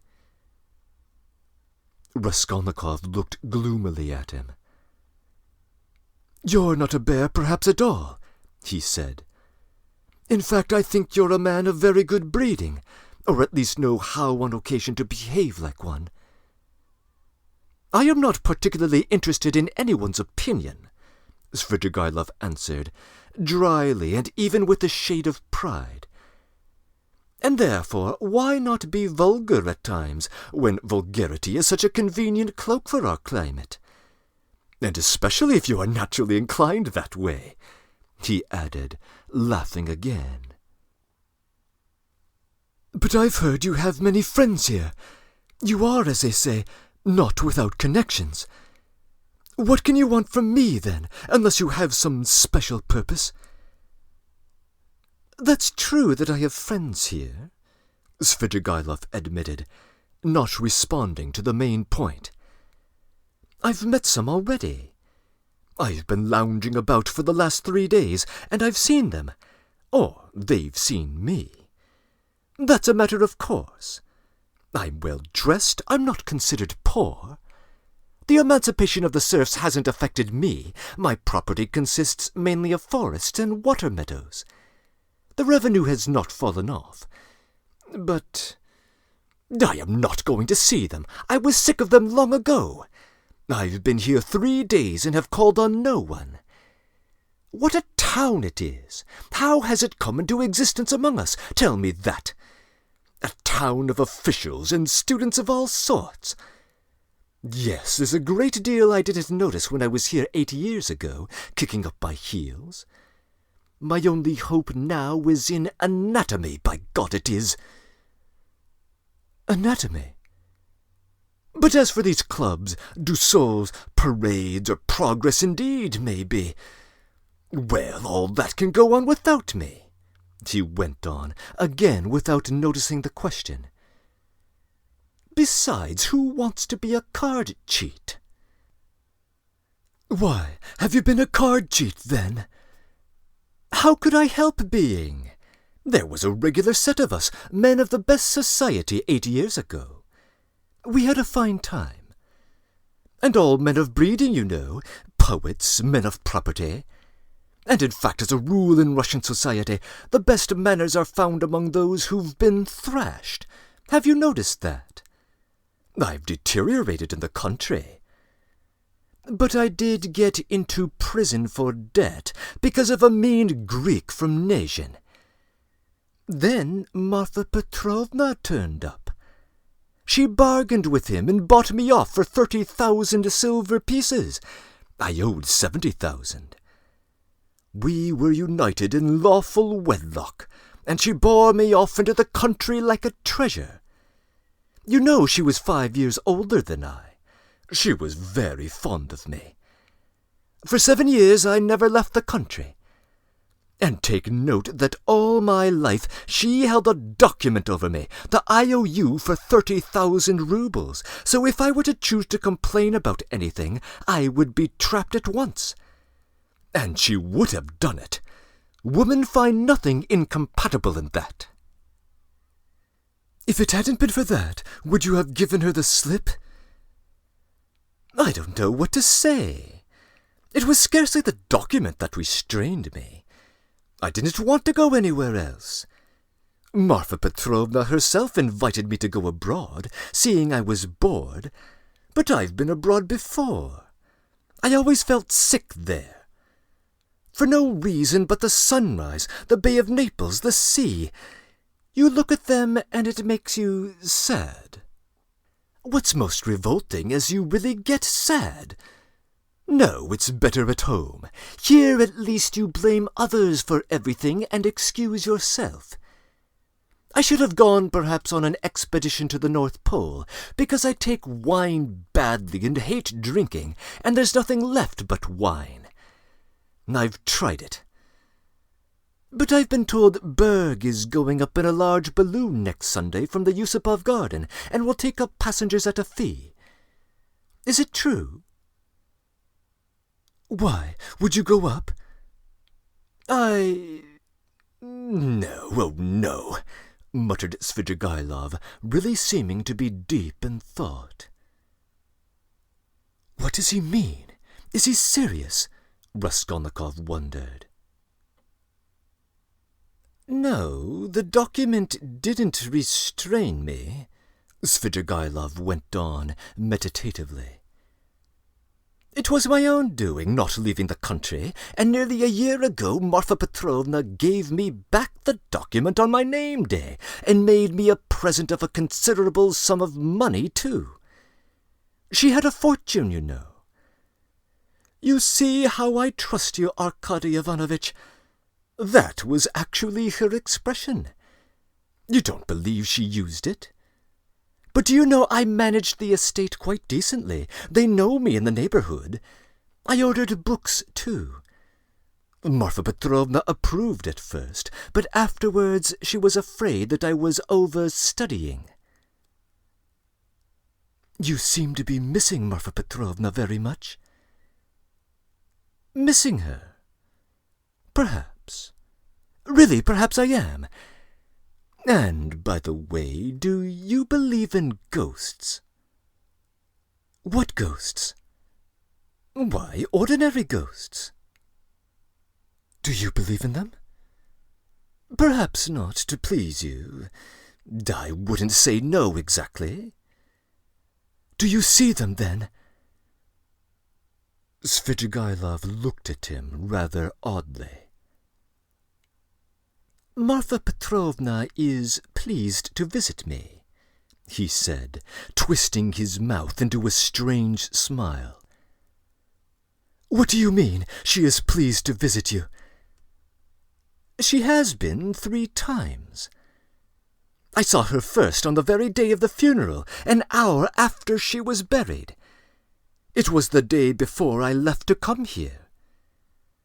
The second time was the day before yesterday, at daybreak, on the journey at the station of Malaya Vishera.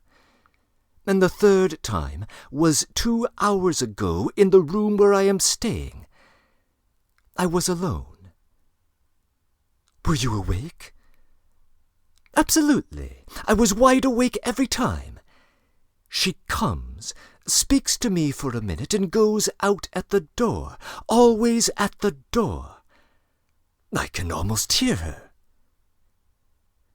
What made me think that something of the sort must be happening to you? Raskolnikov said suddenly. At the same moment he was surprised at having said it. He was extremely excited. What? Did you think so? Svidrigailov asked in astonishment. Did you really? Didn't I say that there was something in common between us? You never said so, Raskolnikov cried sharply and with heat. Didn't I? No, I thought I did. When I came in and saw you lying with your eyes shut, pretending, I said to myself at once, here's the man. What do you mean by the man? What are you talking about? Cried Raskolnikov. What do I mean? I really don't know, Svidrigailov muttered ingenuously, as though he too were puzzled. For a minute they were silent. They stared at each other's faces. That's all nonsense, Raskolnikov shouted with vexation. What does she say when she comes to you? She? Would you believe it? She talks of the silliest trifles, and man is a strange creature. It makes me angry. The first time she came in, I was tired, you know, the funeral service, the funeral ceremony, the lunch afterwards. At last I was left alone in my study. I lit a cigar and began to think. She came in at the door. "You've been so busy today, Arkady Ivanovich, you've forgotten to wind the dining-room clock," she said. "All those 7 years I've wound that clock every week, and if I forgot it, she would always remind me. The next day I set off on my way here. I got out at the station at daybreak. I'd been asleep, tired out, with my eyes half open. I was drinking some coffee. I looked up, and there was suddenly Marfa Petrovna sitting beside me with a pack of cards in her hands. "Shall I tell your fortune for the journey, Arkady Ivanovich?" She was a great one for telling fortunes. I shall never forgive myself for not asking her to. I ran away in a fright, and besides, the bell rang. I was sitting today, feeling very heavy after a miserable dinner from a cafe. I was sitting smoking, and all of a sudden Marfa Petrovna appeared again. She came in very smart in a new green silk dress with a long train. "Hello, Arkady Ivanovich, how do you like my dress? Aniska couldn't make one like this." Aniska was a dressmaker in the country, one of our former serf girls who had been trained in Moscow, a pretty wench. She stood turning round before me. I looked at the dress, and then I looked carefully, very carefully at her face. "I'm surprised you bothered to come to me about such unimportant matters, Marfa Petrovna." "Good gracious, you won't let anyone disturb you about anything." To tease her, I said, "I want to get married, Marfa Petrovna." "That's just like you, Arkady Ivanovich. It does you very little credit to come looking for a bride when you've hardly buried your wife. And if you could make a good choice at least. But I know it won't be for your happiness or hers. You will only be a laughing-stock to all good people." Then she went out, and her train seemed to rustle. Isn't it nonsense? "But perhaps you are lying," Raskolnikov put in. "I rarely lie," answered Svidrigailov thoughtfully, apparently not noticing the rudeness of the question. "And in the past, have you seen ghosts before?" "Yes, I have seen them, but only once in my life, 6 years ago. I had a serf, Filka. Just after his burial, I called out forgetfully, 'Filka, my pipe!' He came in and went to the cupboard where my pipes were. I sat still and thought, 'He is doing it to take revenge on me,' because we had a violent quarrel just before his death. 'How dare you come in with a hole in your elbow?' I said. 'Go away, you fool!' He turned and went out and never came again. I didn't tell Marfa Petrovna at the time. I wanted to have a service sung for him, but I was ashamed." "You should go to a doctor." "I know I am not well without your telling me, though I don't know what's wrong. I believe I am 5 times as strong as you are. I didn't ask you whether you believe that ghosts can be seen, but whether you believe that they exist." "No, I won't believe it," Raskolnikov cried with real anger. "What do people generally say?" muttered Svidrigailov, as though speaking to himself, looking aside and bowing his head. "They say, 'You are ill, so what appears to you is only unreal fantasy.' But that's not strictly logical. I agree that ghosts only appear to the sick, but that only proves that they are unable to appear except to the sick, not that they don't exist. Nothing of the sort, Raskolnikov insisted irritably. No, you don't think so? Svidrigailov went on, looking at him deliberately. But what do you say to this argument? Come on, help me with it. Ghosts are, as it were, shreds and fragments of other worlds, the beginning of them. A man in health has, of course, no reason to see them, because he is above all a man of this earth, and is bound for the sake of completeness and order to live only in this life.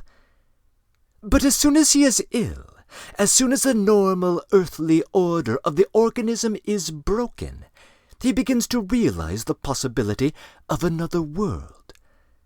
And the more seriously ill he is, the closer becomes his contact with that other world, so that as soon as the man dies, he steps straight into that world.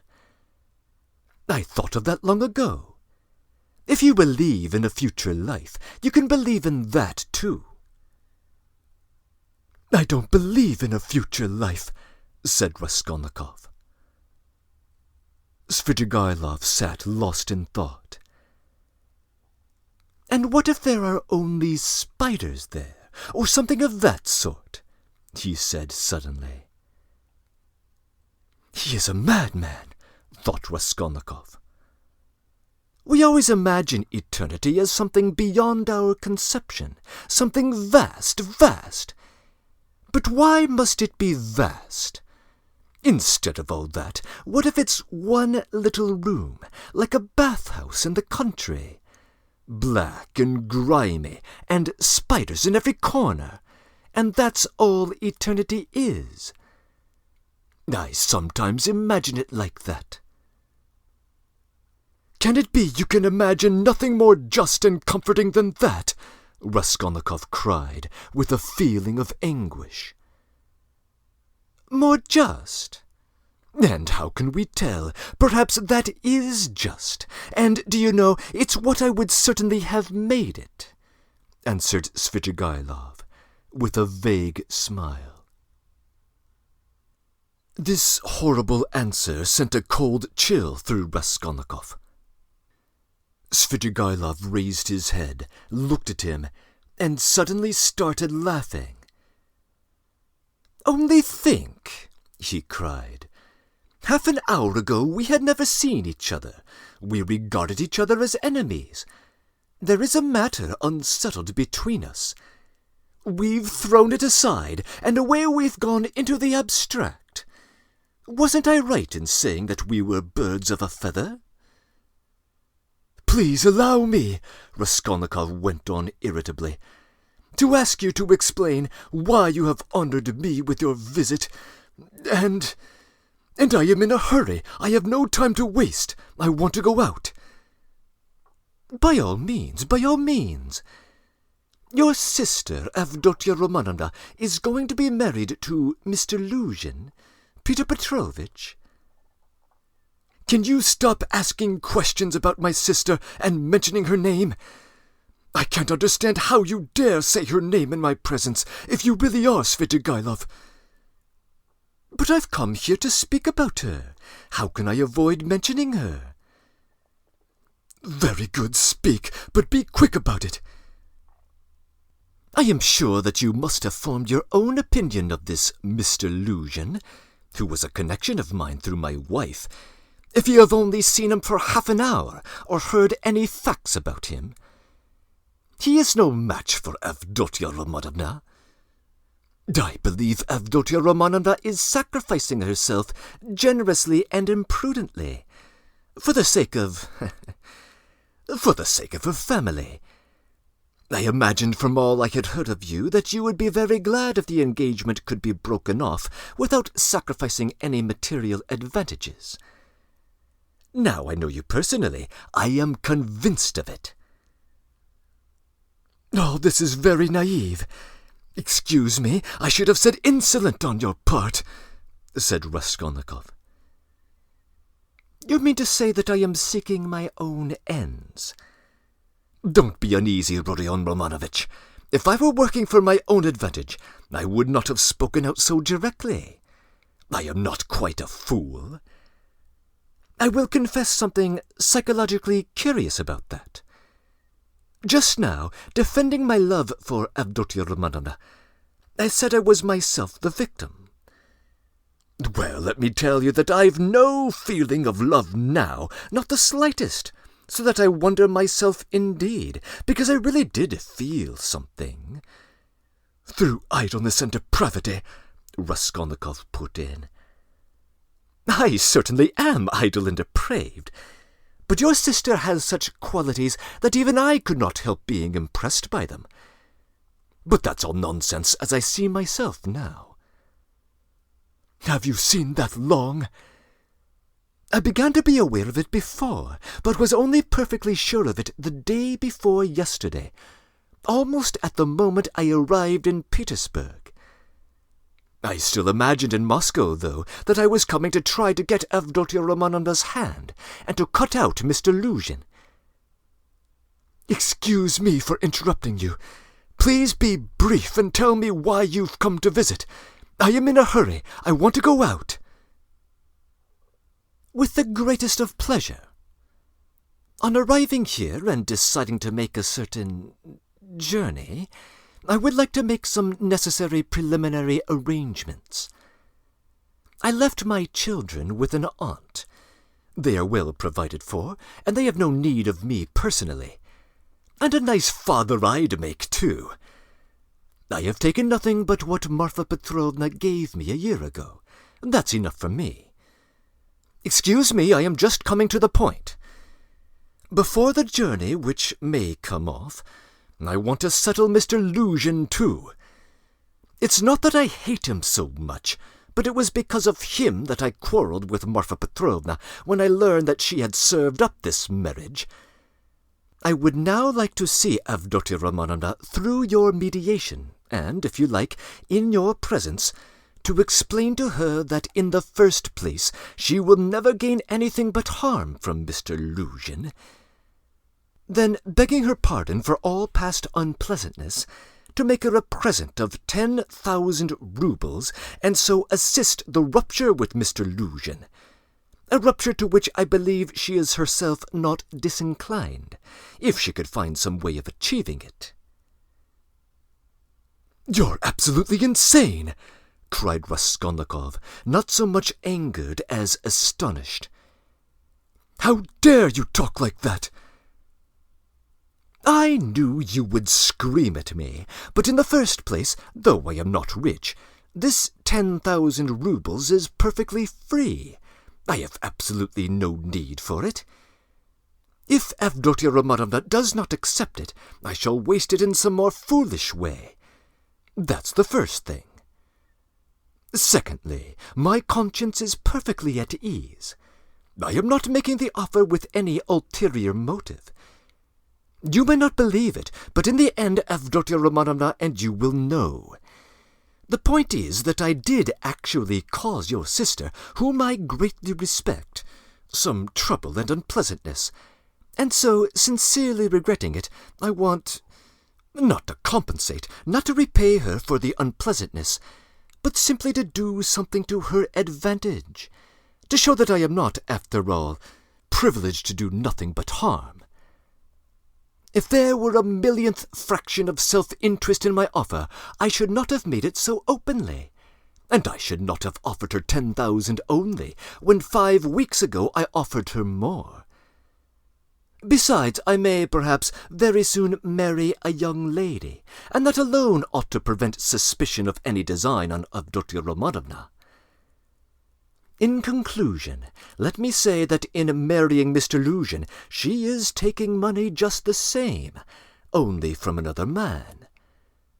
Don't be angry, Rodion Romanovich. Think it over coolly and quietly. Svidrigailov himself was extremely cool and quiet when he was saying this. Please don't say anything else, said Raskolnikov. In any case, this is unforgivably insolent. Not in the least. Then a man may do nothing but harm to his neighbor in this world, and is prevented from doing the tiniest bit of good by trivial conventional formalities. That's absurd. If I died, for instance, and left that sum to your sister in my will, surely she wouldn't refuse it? Very likely she would. Oh, no, she would not. If you refuse it, so be it, though 10,000 rubles is a wonderful thing to have on occasion. In any case, please repeat what I have said to Avdotia Romanovna. No, I won't.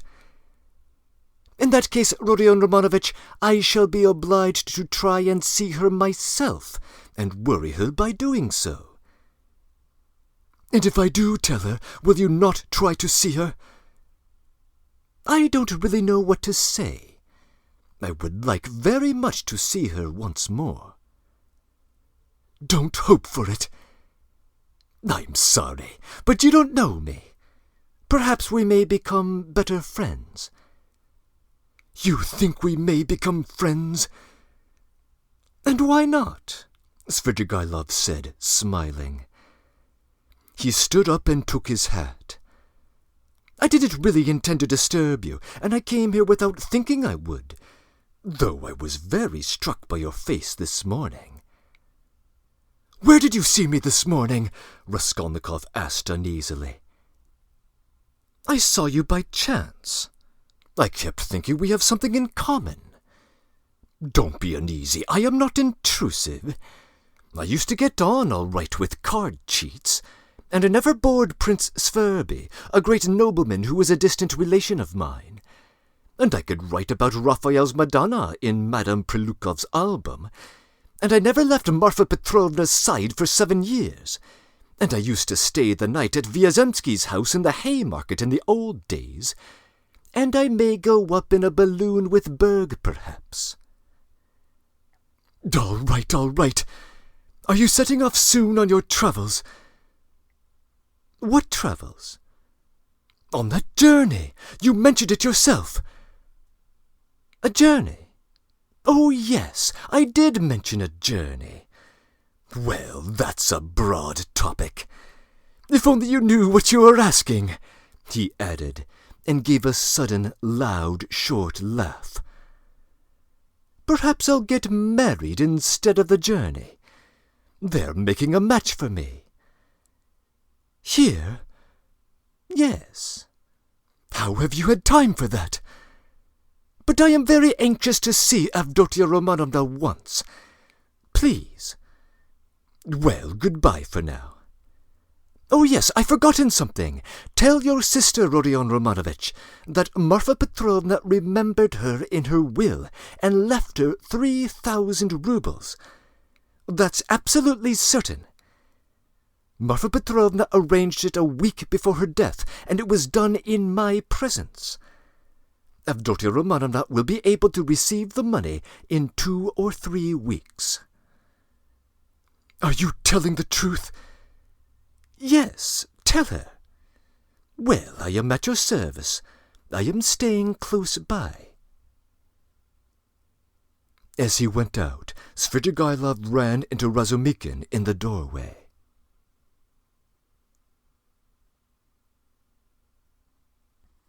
Breaking in.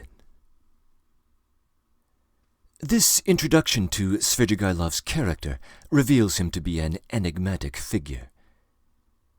The name Svidrigailov is an unusual one. Erwin Weil suggests that it might derive from a historical battle where the Orthodox army lost the field to non-Christian forces. Something similar may have happened in the man's soul. Much of his history seems cloaked in moral ambiguity, but hints at rather darker waters beneath. It is worth observing that each of the 2 ghosts who have haunted the man, both his deceased wife and his deceased servant Filka, died shortly after a violent altercation with him. The justification he offers for his behavior is often twisted. His claim that reason is the slave of passion derives from the subversive Enlightenment philosopher David Hume, although I doubt even Hume intended this quote to be taken in quite this way. Nevertheless, while the offer of 10,000 rubles to Dunya carries the smell of an ulterior motive, it could be genuine despite its impropriety, and his claim that he rarely lies itself appears sincere.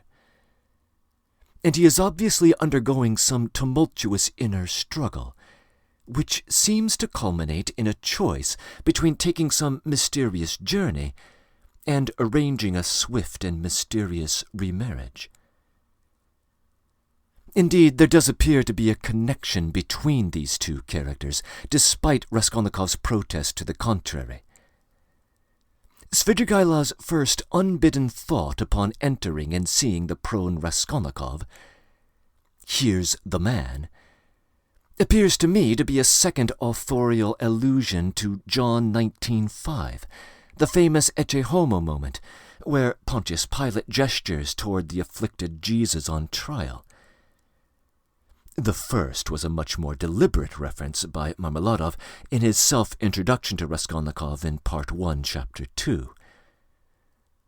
Whatever the case, the parallelism between these two men will be worth attending to in what follows. Svidrigailov makes a number of references to people and places of contemporary Petersburg, some of which are identified on screen.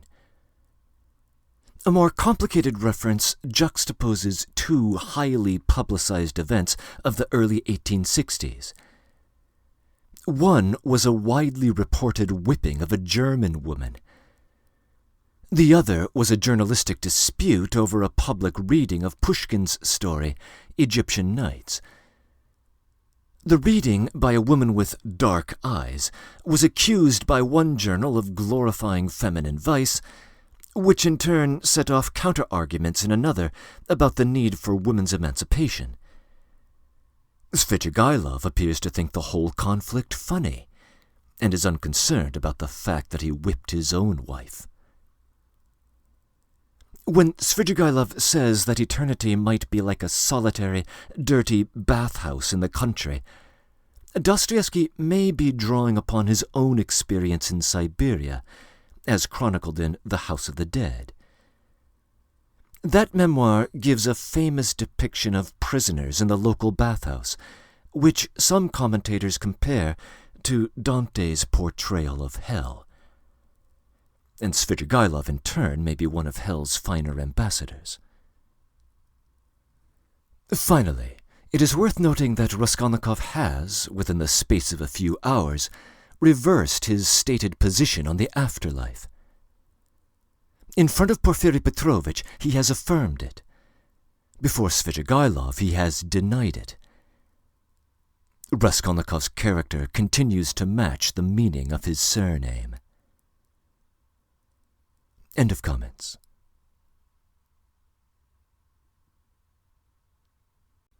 Chapter 2. It was nearly 8 o'clock. The two young men hurried to Bakaliev's to arrive before Luzhin.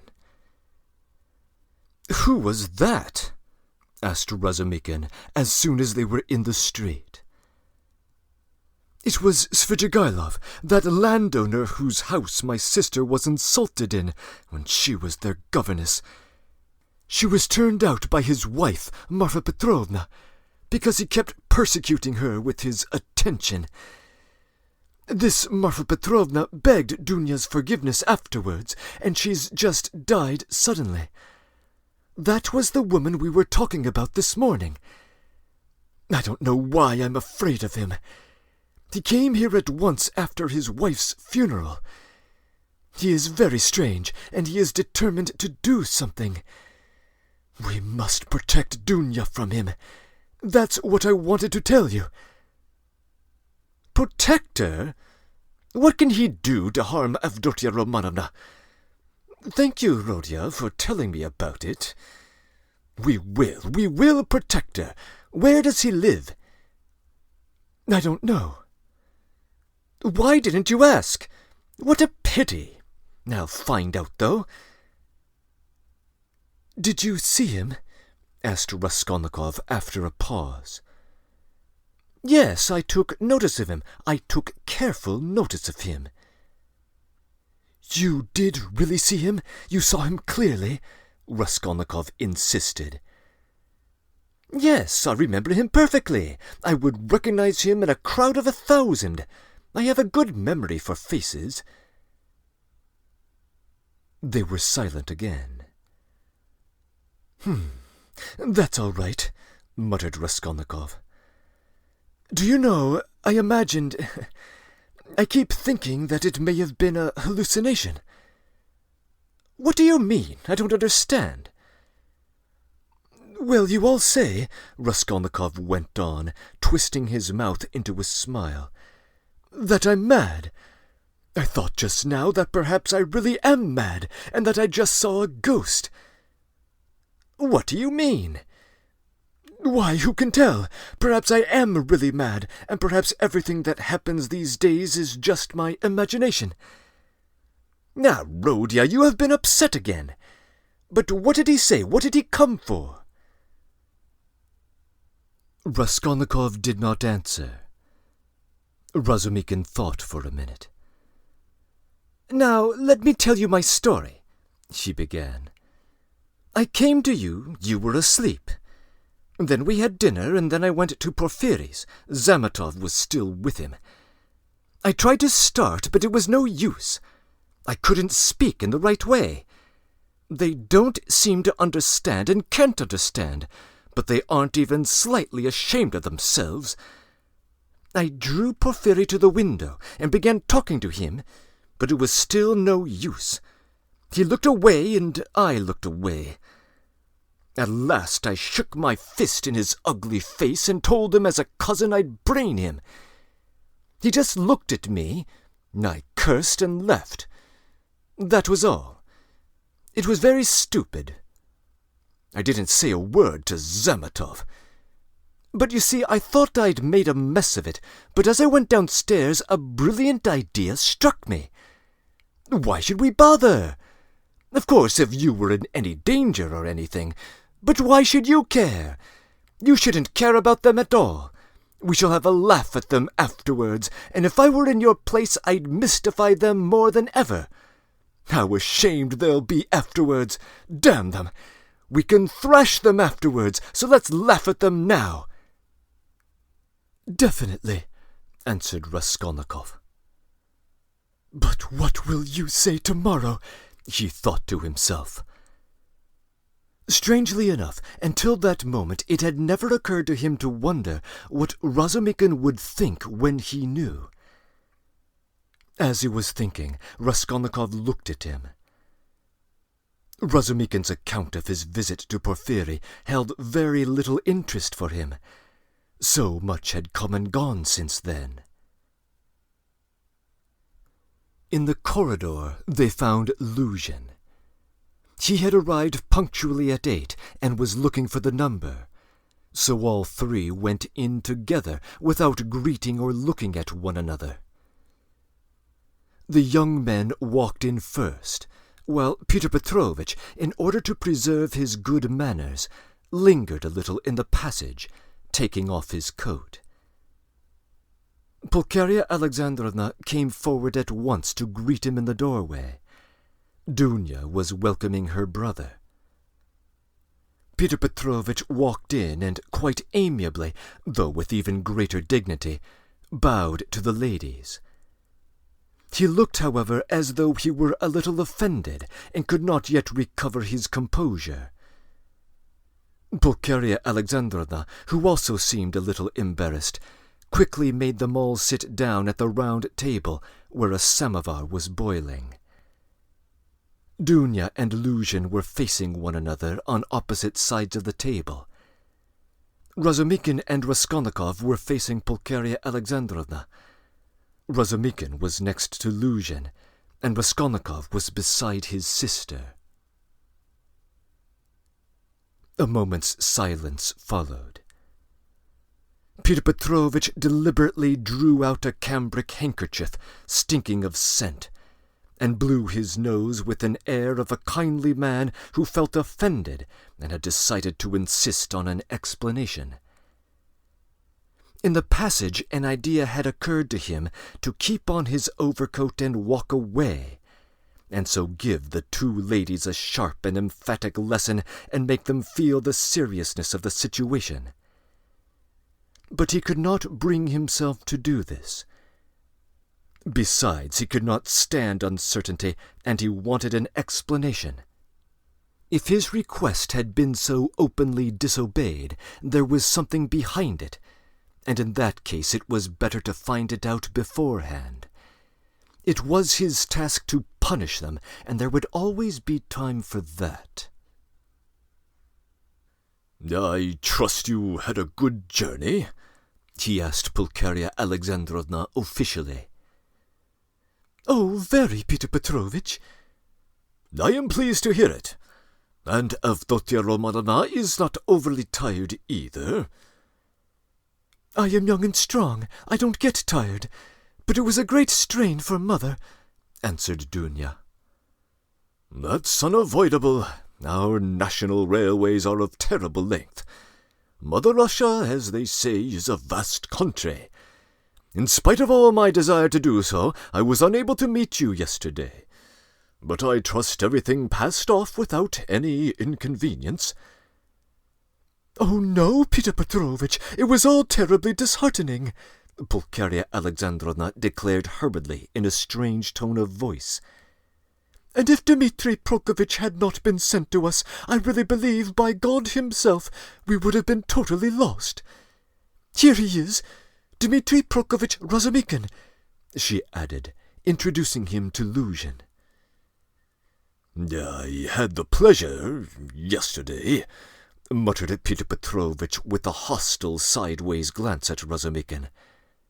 Then he scowled and fell silent.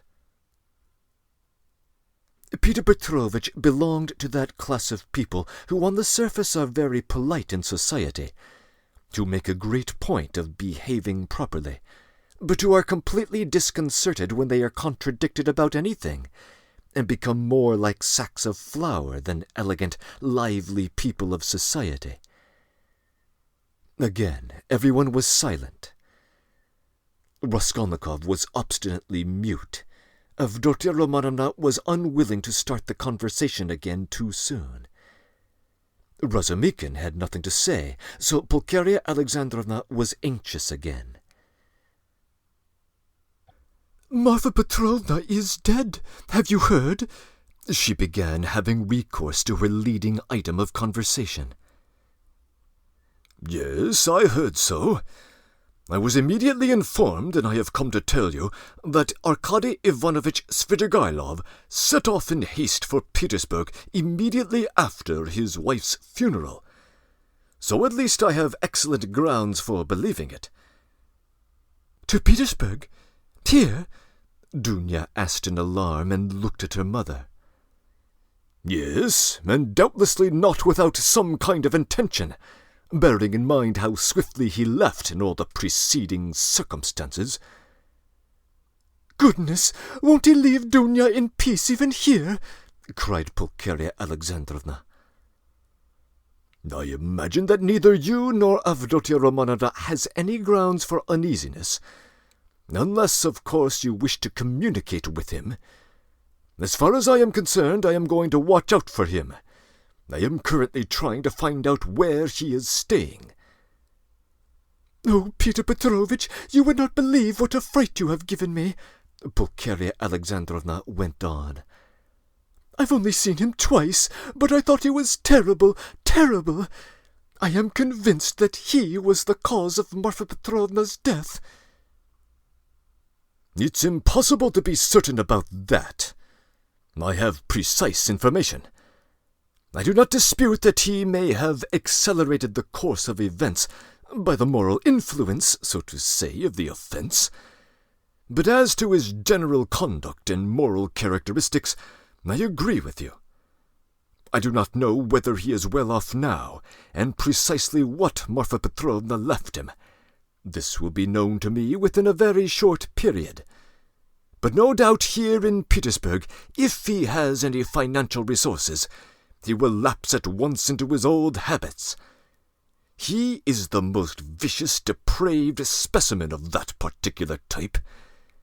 I have considerable reason to believe that Marfa Petrovna, who was unfortunate enough to fall in love with him and to pay his debts 8 years ago, was also of service to him in another way.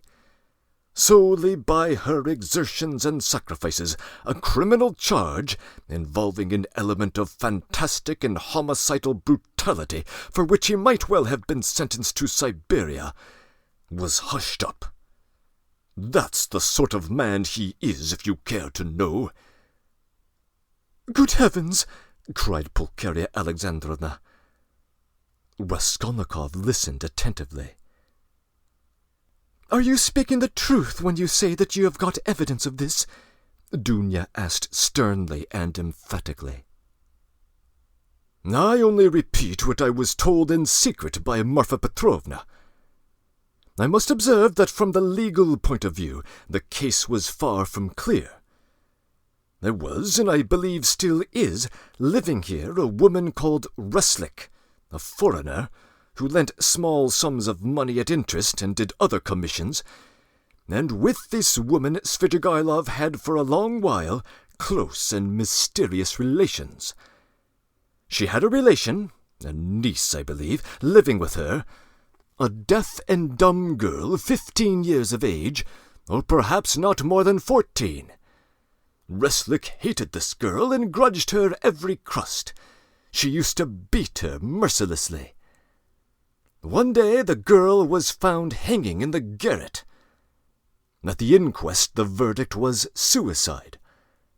After the usual proceedings the matter ended, but later on information was given that the child had been cruelly outraged by Svidrigailov. It is true this was not clearly established. The information was given by another German woman of notorious character, whose word could not be trusted. No statement was actually made to the police, thanks to Marfa Petrovna's money and efforts. It did not get beyond gossip. And yet the story is a very significant one. You heard, no doubt, Avdotia Romanovna, when you were with them, the story of the servant Philip, who died of ill treatment he received 6 years ago, before the abolition of serfdom. "I heard on the contrary that this Philip hanged himself." "That is true, but what drove him, or rather perhaps disposed him to suicide, was the systematic persecution and severity of Mr. Svidrigailov." "I don't know that," answered Dunya dryly. "I only heard a strange story that Philip was some type of hypochondriac, a sort of domestic philosopher. The servants used to say he read himself silly, and that he hanged himself partly because of Mr. Svidrigailov's mockery of him, and not the injuries he inflicted. When I was there he behaved well to the servants, and they were actually fond of him, though they certainly did blame him for Philip's death." "I notice, Avdotia Romanovna, that you seem disposed to undertake his defence all of a sudden," Luzhin observed, twisting his lips into an ambiguous smile.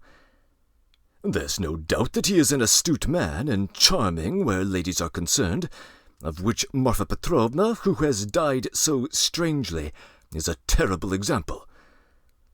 My only desire has been to be of service to you and your mother with my advice, in view of the renewed efforts which may certainly be anticipated from him. For my part, it's my firm conviction that he will end up in debtor's prison again. Marfa Petrovna had not the slightest intention of leaving him anything substantial, given his children's interests, and if she left him anything, it would only be the slightest means on which to get by, something insignificant, which would not last a year for a man of his habits." "Peter Petrovitch, I beg you," said Dunya, "don't say anything else about Mr. Svidrigailov. It makes me miserable." "He has just been to see me," said Raskolnikov, breaking his silence for the first time. There were exclamations from everyone, and they all turned to him. Even Peter Petrovich's interest was aroused. "An hour and a half ago he came in when I was asleep, woke me up, and introduced himself," Raskolnikov continued. "He was fairly cheerful and at ease, and hopes that we shall become friends. He is particularly anxious, by the way, Dunya, to arrange an interview with you, at which he asked me to be present. He has a proposition to make to you, and he told me about it. He told me, too, that a week before her death, Marfa Petrovna left you 3,000 roubles in her will, Dunya, and that you will receive the money very soon." "Thank God!" cried Pulcheria Alexandrovna, crossing herself. "Pray for her soul, Dunya." "It's a fact," broke from Luzhin. "Tell us, what more?" Dunya urged Raskolnikov. "Then he said that he wasn't rich, and all the estate was left to his children, who are now with an aunt. Then that he was staying somewhere not far from me, but where I don't know. I didn't ask." "But what is this proposition he wants to make to Dunya?" cried Pulcheria Alexandrovna in a fright. "Did he tell you?" "Yes." "What was it?" "I'll tell you afterwards." Raskolnikov ceased speaking and turned his attention to his tea. Peter Petrovitch looked at his watch. "I am compelled to keep a business engagement, and so I shall not be in your way," he added with an air of some pique, and he began getting up. "Don't go, Peter Petrovitch," said Dunya. "You intended to spend the evening here. Besides, you wrote yourself that you wanted to sort something out with Mother." "Precisely so, Avdotia Romanovna," Peter Petrovitch answered impressively, sitting down again, but still holding his hat. "I certainly desired to sort out a very important point with you and your mother, whom I respect so highly. But as your brother cannot speak openly in my presence about Mr. Svidrigailov's proposals, I too do not desire and am not able to speak openly, in the presence of others, about certain matters of the greatest importance. Moreover, my most insistent and urgent request has been disregarded." Assuming an aggrieved air, Luzhin lapsed into dignified silence. "Your request that my brother should not be present at our meeting was disregarded solely because I wanted to disregard it," said Dunya. "You wrote that you had been insulted by my brother. I think you must explain this at once, and you must be reconciled. And if Rodia really has insulted you, then he should and will apologize." Peter Petrovitch took a stronger line.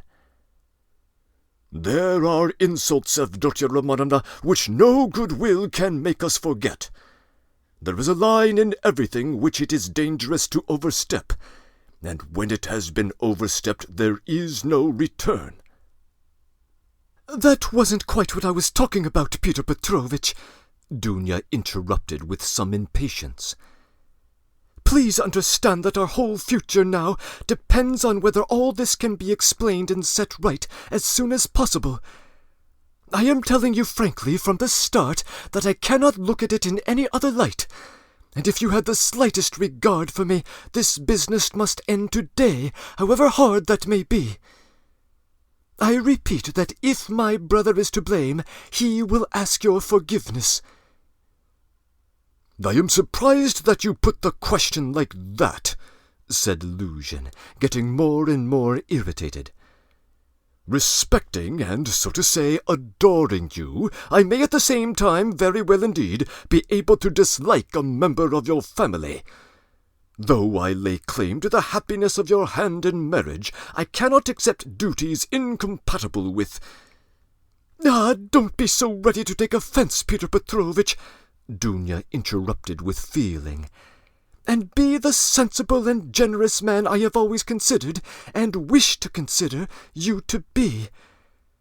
I've given you a great promise. I am engaged to you. Trust me in this matter, and believe me, I shall be capable of judging impartially. My assuming the part of judge is as much a surprise for my brother as for you. When I insisted that he come to our interview today after your letter, I told him nothing about what I meant to do.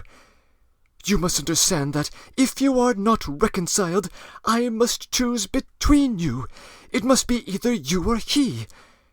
That is how the question rests on your side and on his. I don't want to be mistaken in my choice, and I must not be. For your sake, I must break off with my brother. For my brother's sake, I must break off with you. I can find out for certain now whether he is behaving like a brother to me, and, as a matter of fact, I would like to. And I can also find out whether I am dear to you, whether you respect me, whether you are the husband for me. Avdotia Romanovna, Luzhin declared in an offended tone. Your words have too many implications for me. Moreover, they are offensive in view of the position I have the honor to occupy in relation to you. To say nothing of your strange and offensive behavior in setting me on a level with an insolent boy, you admit the possibility of breaking your promise to me. You say, you or he, thereby showing how unimportant I am to you. I cannot let this pass, considering the relationship and the obligations existing between us. What? Cried Dunya, flushing. I set your interest beside everything that has up until now been most precious in my life, what has made up the whole of my life, and here you are offended because I haven't sufficiently taken you into account. Raskolnikov smiled sarcastically. Razumikin fidgeted, but Peter Petrovitch did not accept her rebuke. On the contrary, at every word he became more persistent and irritable, as though he relished it. Love for the future partner of your life, for your husband, ought to outweigh your love for your brother, she pronounced sententiously. And in any case I cannot be put on the same level. Although I said so emphatically that I would not speak openly in your brother's presence, nevertheless I now intend to ask your dear mother for a necessary explanation on a point of which is extremely important to my dignity. Your son, he turned to Pulcheria Alexandrovna, yesterday in the presence of Mr. Radzutkin, or I think that's it, excuse me, I have forgotten your surname, he bowed politely to Razumikin, insulted me by misrepresenting the idea I expressed to you in a private conversation over coffee. That is, that marriage to a poor girl who has had her fair share of troubles is more advantageous from the conjugal point of view than a marriage to a girl who has lived in luxury, since it is more profitable for the moral character. Your son intentionally exaggerated the significance of my words and made them ridiculous, accusing me of malicious intentions, and, as far as I could see, relied on your correspondence with him. I shall consider myself happy, Pulcheria Alexandrovna, if you could convince me of the opposite conclusion, and thus considerately reassure me. Please let me know in what terms precisely you repeated my words in your letter to Rodion Romanovich. I don't remember, faltered Pulcheria Alexandrovna. I repeated them as I understood them. I don't know how Rodia repeated them to you. Perhaps he exaggerated. He could not have exaggerated them unless you gave him good cause. Peter Petrovitch, Pulcheria Alexandrovna declared with dignity, the proof that Dunya and I did not take your words in a very bad sense is the fact that we are here. Good mother, said Dunya approvingly. "Then this is my fault again," said Luzhin, aggrieved. "Well, Peter Petrovitch, you keep blaming Rodion, but you yourself have just written something false about him," Pulcheria Alexandrovna added, gaining courage. "I don't remember writing anything false." "You wrote," Raskolnikov said sharply, not turning to Luzhin, "that I gave money yesterday, not to the widow of the man who was killed, as was the case, but to his daughter, whom I had never seen until yesterday. You wrote this to cause a rift between me and my family, and so you added coarse expressions about the conduct of a girl whom you don't know. That is all the meanest sort of slander." "Excuse me, sir," said Luzhin, quivering with fury. "I enlarged upon your qualities and conduct in my letter solely in response to your sister's and mother's inquiries about how I found you and what impression you made on me. As for what you've referred to in my letter, be so good as to point out one word of falsehood. Show, that is, that you didn't throw away your money, and that there are not worthless persons in that family, however unfortunate." "To my thinking, you, with all your virtues, are not worth a little finger of that unfortunate girl at whom you choose to throw stones." "Would you go so far, then, as to let her associate with your mother and sister?"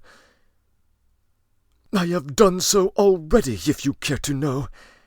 I made her sit down today with Mother and Dunya." "Rodya!" cried Pulcheria Alexandrovna. Dunya crimsoned. Razumikin knitted his brows.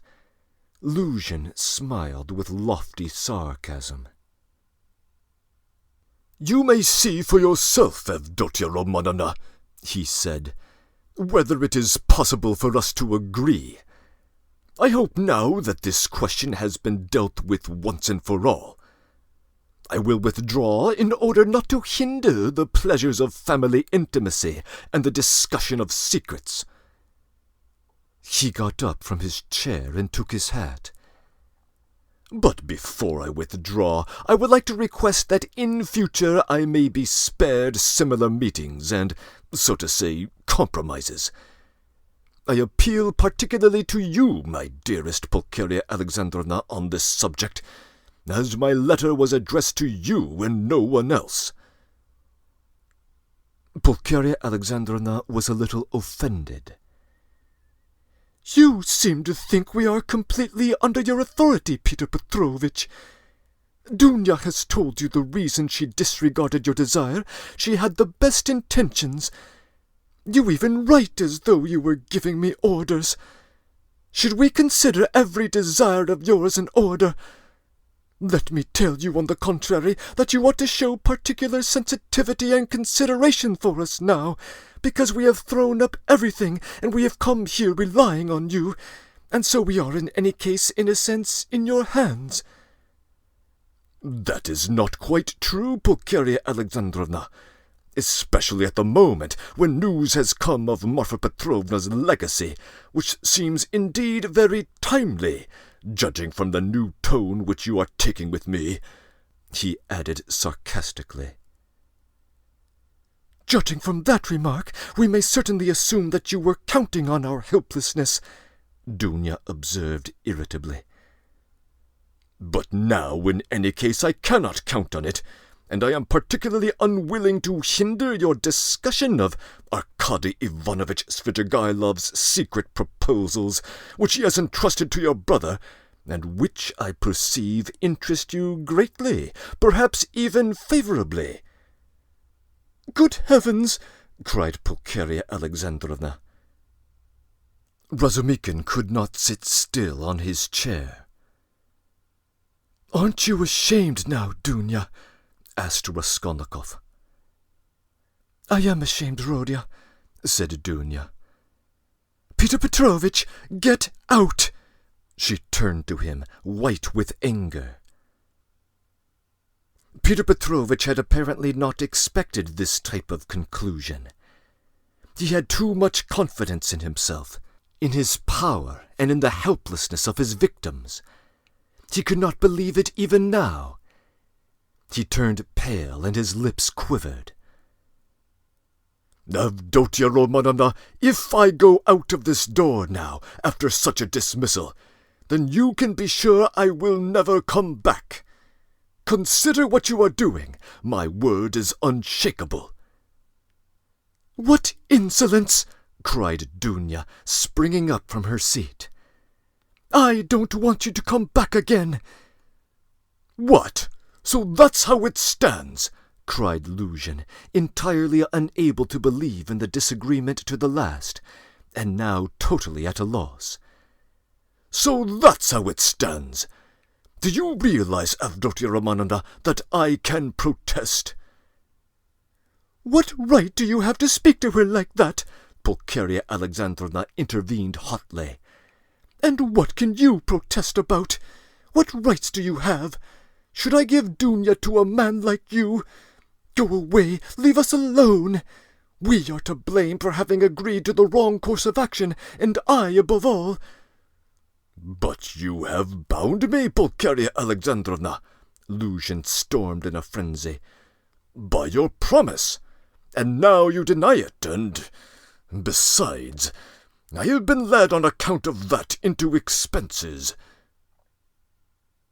This last complaint was so characteristic of Peter Petrovitch that Raskolnikov, pale with anger and with the effort of restraining it, could not help breaking into laughter. But Pulcheria Alexandrovna was furious. Expenses? What expenses? Are you talking about our trunk? But the conductor brought it for nothing for you. Mercy on us, we have bound you. What are you thinking about, Peter Petrovitch? It was you who bound us, hand and foot, not we. Enough, mother, no more, please, Avdotia Romanovna begged them. Peter Petrovitch, please go. I am going, but one last word, he said, quite unable to control himself. Your mother seems to have entirely forgotten that I made up my mind to take you, so to speak, after the gossip of the town had spread all over the district in regard to your reputation. Disregarding public opinion for your sake, and reinstating your reputation, I certainly might well count on a fitting return, and might in fact look for gratitude on your part. And my eyes have only now been opened. I see myself that I may have acted very, very recklessly in disregarding the universal verdict. Does the fellow want his head smashed? Cried Razumikin, jumping up. You are a mean and spiteful man, cried Dunya. Not a word, not a movement, cried Raskolnikov, holding Razumikin back, then going close up to Luzhin. Kindly leave the room, he said quietly and distinctly, and not a word more, or... Peter Petrovitch gazed at him for some seconds with a pale face distorted by anger. Then he turned and left. And rarely has any man carried away in his heart such vindictive hatred as he felt against Raskolnikov. Him and him alone he blamed for everything. It is worth noting that as he went downstairs, he still imagined that his case was perhaps not entirely lost, and that, so far as the ladies were concerned, all might very well indeed be set right again.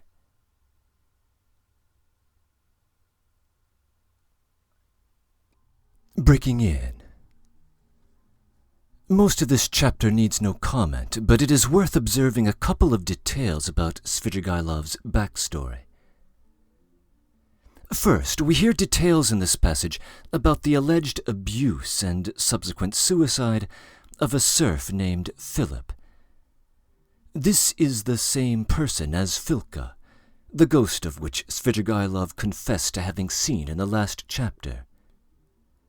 We still have some ambiguity about the severity of Svidrigailov's blameworthiness in causing this death. There is rather less ambiguity about his culpability over the death of the teenage deaf and dumb girl, assuming that illusion is a reliable source of information. Apparently, Svidrigailov had raped or molested the girl, inducing the shame that led to the suicide. Her abusive aunt, this Madame Reslik, is hardly innocent in the affair either. We have heard that latter name before. In Part 3, Chapter 4, after trailing Sonia to her address, Svidrigailov informs her that he is staying next door, in the apartment of one Madame Reslik. So he has indeed had business with this woman, which gives some credence to Luzhin's sordid story. End of comments.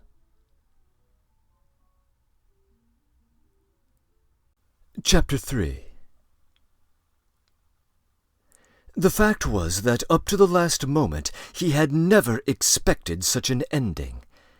He had been overbearing to the last degree, never dreaming that two destitute and defenseless women could escape from his control. This conviction was strengthened by his vanity and conceit, a conceit which he took to the point of excess. Peter Petrovitch, who had made his way up from insignificance, was morbidly given to self-admiration, had the highest opinion of his intelligence and capacities, and sometimes even gloated in solitude over his reflection in the mirror. But what he loved and valued above all was the money he had amassed by his work and by all sorts of devices. That money made him the equal of all who had been his superiors. When he had bitterly reminded Dunya that he had decided to take her in spite of various evil reports, Peter Petrovitch had spoken with perfect sincerity, and had indeed felt genuinely indignant at such black ingratitude. And yet when he made Dunya his offer, he was fully aware of the groundlessness of all the gossip. The story had been contradicted in every quarter by Marfa Petrovna, and was by then distrusted among all the townspeople, who were warm in Dunya's defense. And he would not have denied that he knew all that at the time.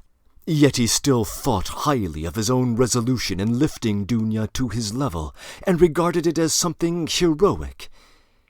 In speaking of it to Dunya, he had let out the secret feeling he cherished and admired, and he could not understand that others should fail to admire it too. He had called on Raskolnikov with the feelings of a benefactor who was about to reap the fruits of his good deeds and to hear pleasing flattery. And as he went downstairs now, he considered himself undeservedly injured and unrecognized. Dunya was simply essential to him. To do without her was unthinkable. For many years he had voluptuous dreams of marriage, but he had gone on waiting and amassing money. He brooded with relish, in profound secret, over the image of a girl, virtuous, poor, she must be poor, very young, very pretty, well-born and well-educated, very timid, one who had suffered much and was completely humbled before him, one who would all her life look on him as her saviour, worship him, admire him and only him. How many scenes, how many amorous episodes he had imagined on this seductive and playful theme when his work was over. And behold, the dream of so many years was all but realized. The beauty and education of Avdotia Romanovna had impressed him. Her helpless position had been a great allurement. In her he had found even more than he dreamed of. Here was a girl of pride, character, virtue, of education and breeding superior to his own, he felt that. And this creature would be slavishly grateful all her life for his heroic condescension, and would humble herself in the dust before him, and he would have absolute, unbounded power over her. Not long before, he had also, after long reflection and hesitation, made an important change in his career, and was now entering into a wider circle of business. With this change, his cherished dreams of rising into a higher class of society seemed likely to be realized. He was, in fact, determined to try his fortune in Petersburg. He knew that women could do a very great deal. The fascination of a charming, virtuous, highly educated woman might make things easier for him, might do wonders in attracting people to him, throwing an aura round him. And now everything was in ruins. This sudden, horrible rupture affected him like a clap of thunder. It was like a hideous joke, an absurdity. He had only been a tiny bit masterful, had not even time to speak out, had simply made a joke, got carried away, and it had ended so seriously. And, of course, too, he did love Dunya in his own way. He already possessed her in his dreams. And all at once, no. The next day, the very next day, it must all be set right, smoothed over, settled. Above all, he must crush that conceited brat who was the cause of it all. With a sick feeling, he could not help remembering Razumikin too, but he soon reassured himself on that score, as though a man like that could be put on a level with him. The person he really dreaded in earnest was Svidrigailov. He had, in short, a great deal to attend to. "No, I am more to blame than anyone," said Dunya, kissing and embracing her mother. "I was tempted by his money, but I swear, Rodya, I had no idea he was such an evil man. If I had seen through him before, nothing would have tempted me. Don't blame me, Rodya." "God has delivered us! God has delivered us!" Pulcheria Alexandrovna muttered, but half-consciously, as though scarcely able to realize what had happened. They were all relieved, and in 5 minutes they were laughing.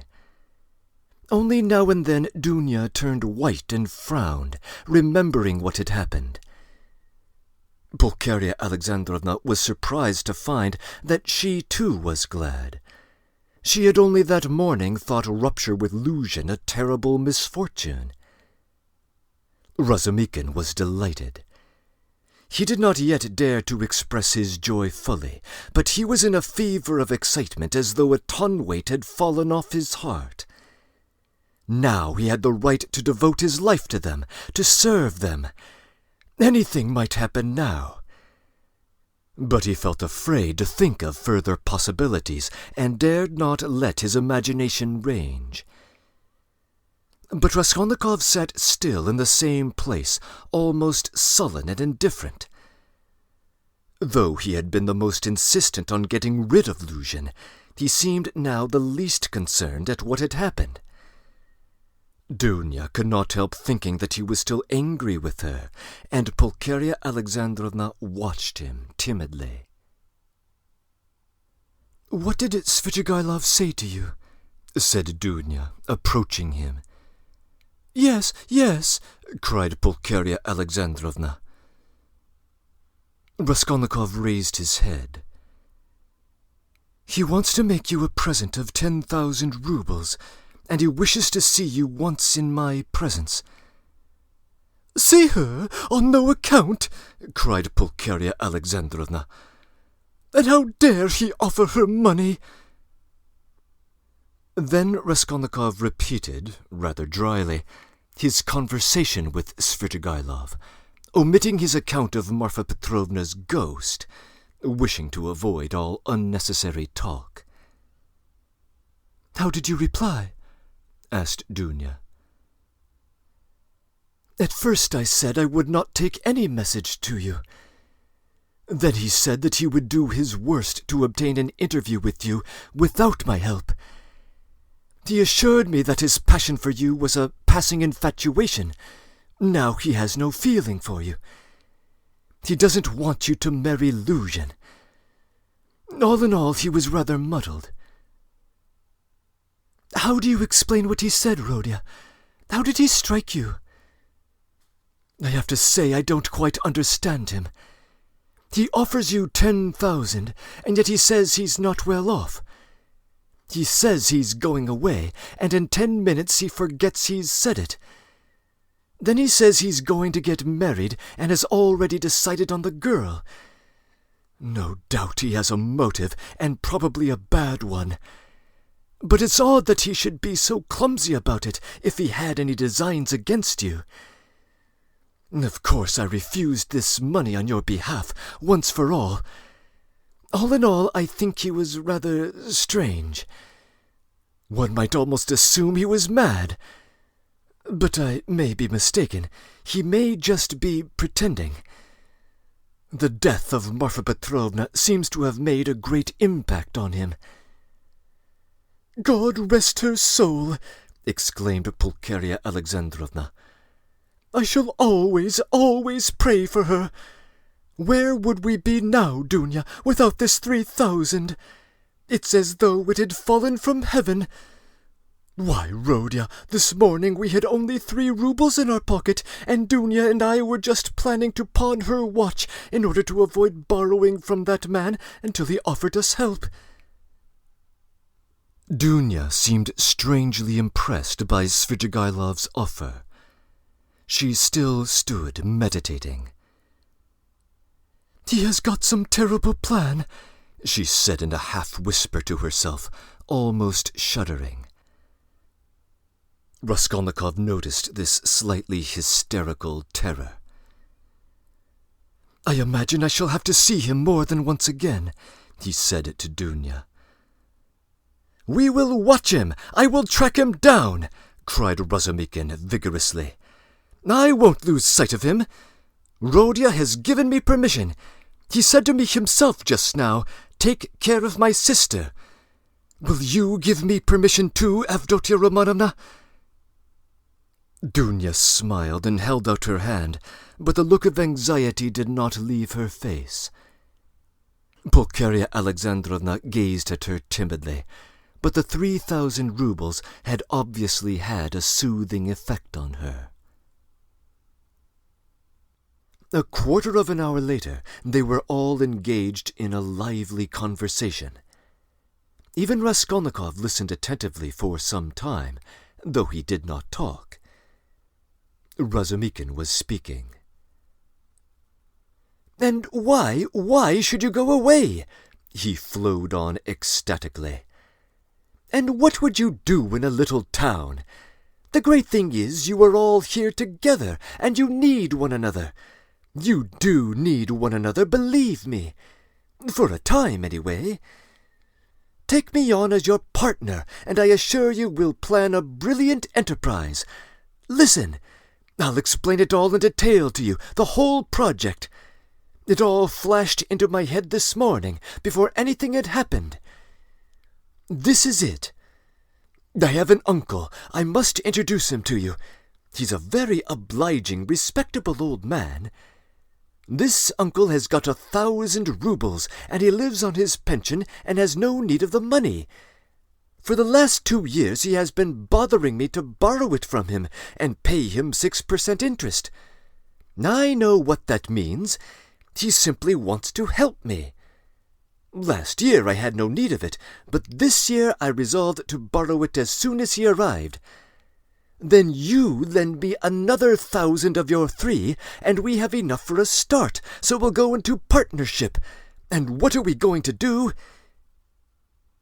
Then Razumikin began to unfold his project, and he explained at length that almost all our publishers and booksellers know nothing at all about what they are selling. and for that reason they are usually bad publishers, and that any decent publications pay as a rule and gain a profit, sometimes a considerable one. Razumikin had in fact been dreaming of setting up as a publisher. For the last 2 years he had been working in publishers' offices, and knew 3 European languages well, though he had told Raskolnikov 6 days before that he was weak in German, in order to persuade him to take half his translation and half the payment for it. He had told a lie then, and Raskolnikov knew he was lying. Why should we let our chance slip when we have one of the chief means of success, money of our own? Cried Razumikin warmly. Of course there will be a lot of work, but we will work. You, Avdotia Romanovna, I, Rodion. You get an excellent profit on some books nowadays, and the great point of the business is that we shall know just what needs to be translated. And we shall be translating, publishing, and learning all at once. I can be of use because I have experience. For nearly 2 years I've been busying about among the publishers, and I now know every detail of their business. You don't need to be a saint to make pots, believe me. And why should we let our chance slip? I know, and I kept the secret, 2 or 3 books which you might get 100 rubles for, even if you just thought of translating and publishing them. I wouldn't take 500 even for the idea of one of them. So what do you think? If I were to tell a publisher, I dare say he'd hesitate. They are such blockheads. And as for the business side, printing, paper, selling, you entrust that to me. I know my way about. We'll begin in a small way and go on to a large. In any case, it will get us our living, and we shall get a return on our capital. Dunya's eyes shone. I like what you are saying, Dmitri Prokofitch, she said. I know nothing about it, of course, put in Pulcheria Alexandrovna. It may be a good idea, but again, God knows. It's new and untried. Of course we must stay here at least for a time. She looked at Rodya. What do you think, brother? Said Dunya.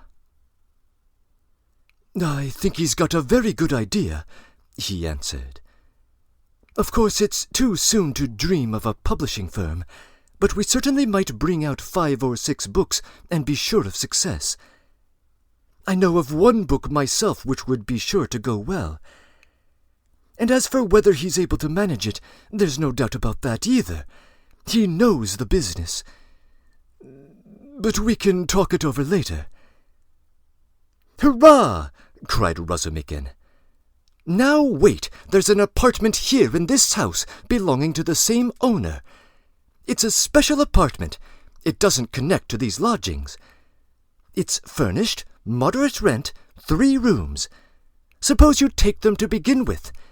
I'll pawn your watch tomorrow and bring you the money, and everything can be arranged then. You can all live together, and Rodya will be with you. But, Rodya, where are you off to? What, Rodya, are you going already? Pulcheria Alexandrovna asked in dismay. At a moment like this? Cried Razumikin. Dunya looked at her brother in wonder and disbelief. He held his cap in his hand. He was preparing to leave them. One would think you were burying me or saying goodbye forever, he said somewhat oddly. He tried to smile, but it did not come out as a smile. But who knows? Maybe it is the last time we shall see each other. He let slip accidentally. It was what he was thinking, and somehow he uttered it aloud. What is the matter with you? Cried his mother. Where are you going, Rodya? Asked Dunya, rather strangely. Oh, I'm absolutely obliged to, he answered vaguely, as though he were hesitating about what he was going to say. but there was a look of sharp determination in his white face. "I meant to say, as I was coming here, I meant to tell you, Mother, and you, Dunya, that it would be better for us to part for a time. I'm unwell, I'm not at peace. I'll come afterwards, I'll come of my own accord. Whenever possible, I'll remember you and love you. Leave me alone. I decided this beforehand. I'm absolutely set on it. Whatever may happen to me, whether I come to ruin or not, I want to be alone. Forget me altogether, it's better. Don't ask for me. When I can, I'll come of my own accord, or I'll send for you. Perhaps it will all come back, but now, if you love me, give me up, or else I shall begin to hate you. I feel it. Goodbye." "Good God!" cried Pulcheria Alexandrovna. Both his mother and his sister were extremely alarmed. Razumikin was also. "Rodya, let us be reconciled. Let us be as before," cried his poor mother. He turned slowly to the door and slowly went out of the room. Dunya overtook him.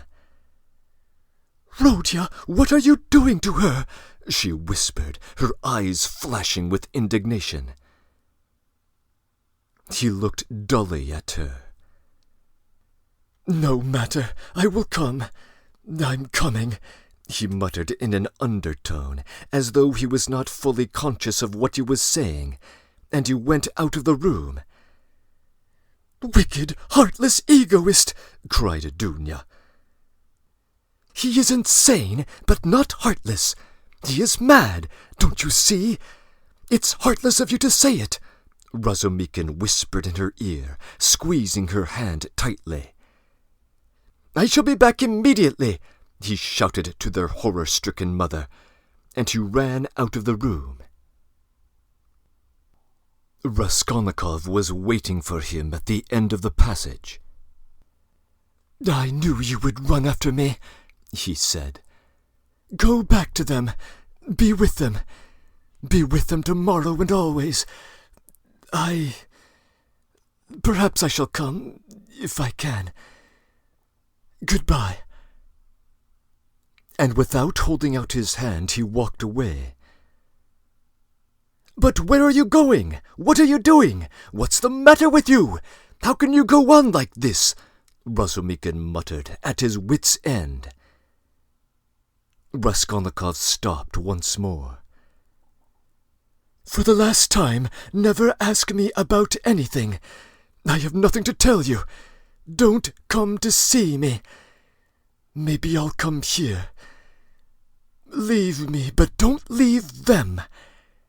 Do you understand me?" It was dark in the corridor. They were standing near the lamp. For a minute they were looking at one another in silence. Razumikin remembered that minute all his life. Raskolnikov's burning and intent eyes grew more penetrating every moment, piercing into his soul, into his consciousness. Suddenly Razumikin started. Something strange, as it were, passed between them. Some idea, some hint, as it were, slipped. Something awful, hideous, and suddenly understood on both sides. Razumikin turned pale. "Do you understand now?" said Raskolnikov, his face twitching nervously. "Go back, go to them," he said suddenly, and turning quickly he went out of the house. I will not attempt to describe how Razumikin went back to the ladies, how he soothed them, how he protested that Rodya needed rest in his illness, protested that Rodya was sure to come, that he would come every day, that he was very, very upset, that he must not be irritated, that he, Razumikin, would watch over him, would get him a doctor, the best doctor, a consultation. In fact, from that evening onwards, Razumikin took his place with them as a son and as a brother.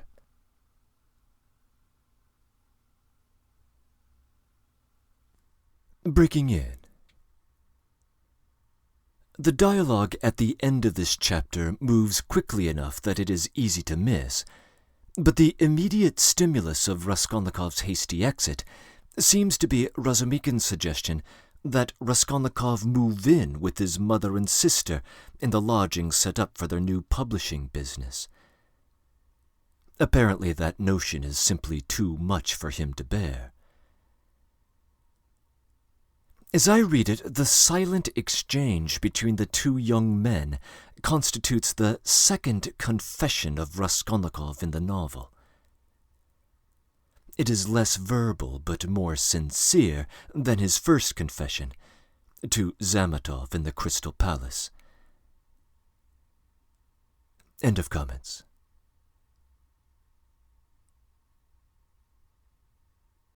Chapter 4.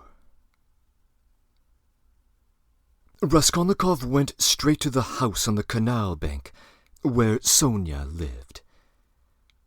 It was an old green house 3 floors high.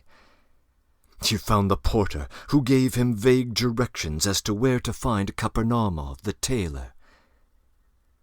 Having found the entrance to the dark and narrow staircase in the corner of the courtyard, he went up to the 2nd floor and came out into a gallery that ran round the whole 2nd story over the yard. While he was wandering in the darkness, uncertain where to turn for Kapernaumov's door, a door opened 3 paces from him. He mechanically took hold of it. "Who's there?" a woman's voice asked uneasily. "It's me. Come to see you," answered Raskolnikov, and he walked into the tiny entryway. On a broken chair stood a candle in a battered copper candlestick. "It's you! My goodness!" cried Sonia weakly, and she stood rooted to the spot. "Which is your room? This way?" And Raskolnikov, trying not to look at her, hurried in. A minute later, Sonia too came in with the candle, put down the candlestick, and, completely disconcerted, stood before him inexpressibly agitated and apparently frightened by his unexpected visit. The color rushed suddenly to her pale face, and tears came into her eyes. She felt sick and ashamed, and happy too.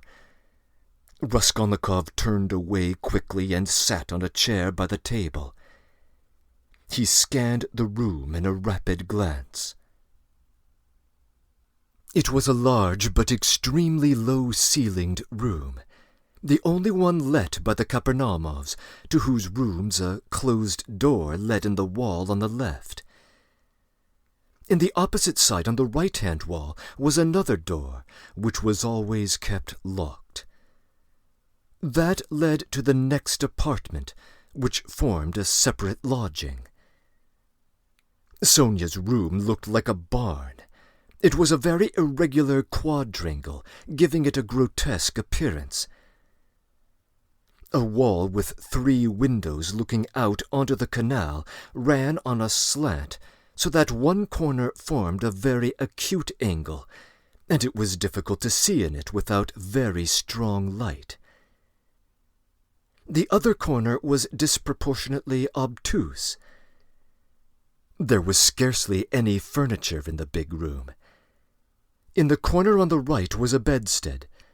Beside it, nearest the door, was a chair. A plain deal table, covered by a blue cloth, stood against the same wall, close to the door into the other apartment. 2 rush-seated chairs stood by the table. On the opposite wall, near the acute angle, stood a small, plain wooden chest of drawers, looking, as it were, lost in a desert. That was all there was in the room. The yellow, scratched and shabby wallpaper was black in the corners. It must have been damp and full of fumes in the winter.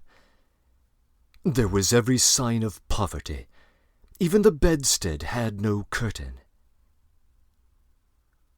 Sonia looked in silence at her visitor, who was so attentively and unceremoniously scrutinizing her room, and at last even began to tremble with terror, as though she were standing before her judge and the arbiter of her destinies.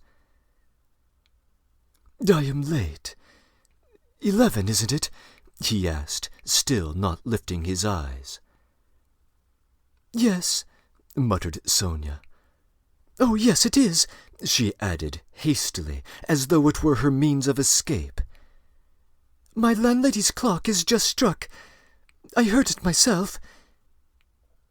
"I've come to you for the last time," Raskolnikov went on gloomily, although this was the first time. "Perhaps I may not see you again." "Are you going away?" "I don't know. Tomorrow." "Then you are not coming to Katerina Ivanovna's tomorrow?" Sonia's voice shook. "I don't know. I shall know tomorrow morning. Never mind that. I've come to say one word." He raised his brooding eyes to her, and suddenly noticed that he was sitting down while she had been standing before him. "Why are you standing? Sit down," he said in a changed voice, gentle and friendly. She sat down. He looked kindly and almost compassionately at her. "How thin you are! What a hand! Quite transparent, like a dead hand." He took her hand. Sonia smiled faintly. "I have always been like that," she said. "Even when you lived at home?" "Yes." "Of course you were," he added abruptly, and the expression of his face and the sound of his voice changed again suddenly. He looked round him once more. "You rent this room from the Kapernaumos?" "Yes." "They live there, through that door?" "Yes, they have another room like this." "All in one room?" "Yes." "I would be afraid in your room at night," he observed gloomily. "They are very good people, very kind," answered Sonia, who still seemed bewildered. "And all the furniture, everything is theirs. And they are very kind, and the children, too, often come to see me." "They all stammer, don't they?" "Yes, he stammers and he's lame, and his wife, too. It's not exactly that she stammers, but she can't speak plainly. She is a very kind woman. And he used to be a house serf. And there are 7 children, and it's only the eldest one that stammers, and the others are simply ill. But they don't stammer. But where did you hear about them?" she added with some surprise. "Your father told me then. He told me all about you, and how you went out at 6 o'clock and came back at 9, and how Katerina Ivanovna knelt down by your bed." Sonia was confused. "I thought I saw him today," she whispered hesitatingly. "Who?" "My father. I was walking in the street, out there at the corner, at about 10 o'clock, and he seemed to be walking in front. It looked just like him. I wanted to go to Katerina Ivanovna." "You were walking in the streets?" "Yes," Sonia whispered abruptly, again overcome with confusion and looking down. "Katerina Ivanovna used to beat you, I dare say." "Oh, no! What are you saying? No!" Sonia looked at him almost with dismay. "You love her, then?" Love her, of course, said Sonia with plaintive emphasis, and she clasped her hands in distress. "Ah, you don't. If you only knew. You see, she is just like a child. Her mind is entirely unhinged, you see, from sorrow. And how clever she used to be. How generous, how kind. Ah, you don't understand. You don't understand." Sonia said this as though in despair, wringing her hands in excitement and distress. Her pale cheeks flushed. There was a look of anguish in her eyes. It was clear that she was stirred to the depths, that she was longing to speak, to champion, to express something. A sort of insatiable compassion, if you could call it that, was reflected in every feature of her face. "Beat me?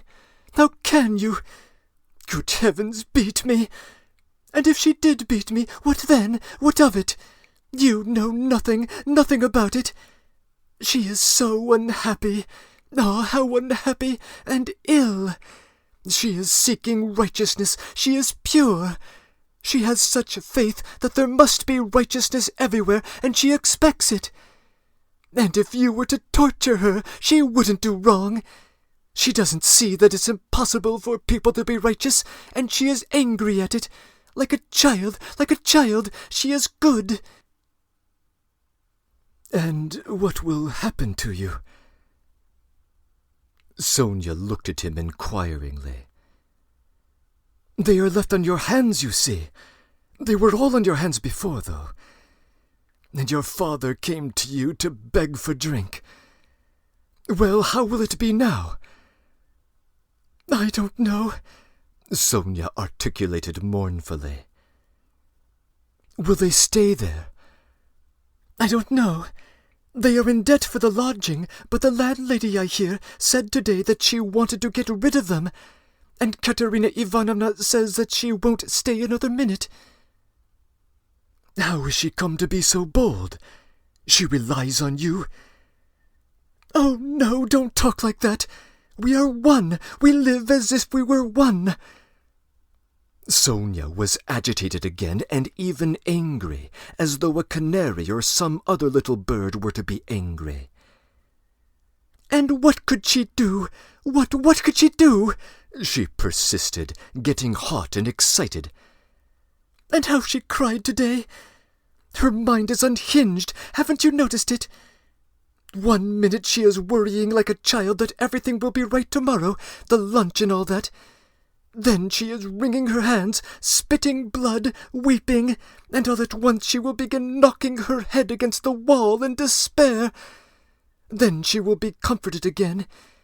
She builds all her hopes on you. She says that you will help her now, and that she will borrow a little money somewhere, and go to her native town with me, and set up a boarding school for the daughters of gentlemen, and take me to superintend it, and we will begin a new splendid life. And she kisses and hugs me, comforts me, and you know she has such faith in these dreams of hers. You can't contradict her. And all day long she has been washing, cleaning, mending. She dragged the wash-tub into the room with her feeble hands, and sank on the bed, gasping for breath. We went this morning to a store to buy shoes for Polenka and Lida, as theirs are completely worn out. Only the money we brought wasn't enough, not nearly enough. And she picked out such lovely little boots, because she has taste, you don't know. And there in the store she burst out crying in front of the assistants because she hadn't enough. Oh, it was sad to see her." "Well, after that I can understand why you live like this," Raskolnikov said with a bitter smile. "And aren't you sorry for them? Aren't you sorry?" Sonia flew at him again. "Why, I know you gave your last penny yourself, though you'd seen nothing of it. And if you'd seen everything, oh dear! And how often I've brought her to tears! Only last week! Yes, only a week before his death! I was cruel, and how often I've done it. I've been wretched at the thought of it all day." Sonia wrung her hands as she spoke at the pain of remembering it. "You were cruel?" "Yes, I went to see them," she went on, weeping. "And my father said, 'Read me something, Sonia. My head hurts. Read to me. Here's a book.' He had a book he had got from Andrei Semyonovich Lebeziatnikov. He lives there. He always used to get hold of such strange books. And I said, 'I can't stay,' because I didn't want to read, and I'd gone in mainly to show Katerina Ivanovna some collars. Lizaveta, the salesgirl, sold me some collars and cuffs, cheap, pretty, new, embroidered ones. Katerina Ivanovna liked them very much. She put them on and looked at herself in the glass and was delighted with them. 'Make me a present out of them, Sonia,' she said. 'Please do. Please do,' she said. She wanted them so much. And when could she wear them? They just reminded her of her old happy days. She looked at herself in the glass, admired herself, and she has no clothes at all, no things of her own, hasn't had all these years. And she never asks anyone for anything. She is proud. She'd sooner give away everything. And these she asked for. She liked them so much. And I was sorry to give them. 'What use are they to you, Katerina Ivanovna?' I said. I spoke like that to her. I shouldn't have said it. She gave me such a look, and she was so upset that I refused her. And it was so sad to see. And she wasn't upset because of the colors, but because I refused. I saw that. If only I could bring it all back, change it, take back those words. But it's nothing to you." "Did you know Lizaveta, the salesgirl?" "Yes. Did you know her?" Sonia asked with some surprise. "Katerina Ivanovna is tubercular, seriously tubercular. Soon she will be dead," said Raskolnikov after a pause, without answering her question. "Oh, no, no, no!" And Sonia unconsciously clutched both his hands, as though imploring for her not to be. "But it will be better if she does die." "No, not better at all," Sonia unconsciously repeated in dismay.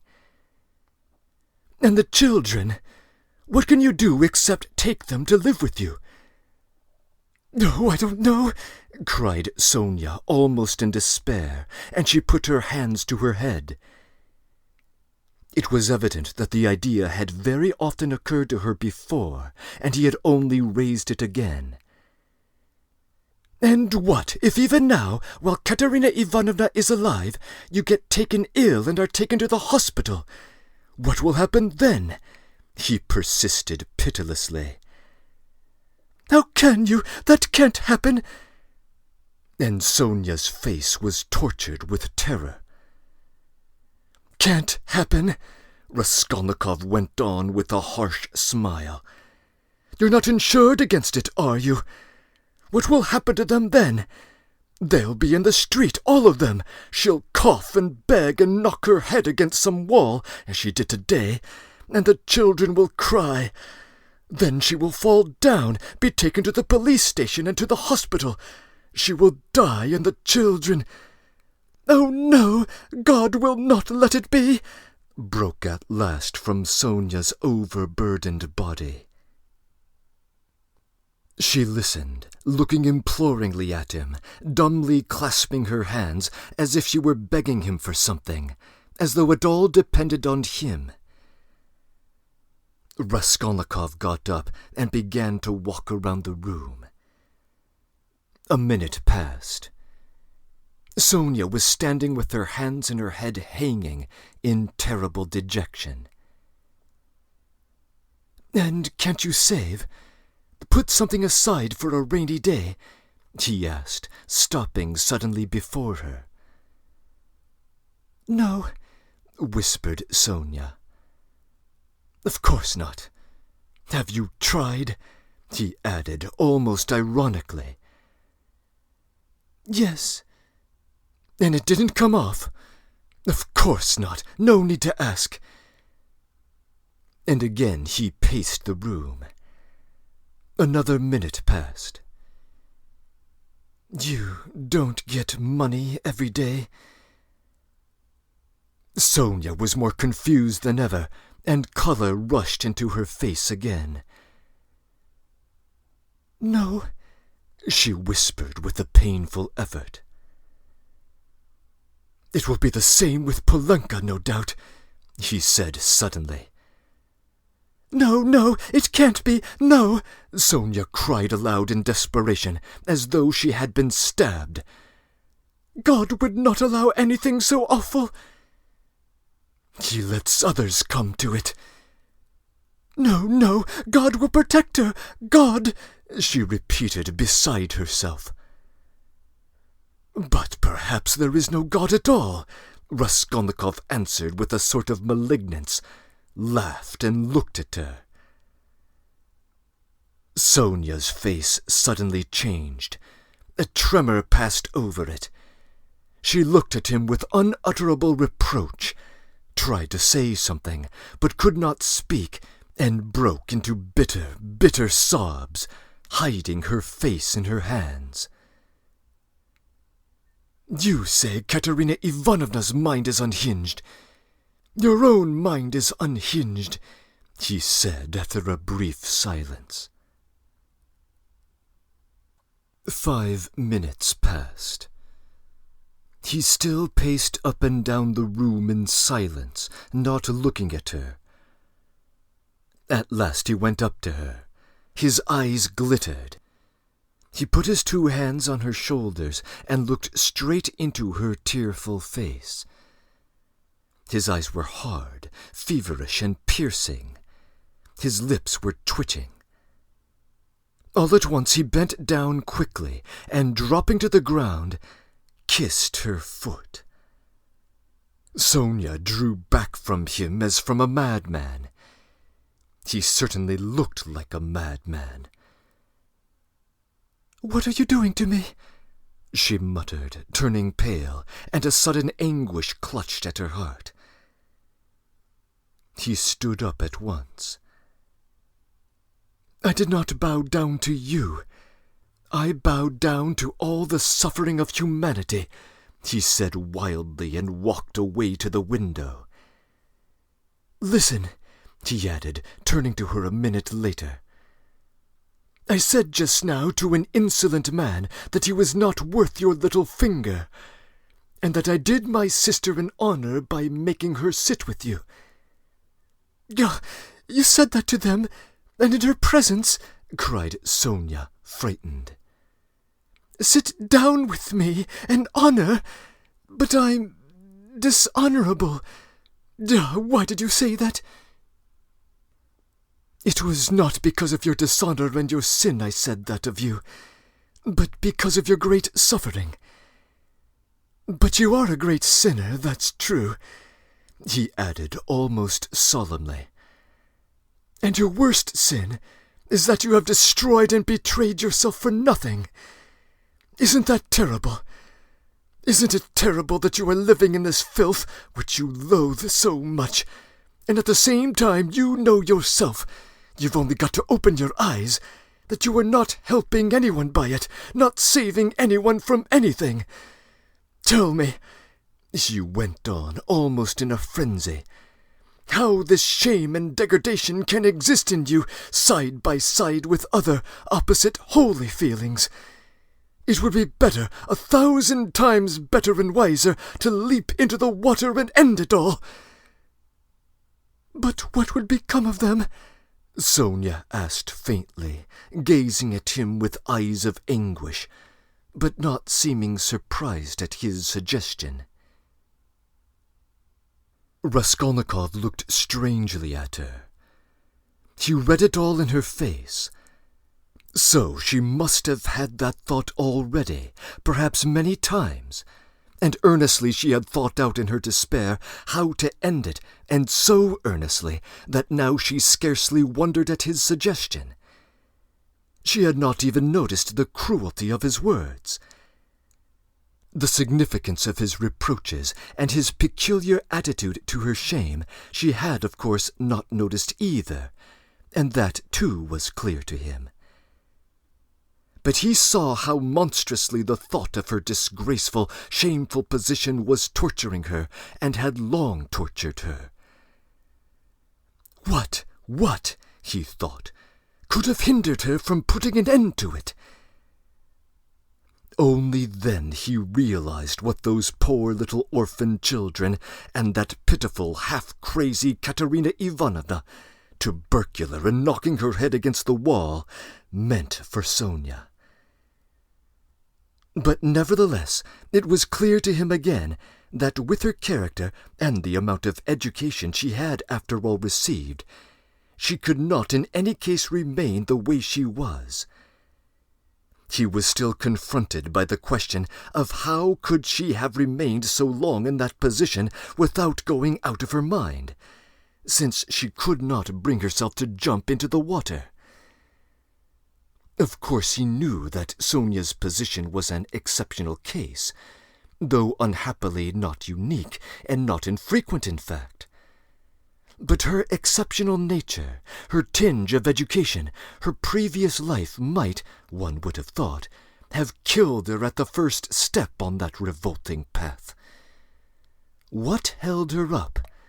Surely not depravity. All that infamy had obviously only touched her mechanically. Not one drop of real depravity had penetrated to her heart. He saw that. He saw through her as she stood before him. There are 3 ways before her, he thought. The canal, the madhouse, or at last to sink into depravity which obscures the mind and turns the heart to stone. The last idea was the most revolting. But he was a skeptic. He was young, abstract, and therefore cruel, and so he could not help believing that the last way was the most likely. "But can it be true?" he cried to himself. "Can that creature, who has still preserved the purity of her spirit, be consciously drawn at last into that sink of filth and iniquity? Can the process already have begun? Can it be that she has only been able to bear it until now, because vice has begun to be less loathsome to her? No, that cannot be," he cried, as Sonia had just before. "No, what has kept her from the canal until now is the idea of sin, and they the children. And if she has not gone out of her mind— But who says she has not gone out of her mind? Is she in her senses? Can people talk? Can people reason as she does? How can she sit on the edge of the abyss of loathsomeness into which she is slipping, and refuse to listen when she is told about the dangers which face her? Does she expect a miracle? No doubt she does. Doesn't that all mean madness?" He stopped obstinately at that thought. In fact, he liked that explanation better than any other. He began looking more intently at her. "So you pray to God a great deal, Sonia?" he asked her. Sonia did not speak. He stood beside her, waiting for an answer. "What would I be without God?" she whispered rapidly, forcibly, glancing at him with suddenly flashing eyes and squeezing his hand. "Ah, so that is it," he thought. "And what does God do for you?" he asked, probing her further. Sonia was silent a long while, as though she could not answer. Her weak chest kept heaving with emotion. Be silent! Don't ask! You don't deserve!" she cried suddenly, looking sternly and angrily at him. "That's it! That's it!" he repeated to himself. "He does everything," she whispered quickly, looking down again. "That's the way out. That's the explanation," he decided, scrutinizing her with eager curiosity, with a new, strange, almost morbid feeling. He gazed at that pale, thin, irregular, angular little face, those soft blue eyes which could flash with such fire, such stern energy, that little body still shaking with indignation and anger. And it all seemed to him more and more strange, almost impossible. "She's a religious maniac," he repeated to himself. There was a book lying on the chest of drawers. He had noticed it every time he paced up and down the room. Now he took it up and looked at it.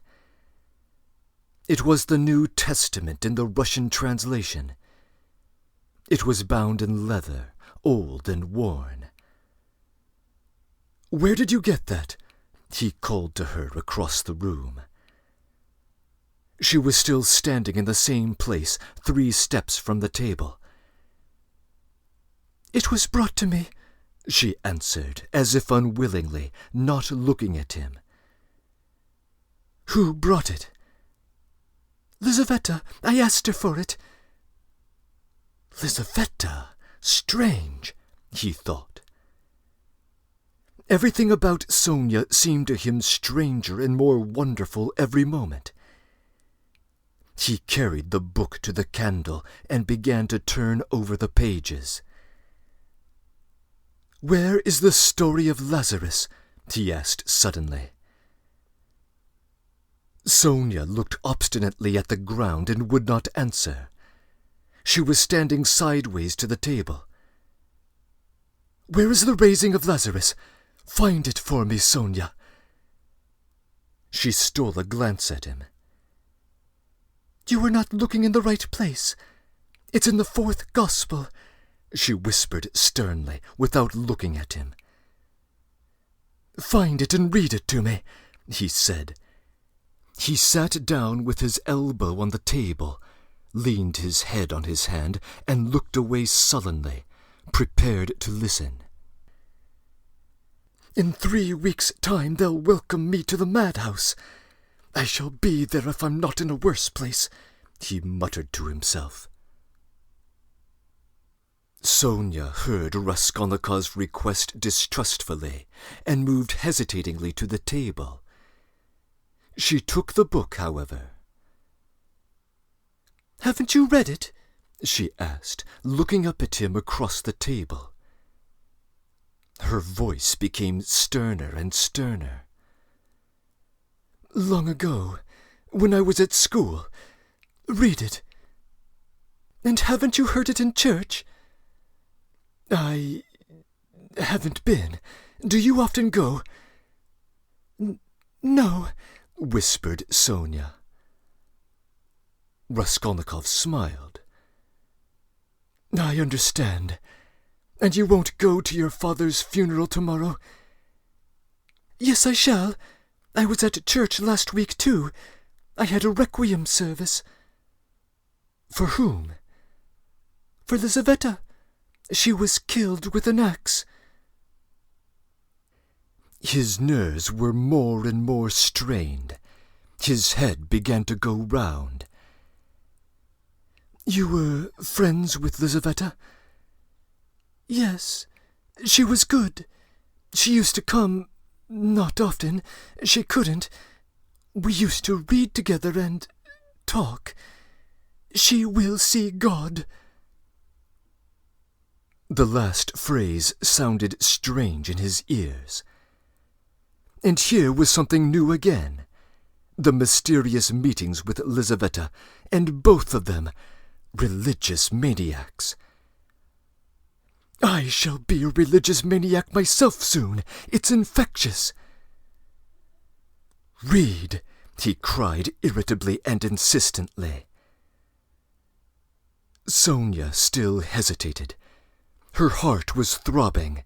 She hardly dared to read to him. He looked almost with exasperation at the unhappy lunatic. "What for? You don't believe?" she whispered softly, and as it were breathlessly. "Read, I want you to," he persisted. "You used to read to Lizaveta."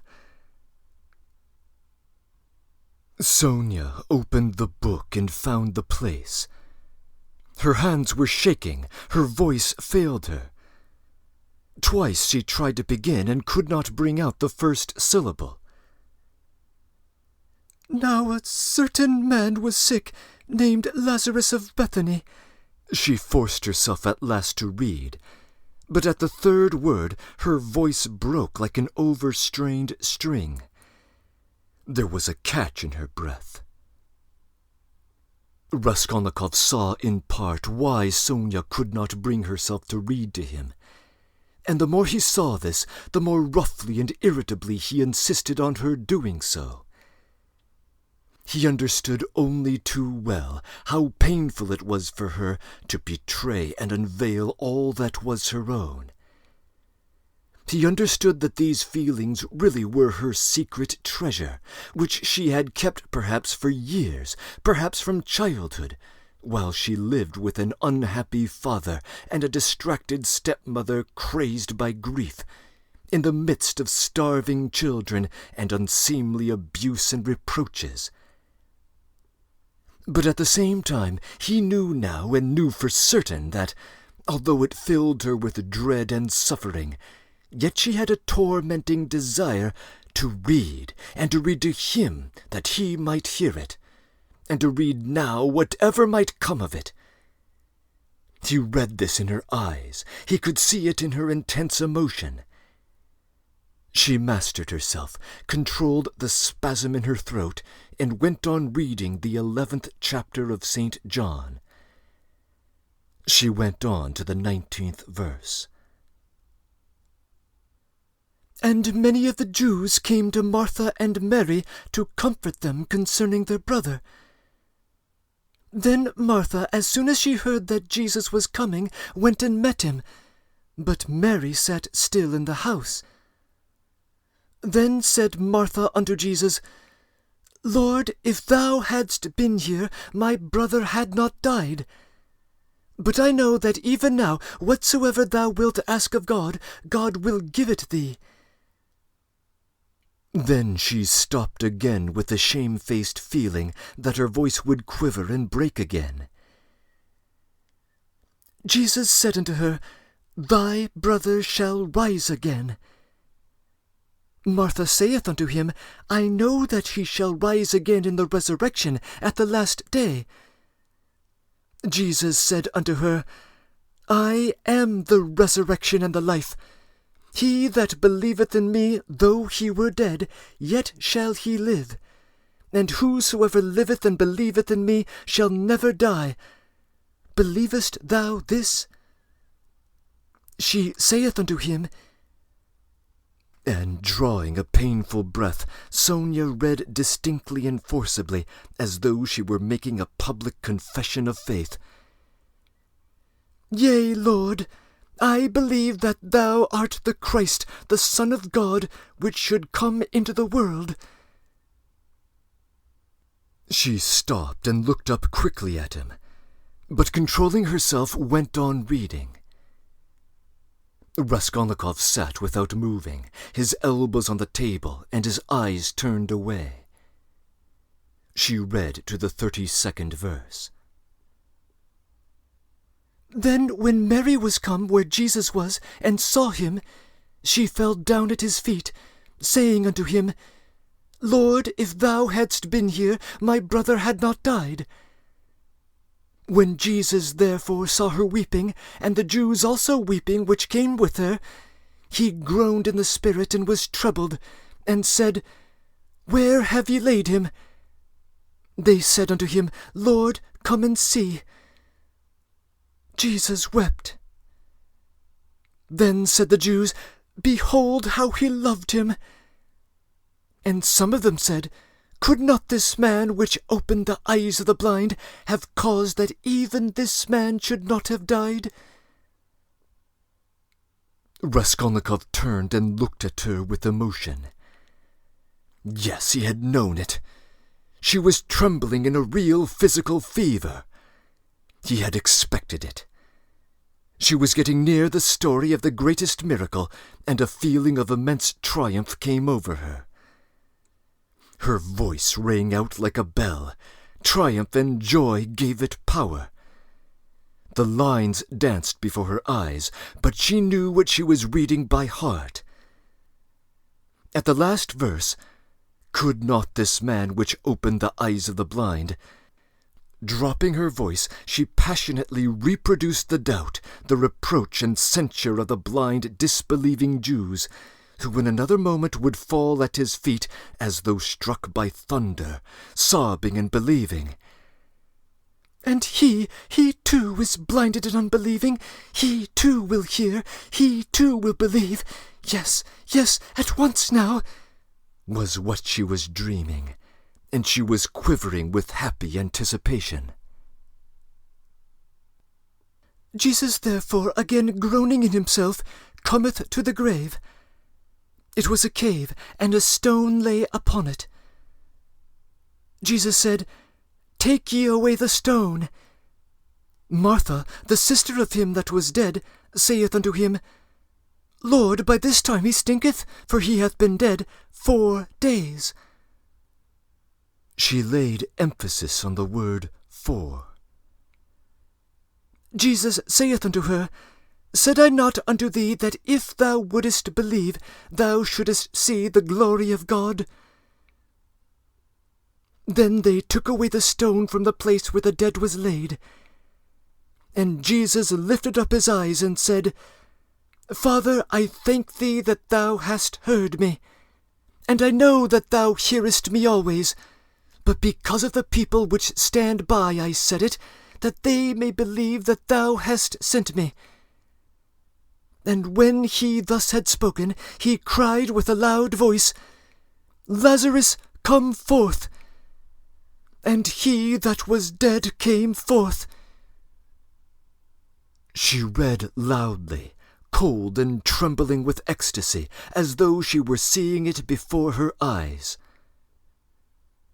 Bound hand and foot with grave clothes, and his face was bound about with a napkin. Jesus saith unto them, Loose him, and let him go. Then many of the Jews which came to Mary, and had seen the things which Jesus did, believed in him. She could read no more, closed the book, and got up from her chair quickly. That is all about the raising of Lazarus, she whispered severely and abruptly. And turning away, she stood motionless, not daring to raise her eyes to him. She still trembled feverishly. The candle end was flickering out in the battered candlestick, dimly lighting up in the poverty-stricken room the murderer and the harlot who had so strangely been reading together the eternal book. 5 minutes or more passed. I came to speak of something, Raskolnikov said aloud, frowning. He got up and went to Sonia. She lifted her eyes to him in silence. His face was particularly stern, and there was a sort of savage determination in it. I have abandoned my family today, he said. My mother and sister. I am not going to see them. I've broken with them completely. What for? Asked Sonia, amazed. Her recent meeting with his mother and sister had left a great impression which she could not analyze. She heard his news almost with horror. I have only you now, he added. Let us go together. I've come to you. We are both accursed. Let us go our way together. His eyes glittered. As though he were mad, Sonia thought, in her turn. Go where? She asked in alarm, and she involuntarily stepped back. How do I know? I only know it's the same road. I know that and nothing more. It's the same goal. She looked at him and understood nothing. She knew only that he was terribly, infinitely unhappy. No one of them will understand if you tell them, but I have understood. I need you. That is why I have come to you. I don't understand, whispered Sonia. You'll understand later. Haven't you done the same? You, too, have overstepped your boundaries, have had the strength to overstep them. You have laid hands on yourself. You have destroyed a life. Your own. It's all the same. You might have lived in spirit and understanding, but you'll end in the Haymarket. But you won't be able to stand it, and if you remain alone, you'll go out of your mind like me. You are like a mad creature already. So we must go together on the same road. Let us go. What for? What's all this for? Said Sonia, strangely and violently agitated by his words. What for? Because you can't remain like this, that's why. You must look things straight in the face at last, and not weep like a child and cry that God won't allow it. What will happen if you really are taken to the hospital tomorrow? She is mad and tubercular. She'll die soon, and the children? Do you mean to tell me Polenka won't come to grief? Haven't you seen children here at the street corners sent out by their mothers to beg? I've found out where those mothers live and what surroundings they live in. Children can't remain children there. At 7, the child is vicious and a thief. Yet children, you know, are the image of Christ. Theirs is the kingdom of heaven. He bade us honor and love them. They are the humanity of the future. What's to be done? What's to be done? Repeated Sonia, weeping hysterically and wringing her hands. What's to be done? Break what must be broken once and for all, that's all, and take the suffering on yourself. What, you don't understand? You'll understand later. Freedom and power, and above all, power. Above all trembling creation, the whole ant-heap. That's the goal, remember that. That's my farewell message. Perhaps it's the last time I shall speak to you. If I don't come tomorrow, you'll hear of it all, and then remember these words. And some day later on, in years to come, you'll understand perhaps what they meant. If I come tomorrow, I'll tell you who killed Lizaveta. Goodbye. Sonia started with terror. Why, do you know who killed her? She asked, chilled with horror, looking wildly at him. I know and will tell. You, only you. I have chosen you. I'm not coming to you to ask forgiveness, but simply to tell you. I chose you long ago to hear this. When your father talked about you, and when Lizaveta was alive, I thought of it. Goodbye. Don't shake hands. Until tomorrow. He went out. Sonia gazed at him as she would at a madman. But she herself felt as if she were insane and knew it. Her head was whirling. My goodness, how does he know who killed Lizaveta? What did those words mean? It's awful. But at the same time, the idea did not enter her head, not for a moment. Oh, he must be terribly unhappy. He has abandoned his mother and sister. What for? What has happened? And what did he have in mind? What did he say to her? He had kissed her foot and said... Yes, he had said it clearly, that he could not live without her. Oh, merciful heavens! Sonia spent the whole night feverish and delirious. She jumped up from time to time, wept and wrung her hands, then sank again into feverish sleep, and dreamt of Polenka, Katerina Ivanovna, and Lizaveta, of reading the Gospel, and him with pale face, with burning eyes, kissing her feet, weeping. On the other side of the door on the right, which divided Sonia's room from Madame Reslick's apartment, was a room which long stood empty. A card was fixed on the gate, and a notice stuck in the windows over the canal advertising it to let.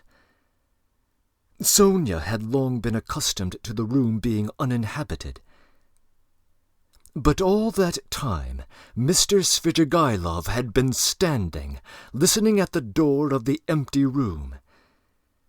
When Raskolnikov went out, he stood still, thought a moment, went on tiptoe to his own room which adjoined the empty one, brought a chair and noiselessly carried it to the door that led to Sonia's room. The conversation had struck him as interesting and remarkable, and he had greatly enjoyed it. So much so that he brought a chair that he might not in the future, tomorrow for instance, have to endure the inconvenience of standing a whole hour, but would be able to listen in comfort.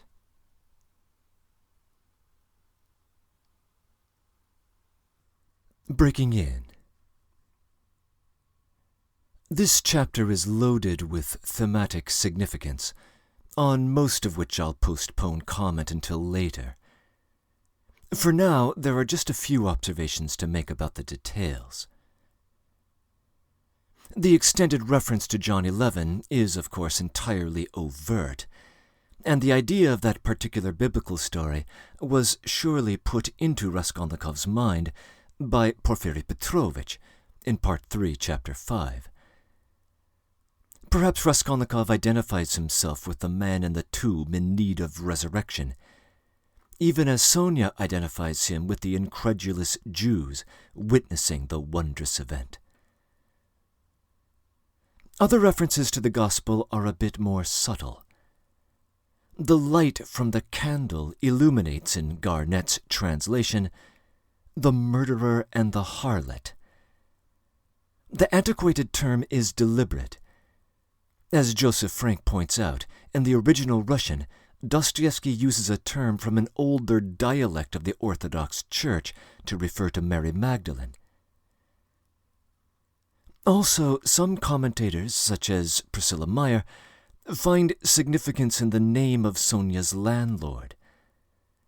Kapernaumov resembles Capernaum, which was the base of operations for Christ's Galilean ministry. Sonia, like Jesus, seems to be embarking on redemptive work, and perhaps her home is headquarters for this ministry. Much is made of Sonia's dire situation in this chapter. When Raskolnikov says that she will wind up in the Haymarket, he is referring to the natural career arc of the prostitute, which starts off much better than it ends. The notorious Haymarket with which he is so intimately familiar is where the cheapest used-up prostitutes go to meet a squalid demise. This chapter contains yet another ghost sighting, which happens so quickly one can easily miss it. Sonia believes she saw her deceased father on the street while she was attempting to attract customers. We can add this to the dream of Pulcheria Alexandrovna, the multiple encounters Svidrigailov has had during his waking hours, and the ghost-like encounters that Raskolnikov has had, both dreaming and waking, 3 of which occurred in Part 3, Chapter 6.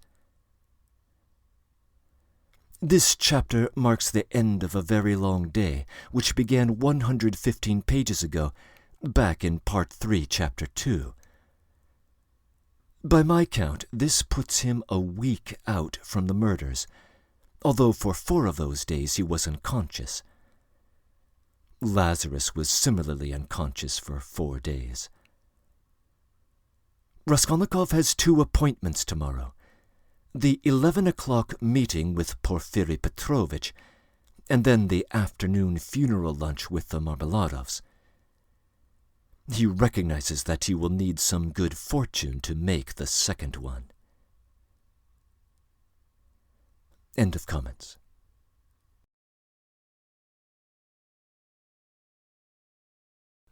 Chapter 5. When next morning at 11 o'clock punctually, Raskolnikov went into the department of the investigation of criminal causes and sent his name in to Porfiri Petrovitch, he was surprised at being kept waiting so long. It was at least 10 minutes before he was summoned. He had expected that they would pounce upon him. But he stood in the waiting room, and people, who apparently had nothing to do with him, were continually passing to and fro before him. In the next room, which looked like an office, several clerks were sitting writing, and obviously they had no notion who or what Raskolnikov might be. He looked uneasily and suspiciously about him to see whether there was not some guard, some mysterious watch being kept on him to prevent his escape. But there was nothing of the sort. He saw only the faces of clerks absorbed in petty details, then other people, none of whom seemed to have any business with him. He could go where he liked for all they cared. The conviction grew stronger in him that if that enigmatic man yesterday, that phantom who had sprung out of the earth, had seen everything, they would not have let him stand and wait like that. And would they have waited until he chose to appear at 11? Either the man had not yet given information, or he simply knew nothing, had seen nothing. And how could he have seen anything? And so everything that had happened to him the day before was again a phantom exaggerated by his sick and overstrained imagination. This thought had begun to grow strong the day before, in the midst of all his alarm and despair. Thinking it all over now and preparing for a fresh conflict, he was suddenly aware that he was trembling, and he felt a rush of indignation at the thought that he was trembling with fear at facing that hateful Porfiri Petrovitch. What he dreaded above all was meeting that man again. He hated him with an intense, unmitigated hatred, and was afraid his hatred might betray him. His indignation was such that he stopped trembling at once. He prepared to go in with a cold and arrogant bearing, and vowed to himself to keep as silent as possible, to watch and listen, and for once at least to control his overstrained nerves. At that moment he was summoned to Porfiri Petrovitch. He found Porfiri Petrovitch alone in his study. His study was a room, neither large nor small, furnished with a large writing table that stood before a sofa, which was upholstered in checked material, a bureau, a bookcase in the corner, and several chairs, all government furniture made of polished yellow wood. In the furthest wall there was a closed door, beyond which there were no doubt other rooms. On Raskolnikov's entrance, Porfiri Petrovitch had immediately closed the door through which he had come in, and they remained alone.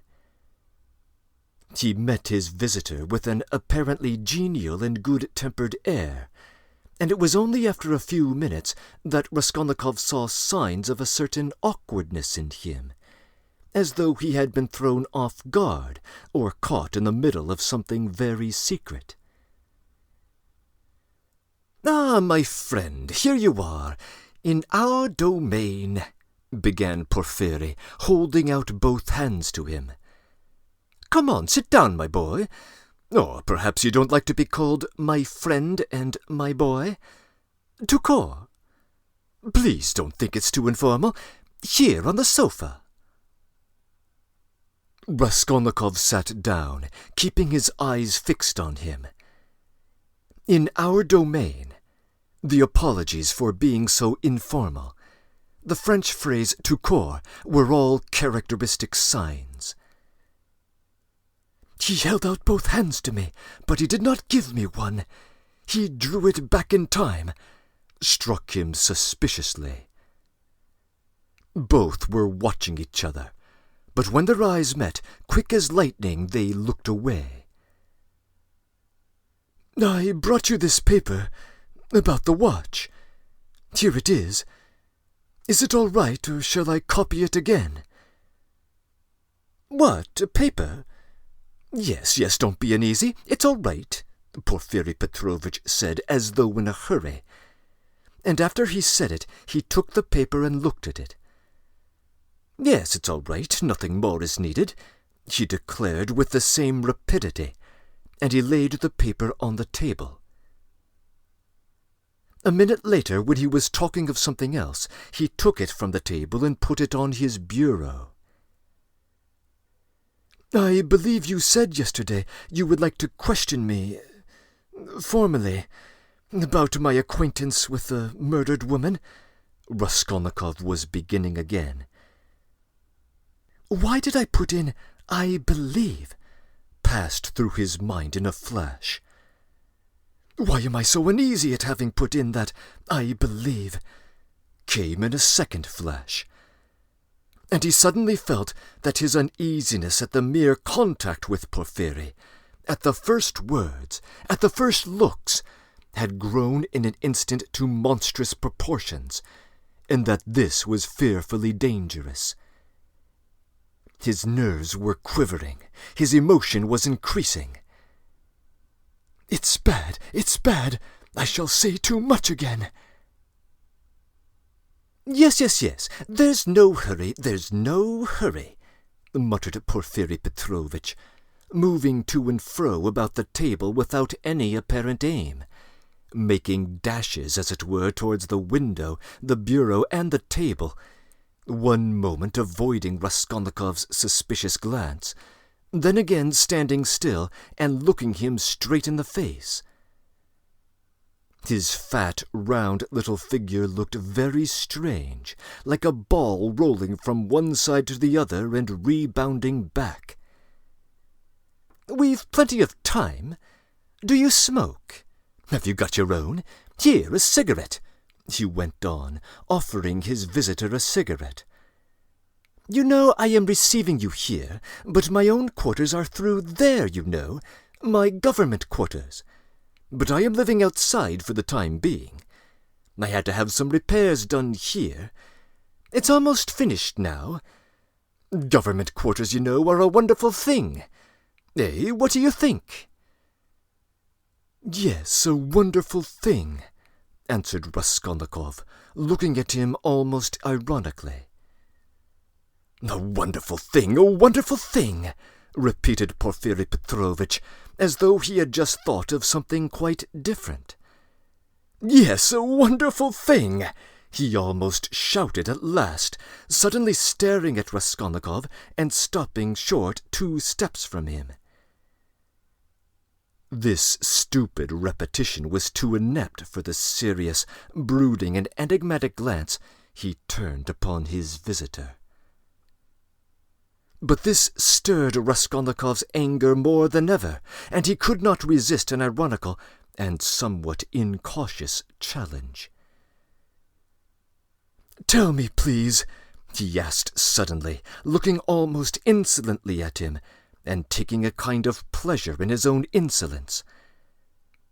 "I believe it's a sort of legal rule, a sort of legal tradition, for all investigating lawyers, to begin their attack from afar, with a trivial, or at least an irrelevant subject, so as to encourage, or rather to divert the man they are cross-examining, to disarm his caution, and then all at once to give him an unexpected knock-down blow with some fatal question.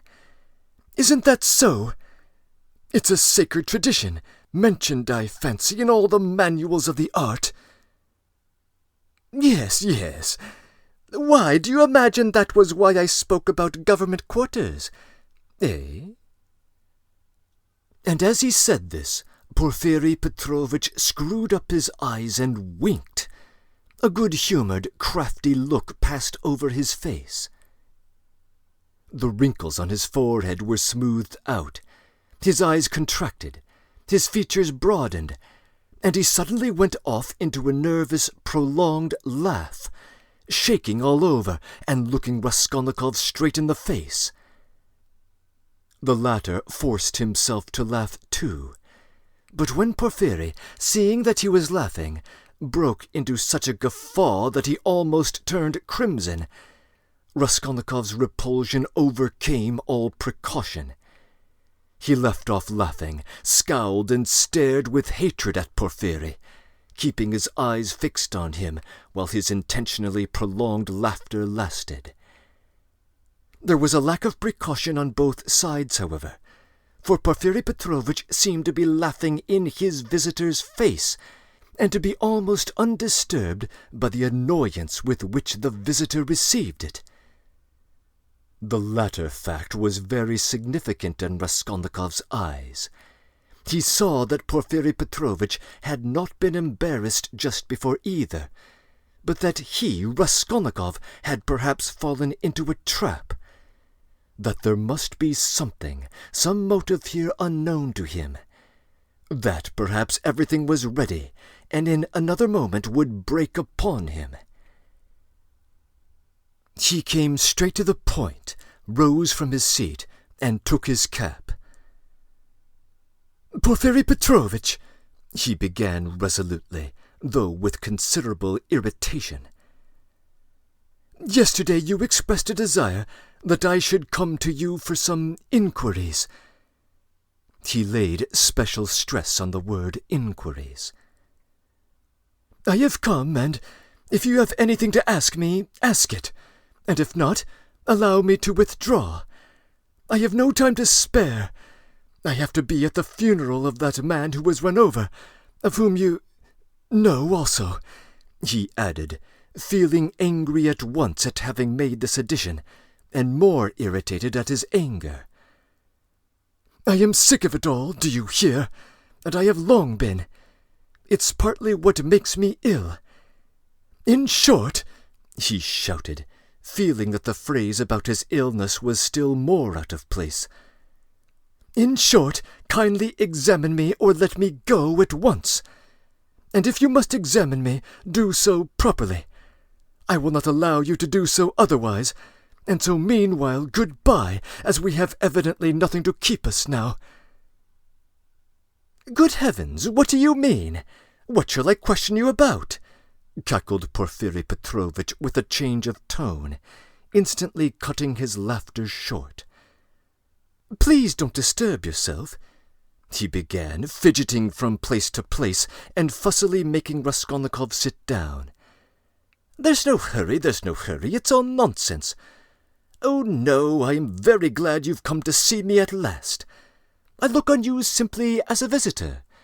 And as for my accursed laughter, please excuse it, Rodion Romanovitch." "Rodion Romanovitch? That is your name? It's my nerves. You tickled me so much with your witty observation. I assure you, sometimes I shake with laughter like an Indian rubber ball for half an hour at a time. I'm often afraid of an attack of paralysis. Do sit down. Please do, or I shall think you are angry." Raskolnikov did not speak. He listened, watching him, still frowning angrily. He did sit down, but still held his cap. "I must tell you one thing about myself, my dear Rodion Romanovitch," Porfiri Petrovitch continued, moving about the room and again avoiding his visitor's eyes. "You see, I'm a bachelor, a man of no consequence, and not used to company. Besides, I have nothing before me. I'm set, I'm running to seed, and And have you noticed, Rodion Romanovich, that in our Petersburg circles, if two clever men meet who are not intimate, but respect each other like you and me, it takes them half an hour before they can find a subject for conversation. They cannot speak. They sit opposite each other and feel awkward. Everyone has subjects of conversation. Ladies, for instance. People in high society always have their subjects of conversation, is de rigueur. But people of the middle sort, like us, thinking people that is, are always tongue-tied and awkward. What's the reason for it? Whether it is a lack of public interest, or whether it is that we are so honest we don't want to deceive one another, I don't know. What do you think? Please put down your cap. It looks as if you were just going. It makes me uncomfortable. I am so delighted. Raskolnikov put down his cap and continued listening in silence, with a serious, frowning face, to the vague and empty chatter of Porfiri Petrovitch. Does he really want to distract my attention with his silly babble? I can't offer you coffee here, but why not spend 5 minutes with a friend? Porfiri pattered on. And you know all these official duties. Please don't mind my running up and down. Forgive me, my dear fellow. I am very much afraid of offending you, but exercise is absolutely indispensable for me. I'm always sitting and so glad to be moving about for 5 minutes. I suffer from my sedentary life. I always intend to join a gymnasium. They say that officials of all ranks, even privy councillors, may be seen skipping gaily there. There you have it, modern science. Yes, yes. But as for my duties here, inquiries and all such formalities, you mentioned inquiries yourself just now. I assure you these interrogations are sometimes more embarrassing for the interrogator than for the interrogated. You made the observation yourself just now very aptly and wittily. Raskolnikov had made no observation of the kind. People get into a muddle, a real muddle. They keep harping on the same note like a drum. There will be a reform, and we shall be called by a different name, at least. And as for our legal tradition, as you so wittily called it, I thoroughly agree with you. Every prisoner on trial, even the simplest peasant, knows that they begin by disarming him with irrelevant questions, as you so happily put it, and then deal him a knockdown blow. Your beautiful expressions, my boy. So you really imagine that I meant it by government quarters? You are truly ironic. So come, I won't go on. By the way, yes, one word leads to another. You spoke of formality just now, apropos of the inquiry, you know. But what's the use of formality? In many cases it's nonsense. Sometimes you have a friendly chat and get a good deal more out of it. You can always fall back on formality, may I assure you. And after all, what does it amount to? An examining lawyer cannot be bounded by formality at every step. The work of investigation is, so to speak, a free art in its own way. Porfiri Petrovitch paused for breath. He had simply babbled on, uttering empty phrases, letting slip a few enigmatic words, and again reverting to incoherence. He was almost running around the room, moving his fat little legs quicker and quicker, looking at the ground, with his right hand behind his back, while with his left making gestures that bore extraordinarily little relation to his words. Raskolnikov suddenly noticed that as he ran about the room he seemed twice to stop for a moment near the door, as though he were listening. Is he expecting anything? You are certainly quite right about it, Porfiri began gaily, looking with extraordinary simplicity at Raskolnikov, which startled him and instantly put him on his guard. Certainly quite right in laughing so wittily at our legal forms. Some of these elaborate psychological methods are extremely ridiculous and perhaps useless if you follow the forms too closely. Yes, I am talking about forms again. Well, if I recognize, or more strictly speaking, if I suspect someone or other to be a criminal in any case entrusted to me. You're a law student, of course, Rodion Romanovich. Yes, I was. Well, then it is a precedent for you for the future. Though don't suppose I should venture to instruct you after the articles you publish about crime. No, I simply make bold to state it by way of fact. If I took this man or that for a criminal, why, I ask, should I worry him prematurely, even if I had evidence against him? In one case I may be bound, for instance, to arrest a man at once. But another may be in quite a different position, you know. So why shouldn't I let him walk about the town a bit? But I see you don't quite understand, so I'll give you a clearer example. If I put him in prison too soon, I may very likely give him, so to speak, moral support. You're laughing. Raskolnikov had no intention of laughing. He was sitting with compressed lips, his feverish eyes fixed on Porfiry Petrovitch's. Yes, that is the case with some types especially, for men are so different. You say evidence. Well, there may be evidence, but evidence, you know, can generally be taken two ways. I am an examining lawyer and a weak man, I confess it. I should like to make a proof, so to say, mathematically clear. I should like to make a chain of evidence such as 2 × 2 is 4. It ought to be a direct, irrefutable proof. And if I shut him up too soon, even though I might be convinced he was the man, I should very likely be depriving myself of the means of getting further evidence against him. And how? By giving him, so to speak, a definite position, I shall put him out of suspense and set his mind at rest, so that he will retreat into his shell. They say that at Sevastopol, soon after Alma, the clever people were in a terrible fright that the enemy would attack openly and take Sevastopol at once. But when they saw that the enemy preferred a regular siege, they were delighted, I am told, and reassured, for the thing would drag on for 2 months at least. You're laughing. You don't believe me again? Of course you're right to. You're right. These are special cases, I admit. But you must observe this, my dear Rodion Romanovich, the general case, the case for which all legal forms and rules are intended, for which they are calculated and laid down in books, does not exist at all, for the reason that every case, every crime, for instance, as soon as it actually occurs, at once becomes a thoroughly special case, and sometimes a case unlike any that's gone before.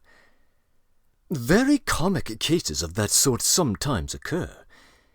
If I leave one man completely alone, if I don't touch him and don't worry him, but let him know, or at least suspect every moment, that I know all about it and am watching him day and night, and if he is in continual suspicion and terror, he'll be bound to lose his head. He'll come forward of his own accord, or maybe do something which will make it as plain as 2 × 2 is 4. It's delightful. It may be so with a simple peasant, but with one of our sort, an intelligent man cultivated on a certain side, it's a dead certainty. For, my dear fellow, it's a very important matter to know on what side a man is cultivated. And then there are nerves, you have overlooked them. Why, they are all sick and nervous and irritable. And then how angry they all are. That, I assure you, is a regular gold mine for us. And it's no anxiety to me, him running about the town free. Let him walk about for a bit. I know well enough that I've caught him and that he won't escape me. Where could he escape to? Abroad, perhaps? A Pole will escape abroad, but not here, especially as I am watching and have taken measures. Will he escape into the depths of the country? But you know, peasants live there, real rude Russian peasants. A modern cultivated man would prefer prison to living with such strangers as our peasants. But that's all nonsense and on the surface. It's not merely that he has nowhere to run to. He is psychologically unable to escape me. What an expression! Through a law of nature he can't escape me if he had anywhere to go. Have you seen a butterfly round a candle? That's how he will keep circling and circling round me. Freedom will lose its attractions. He'll begin to brood. He'll weave a tangle round himself. He'll worry himself to death. What's more, he will provide me with a mathematical proof, if I only give him a long enough interval. And he'll keep circling round me, getting nearer and nearer, and then, flop! He'll fly straight into my mouth, and I'll swallow him, and that will be very amusing. You don't believe me?" Raskolnikov made no reply. He sat pale and motionless, still gazing with the same intensity into Porfiry's face. "It's a lesson," he thought, turning cold. "This is beyond the cat playing with a mouse like yesterday. He can't be showing off his power with no motive, prompting me. He is far too clever for that. He must have another object. What is it? It's all nonsense, my friend. You are pretending to scare me. You've no proofs, and the man I saw had no real existence. You simply want to make me lose my head, to work me up beforehand and crush me. But you are wrong. You won't do it. But why give me such a hint? Is he reckoning on my shattered nerves? No, my friend, you are wrong. You won't do it even though you have some trap for me. Let us see what you have in store for me." And he braced himself to face a terrible and unknown ordeal. At times he longed to fall on Porfiry and strangle him. This anger was what he had dreaded from the beginning.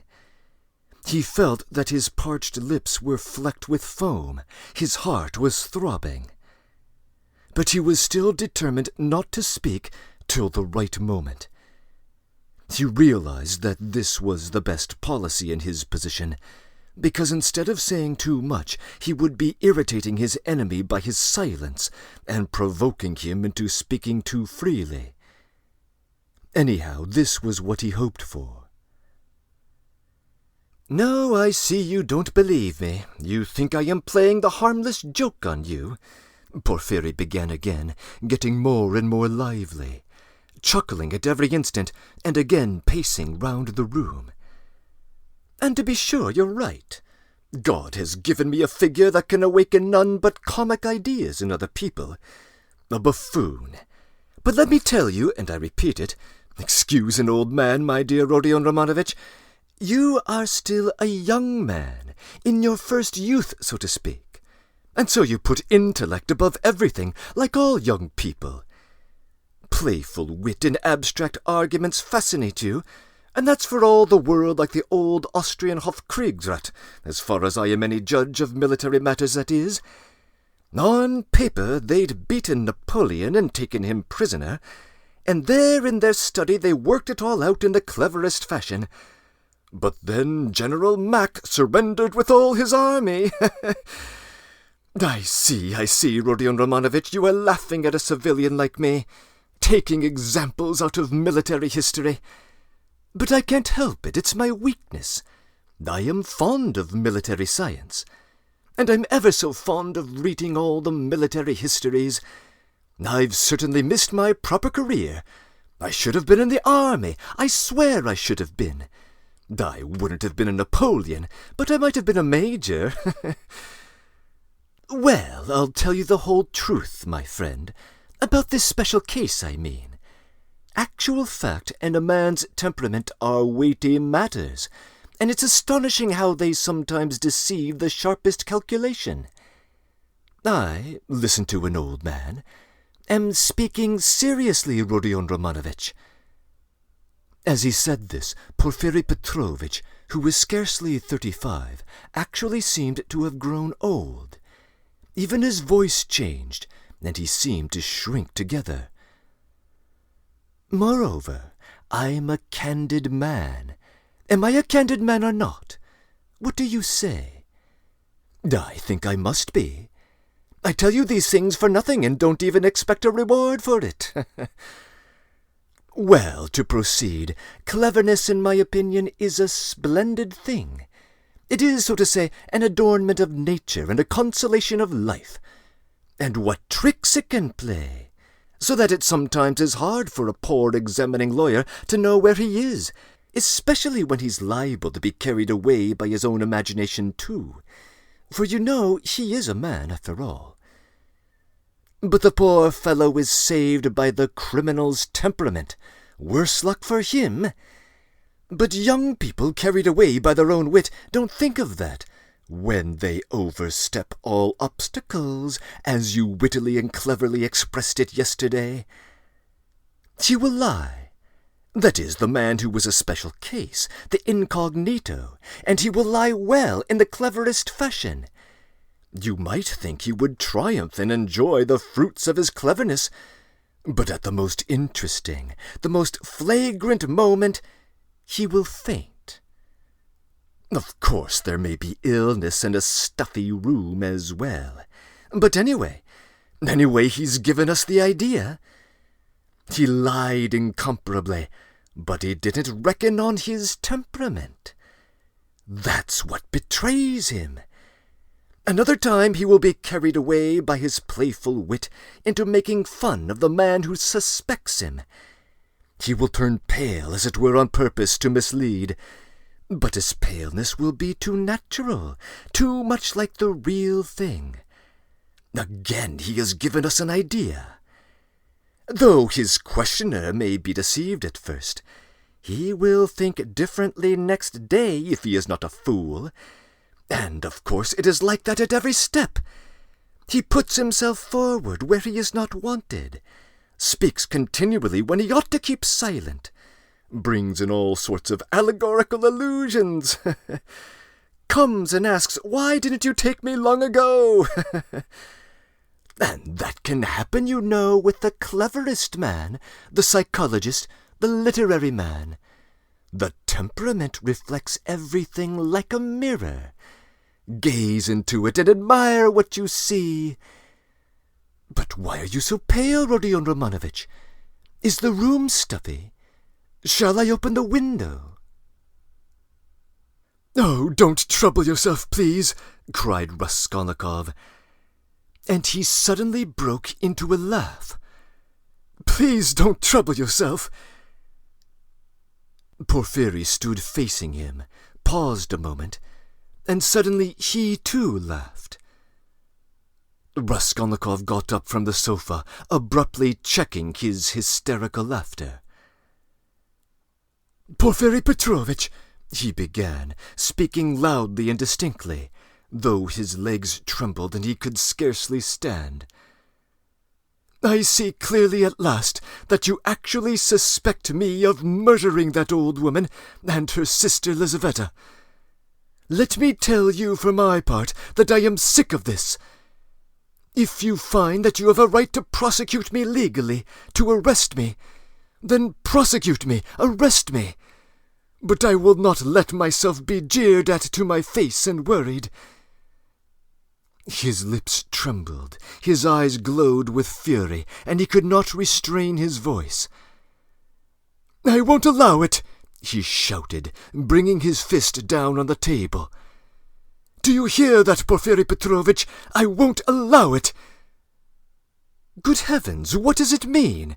cried Porfiri Petrovitch, apparently quite frightened. "Rodion Romanovich, my dear fellow, what is the matter with you?" "I won't allow it!" Raskolnikov shouted again. Hush, my dear man, they'll hear and come in. Just think, what could we say to them? Porfiri Petrovitch whispered in horror, bringing his face close to Raskolnikov's. I won't allow it! I won't allow it! Raskolnikov repeated mechanically, but he too spoke in a sudden whisper. Porfiri turned quickly and ran to open the window. Some fresh air, and you must have some water, my dear friend. You're ill. And he was running to the door to call for some, when he found a decanter of water in the corner. Come, drink a little, he whispered, rushing up to him with the decanter. It will be sure to do you good. Porfiri Petrovitch's alarm and sympathy were so natural that Raskolnikov was silent and began looking at him with wild curiosity.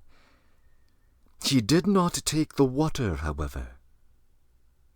Rodion Romanovitch, my dear friend, you'll drive yourself out of your mind, I assure you. My goodness! Have some water, do drink a little. He forced him to take the glass. Raskolnikov raised it mechanically to his lips, but set it on the table again with disgust. Yes, you've had a little attack. You'll bring back your illness again, my dear fellow, Porfiri Petrovitch cackled with friendly sympathy, though he still looked rather disconcerted. Goodness, you must take more care of yourself. Dmitri Prokofitch was here, came to see me yesterday. I know, I've a nasty ironic temper, but what they made of it! Goodness, he came yesterday after you'd been. We dined, and he talked and talked away, and I could only throw up my hands in despair. Did he come from you? But do sit down, for mercy's sake, sit down. No, not from me, but I knew he went to you and why he went, Raskolnikov answered sharply. You knew? I knew. What of it? Because, Rodion Romanovitch, I know more than that about you.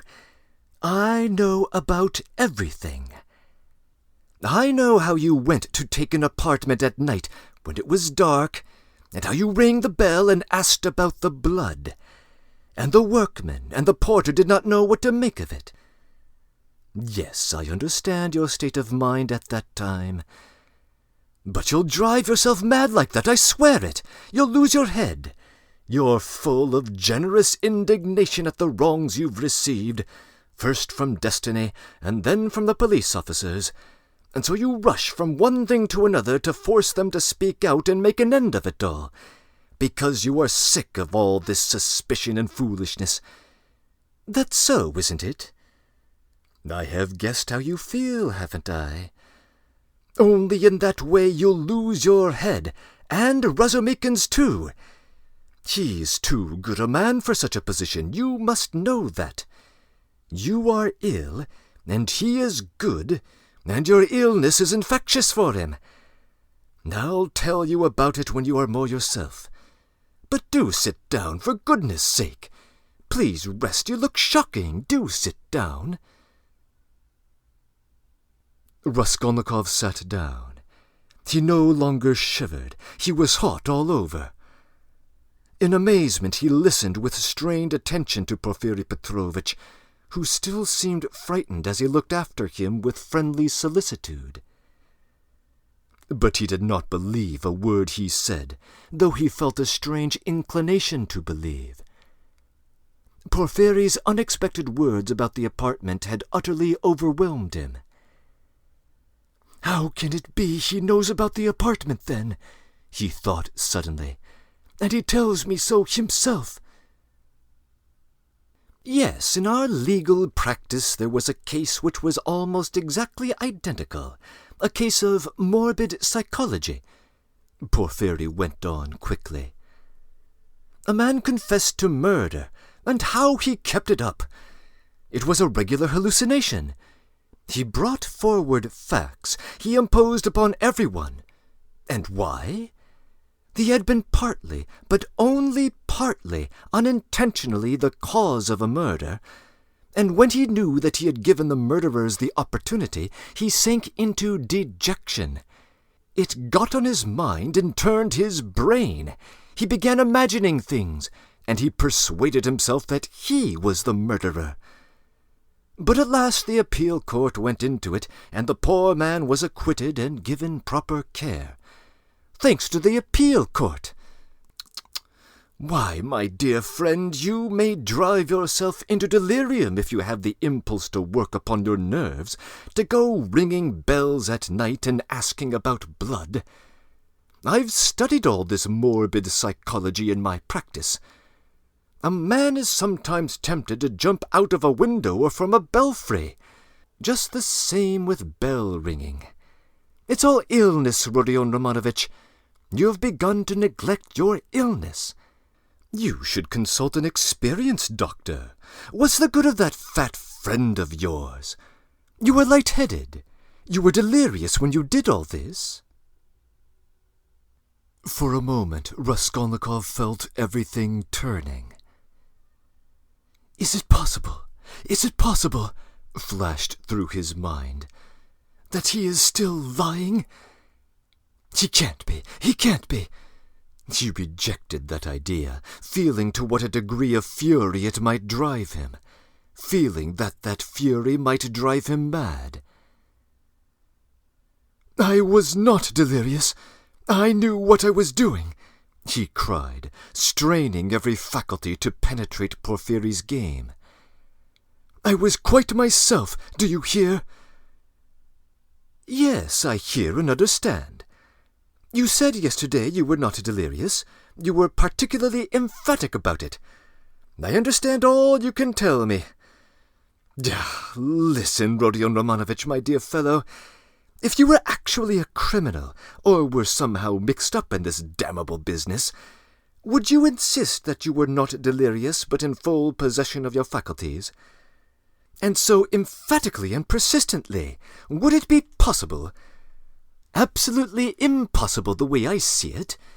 If you had anything on your conscience, you would certainly insist that you were delirious. That's so, isn't it? There was a note of slyness in this inquiry. Raskolnikov drew back on the sofa as Porfiry bent over him and stared in silent perplexity at him.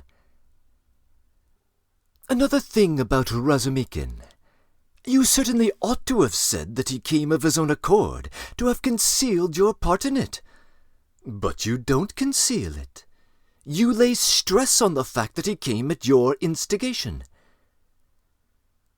Raskolnikov had not done so. A chill went down his back. You keep telling lies, he said slowly and weakly, twisting his lips into a sickly smile. You are trying again to show that you know all my game, that you know all I shall say beforehand, he said, conscious himself that he was not weighing his words as he should. You want to frighten me, or you are just laughing at me. He still stared at him as he said this, and again there was a light of intense hatred in his eyes. You keep lying, he said. You know perfectly well that the best policy for the criminal is to tell the truth as nearly as possible, to conceal as little as possible. I don't believe you. What a cunning person you are, Porfiry tittered. You can't be caught out. You have a real monomania. So you don't believe me. But still you do believe me. You believe a quarter. I'll soon make you believe the whole, because I have a sincere liking for you and genuinely wish you good. Raskolnikov's lips trembled. Yes, I do, went on Porfiry, touching Raskolnikov's arm genially. You must take care of your illness. Besides, your mother and sister are here now. You must think of them. You must soothe and comfort them, and you do nothing but frighten them. What has that to do with you? How do you know anything about it? What concern is it of yours? You are keeping watch on me and want to let me know it. Goodness, why, I learnt it all from you yourself. You don't notice that in your excitement you tell me and others everything. From Razumikin, too, I learnt a number of interesting details yesterday. No, you interrupted me, but I must tell you that, for all your cleverness, your suspiciousness makes you lose the common-sense view of things. To return to bell-ringing, for instance. I, an examining lawyer, have betrayed a precious thing like that, a real fact, for it is a fact worth having, and you see nothing in it. Why, if I had the slightest suspicion of you, should I have acted like that? No, I should first have disarmed your suspicions, and not let you see I knew of that fact. Should have diverted your attention, and suddenly have dealt you a knock-down blow, your expression, saying, "And what were you doing, sir, pray, at 10 or nearly 11 at the murdered woman's apartment? And why did you ring the bell? And why did you ask about blood? And why did you invite the porters to go with you to the police station, to the lieutenant?" That's how I ought to have acted if I had a grain of suspicion about you. I ought to have taken your evidence in due form, searched your apartment, and perhaps have arrested you too. So I have no suspicion about you, since I have not done that. But you can't look at it normally, and you see nothing, I say again. Raskolnikov started, so that Porfiri Petrovitch could not fail to perceive it. "You are lying all the time," he cried. "I don't know what you're aiming at, but you are lying. You did not speak like that just now, and I cannot be mistaken." "I am lying," Porfiri repeated, apparently incensed, but preserving a good-humoured and ironical face, as though he were not in the least concerned at Raskolnikov's opinion of him. "I am lying. But how did I treat you just now, I, the examining lawyer? Prompting you and giving you every means for your defence. Illness, I said, delirium, injury, melancholy, and the police officers, and all the rest of it. Ah, though in fact all those psychological means of defence are not very reliable and cut both ways. Illness, delirium, I don't remember. That's all right, but why, my friend, in your illness and your delirium, were you haunted by just those delusions, and not by any others? There may have been others, eh?" Raskolnikov looked haughtily and contemptuously at him. "Briefly," he said loudly and imperiously, rising to his feet, and in doing so pushing Porfiri back a little. "Briefly, I want to know, do you acknowledge me perfectly free from suspicion or not? Tell me, Porfiri Petrovitch, hurry up and tell me once and for all." "What trouble I'm having with you," cried Porfiri, with a perfectly good-humoured, sly, and composed face. "And why do you want to know? Why do you want to know so much, since they haven't begun to worry you? You are like a child asking for matches. And why are you so uneasy? Why do you force yourself upon us, eh?" "I repeat," Raskolnikov cried furiously, "that I can't put up with it." "With what?" "Uncertainty," interrupted Porfiri. "Don't jeer at me. I won't have it. I tell you I won't have it. I can't and I won't, do you hear? Do you hear?"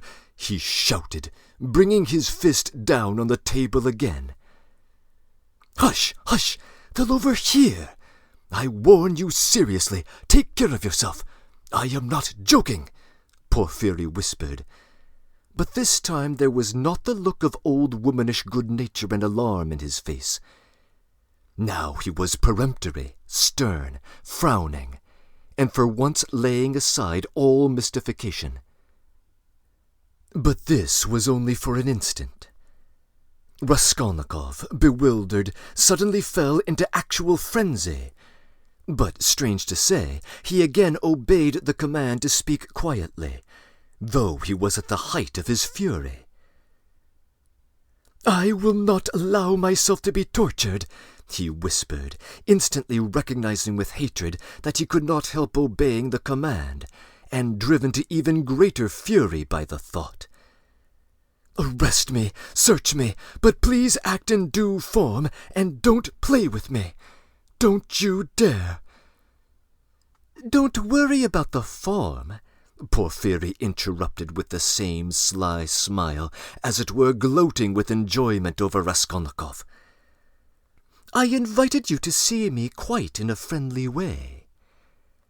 "I don't want your friendship, and I spit on it. Do you hear? Look, I'm taking my cap and I'm going. What will you say now if you intend to arrest me?" He took up his cap and went to the door. "And won't you see my little surprise?" chuckled Porfiry, again taking him by the arm and stopping him at the door. He seemed to become more playful and good-humoured, which maddened Raskolnikov. "What surprise?" he asked, standing still and looking at Porfiry in alarm. "My little surprise. It's standing there behind the door." He pointed to the locked door. "I locked him in so that he would not escape." "What is it? Where? What?" Raskolnikov walked to the door and would have opened it, but it was locked. "It's locked. Here is the key." And he brought a key out of his pocket. "You are lying!" roared Raskolnikov without restraint. "You are lying, you damned Punchinello!" And he rushed at Porfiry, who retreated to the other door, not at all alarmed. "I understand it all. You are lying and mocking, so I will betray myself to you." "Why, you could not betray yourself any further, my dear Orion Romanovitch. You are in a passion. Don't shout, I shall call the clerks." "You are lying! Call the clerks! You knew I was ill and tried to work me into a frenzy to make me betray myself. That was your aim. Produce your facts. I understand it all. You've no evidence. You have only wretched, trashy suspicions like Zamatov's.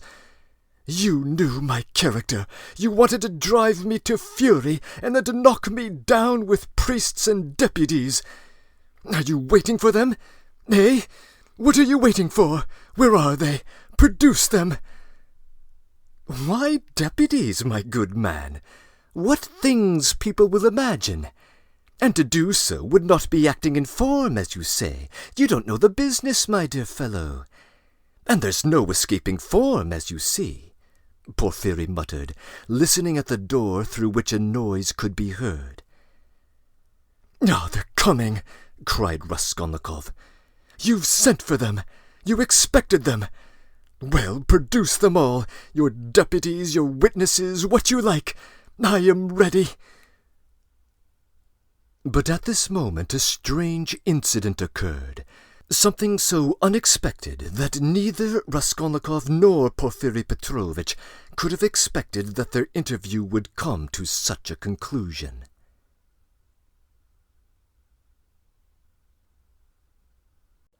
Chapter 6. When he remembered the scene afterwards, this is how Raskolnikov saw it. The noise behind the door increased, and suddenly the door was opened a little. "What is it?" cried Porfiry Petrovitch, annoyed. "I gave instructions." For an instant there was no answer, but it was evident that there were several persons at the door, and that they were apparently pushing somebody back. "What is it?"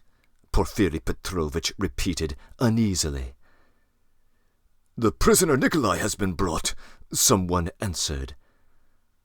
"He is not wanted. Take him away. Let him wait. What's he doing here? This is entirely out of order," cried Porfiry, rushing to the door. "But he—" began the same voice, and suddenly ceased. 2 seconds, not more, were spent in actual struggle.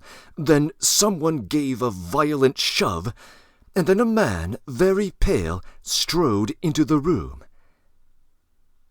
This man's appearance was at first sight very strange. He stared straight before him, as though seeing nothing. There was a determined gleam in his eyes. At the same time there was a deathly pallor in his face, as though he were being led to the scaffold. His white lips were faintly twitching. He was dressed like a workman and was of medium height, very young, slim, with a round haircut and thin, spare features. The man whom he had thrust back followed him into the room and succeeded in seizing him by the shoulder. He was a warder. Nikolai pulled his arm away. Several people crowded inquisitively into the doorway. Some of them tried to get in. All this took place almost instantaneously. "Go away, it's too soon. Wait until you are sent for. Why have you brought him so soon?" Porfiri Petrovitch muttered, extremely annoyed, as if his plans had been upset.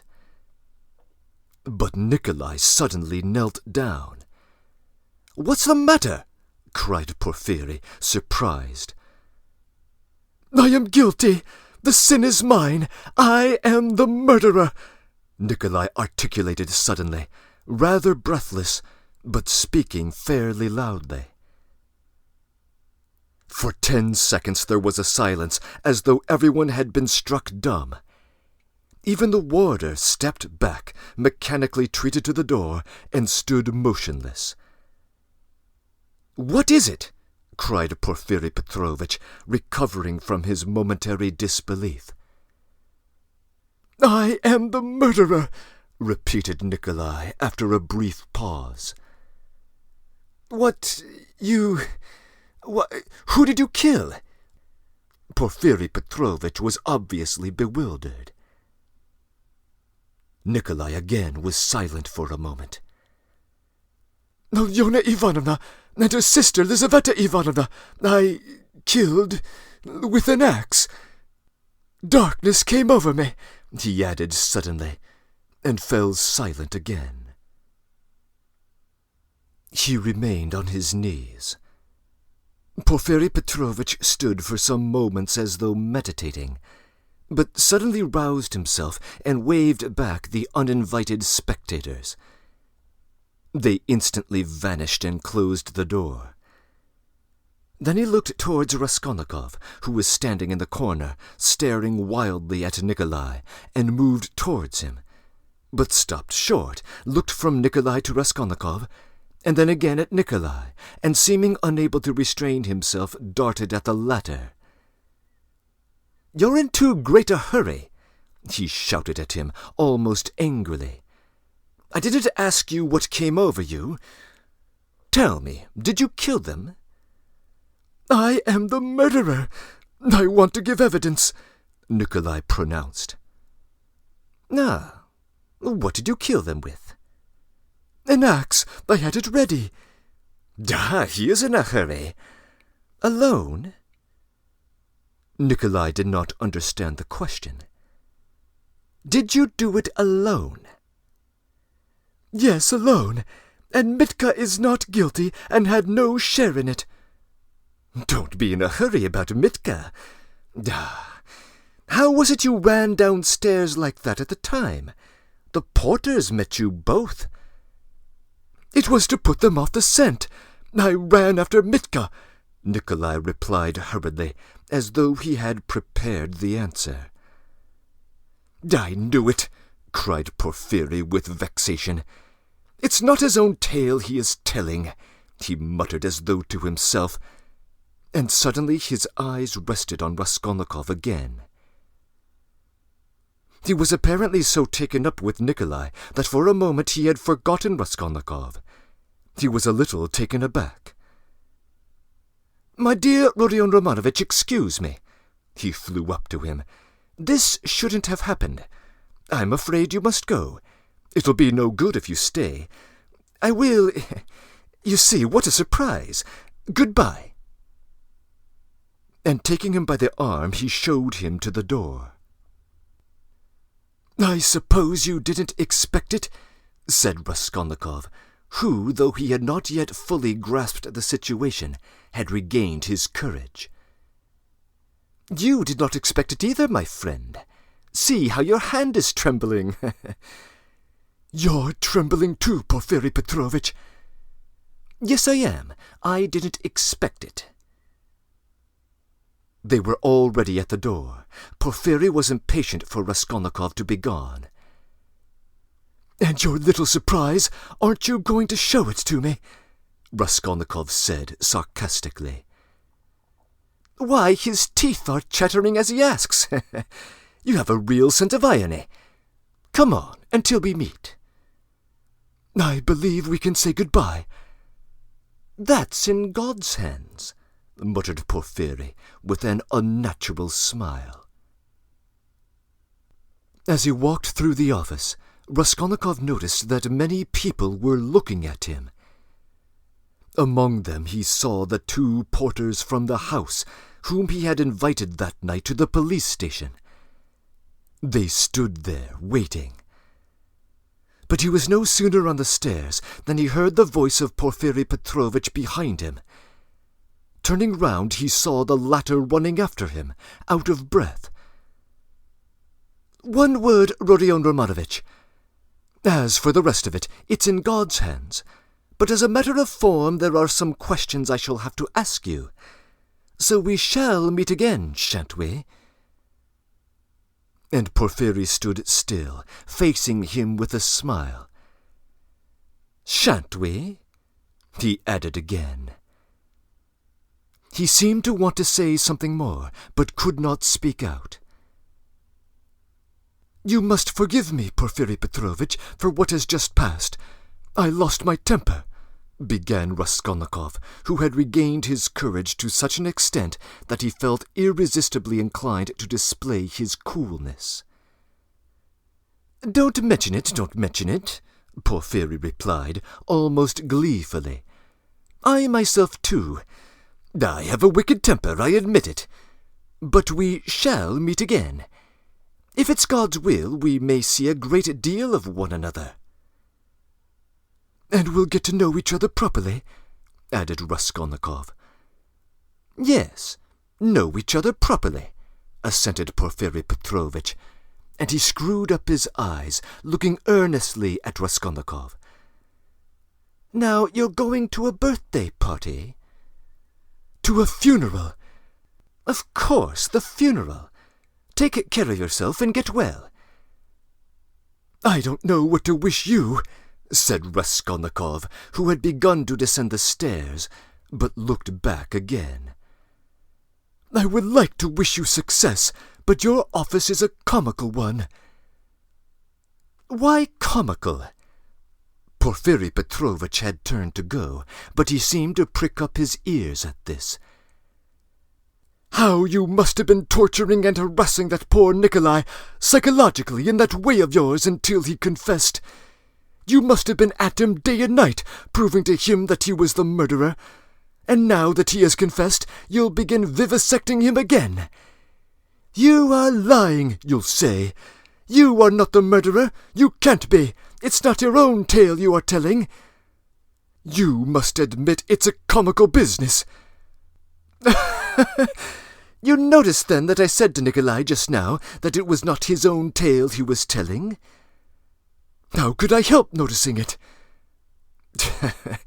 "You are quick-witted. You notice everything. You've really a playful mind. And you always fasten on the comic side. They say that was the marked characteristic of Gogol among the writers." "Yes, of Gogol." "Yes, of Gogol. I shall look forward to meeting you." "So shall I." Raskolnikov walked straight home. He was so muddled and bewildered that when he got home he sat for a quarter of an hour on the sofa, trying to collect his thoughts. He did not attempt to think about Nikolai. He was stupefied. He felt that his confession was something inexplicable, amazing, something beyond his understanding.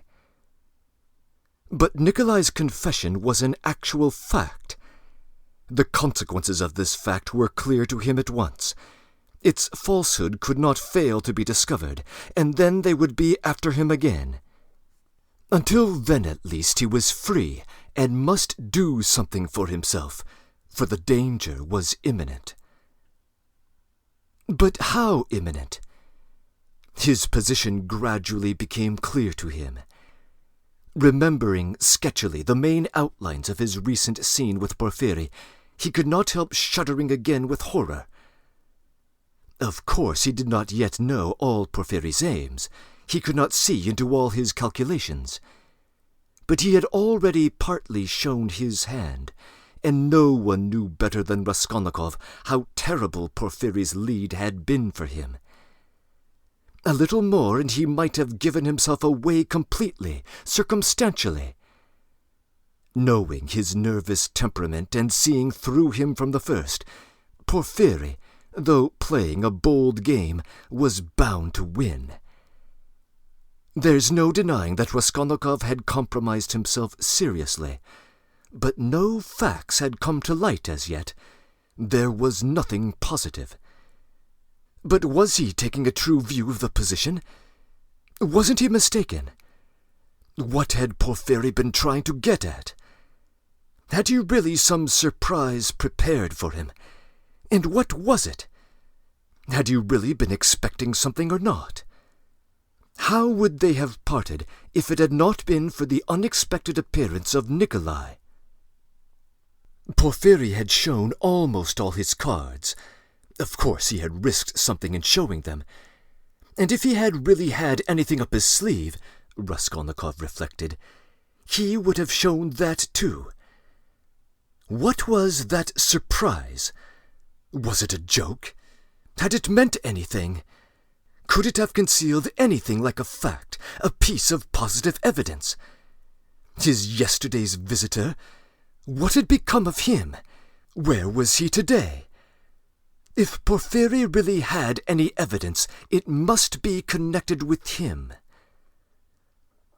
He sat on the sofa with his elbows on his knees and his face hidden in his hands.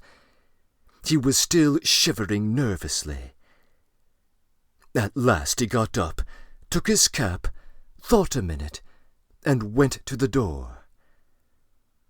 He had a sort of presentiment that for today at least he might consider himself out of danger. He had a sudden sense almost of joy. He wanted to hurry to Katerina Ivanovna's. He would be too late for the funeral, of course, but he would be in time for the memorial dinner, and there at once he would see Sonia. He stood still, thought a moment, and a suffering smile came for a moment onto his lips. Today, he repeated to himself. Yes, today, so it must be.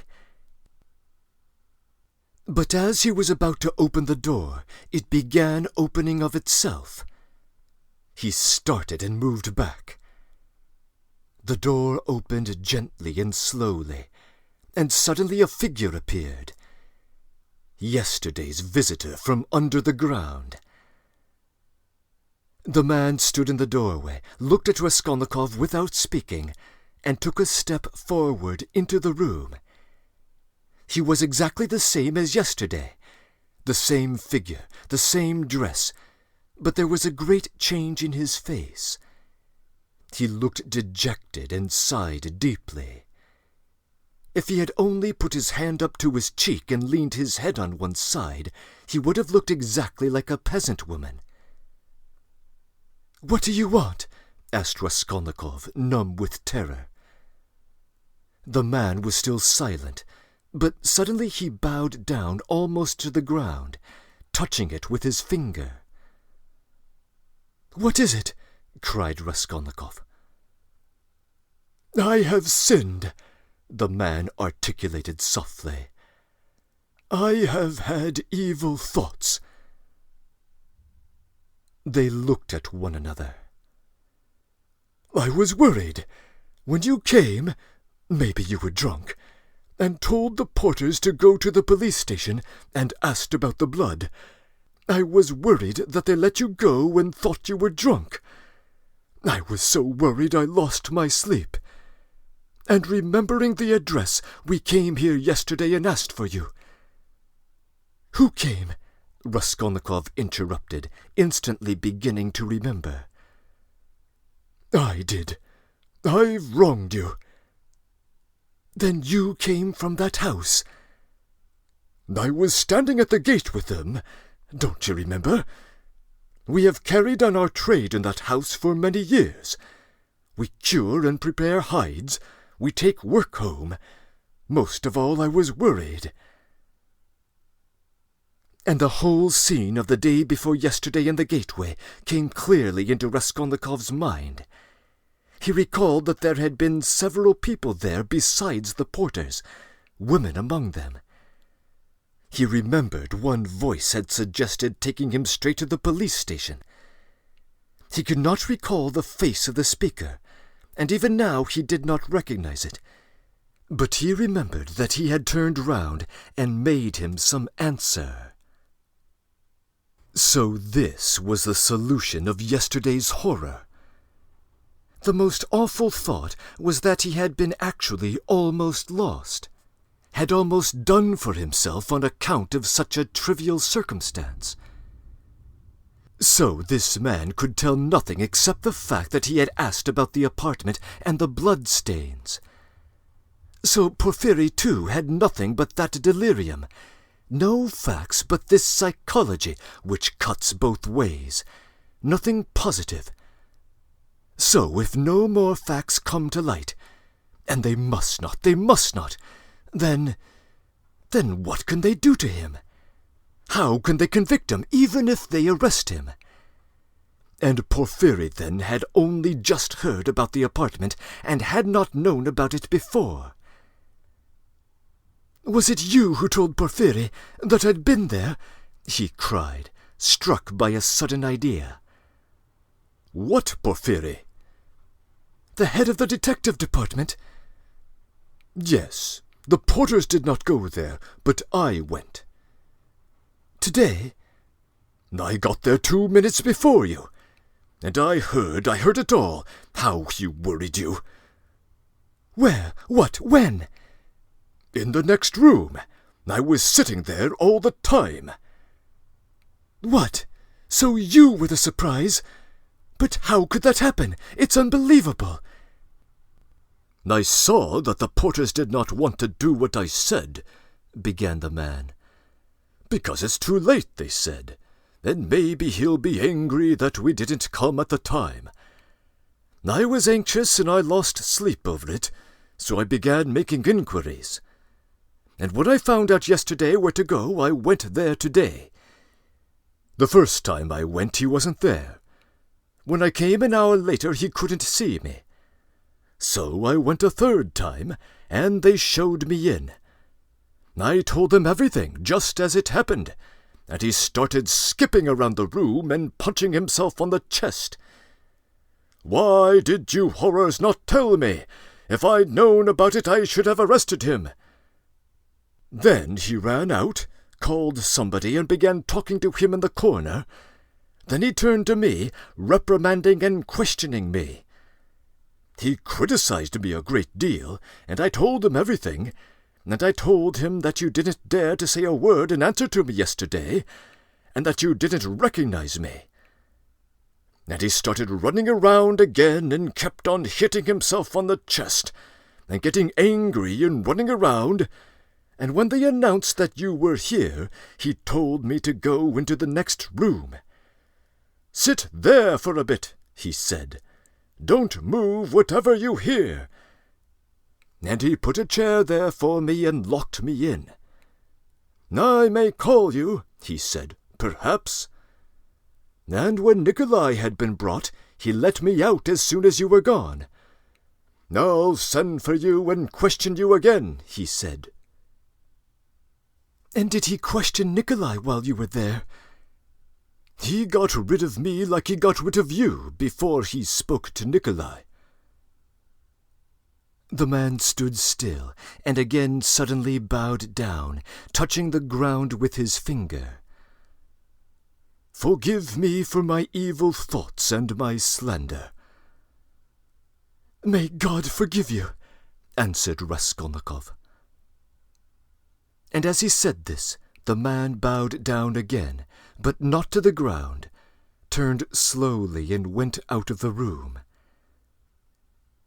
"It all cuts both ways, now it all cuts both ways," repeated Raskolnikov, and he went out more confident than ever. "Now we'll make a fight of it," he said with a malicious smile as he went down the stairs. His malice was aimed at himself. With shame and contempt he recalled his cowardice.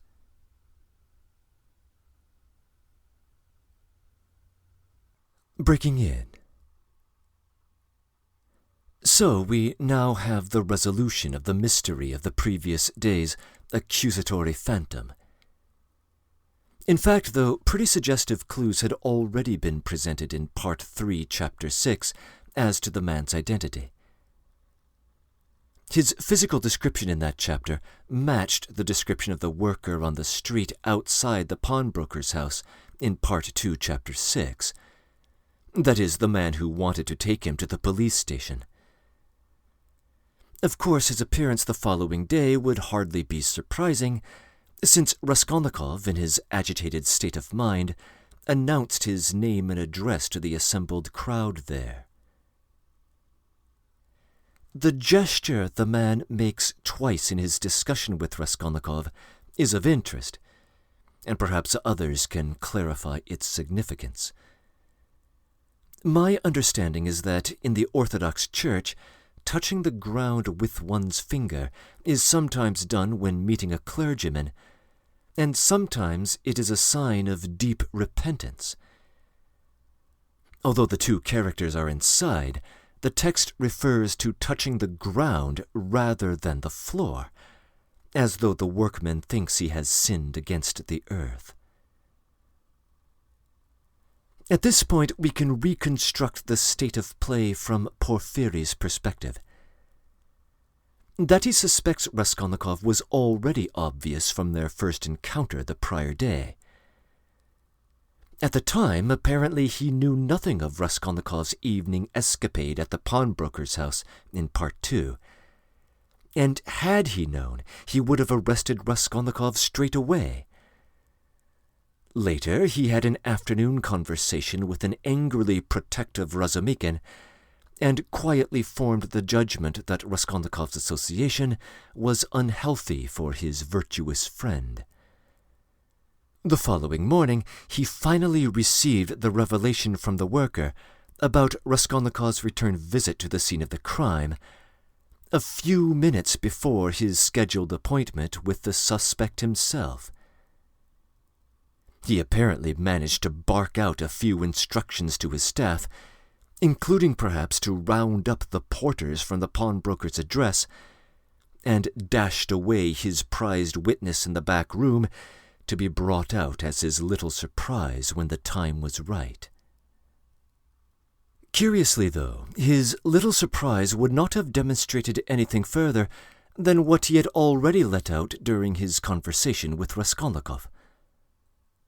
During that interview in the prior chapter, he asserted that he knew all about his return trip to the house.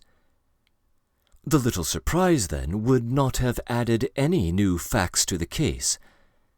Its purpose seems to have been to unsettle Raskolnikov to such a state that he would reveal everything. The ploy very nearly succeeded. In fact, his tactics in the interview seem ingenious. Raskolnikov is not wrong when he says that Porfiry is always lying. In that passage he is deeply unreliable, interjecting little falsehoods into the discourse, changing his tone swiftly from sneering insinuation to apparently friendly concern and back again, keeping Raskolnikov guessing and always using his own words against him. One clever instance being his suggestion that he, Porfiry, and not Raskolnikov, is the one playing the role of Napoleon. Nikolai's sudden appearance and decision to confess remains a mystery at this point. It will be remembered that Nikolai was the painter at the house of the murders who was apprehended, since he was caught drinking away the proceeds from jewelry from the pawnbroker's flat. Earlier he had protested his innocence before the authorities. So why the sudden confession to a crime he did not commit? We know already that he is a bit psychologically unstable, as he was originally apprehended just as he was about to attempt suicide. But there may be just a bit more to say on this score later. This is the end of Part 4. As things currently stand, the Raskolnikov household, recently revived with knowledge of an inheritance from Marfa Petrovna, has nevertheless ruptured, with our protagonist ceding leadership of the family to Razumikin. The Marmeladov family awaits a funeral lunch while still hovering over the abyss of poverty. A bitter Luzhin is plotting vengeance against Raskolnikov, while still irrationally clutching to his hope to restore his plans to marry Dunya. Svidrigailov has his own mysterious designs on Dunya, while caught up in personal demons that he has not disclosed. Sonia hopes somehow for Raskolnikov's redemption, without even knowing the depths of his sin. But Raskolnikov, as evidenced by his resolution in both chapters 4 and 6, is defiant and determined to try his strength against Porfiry Petrovich, who is closing in on his prey. End of comments.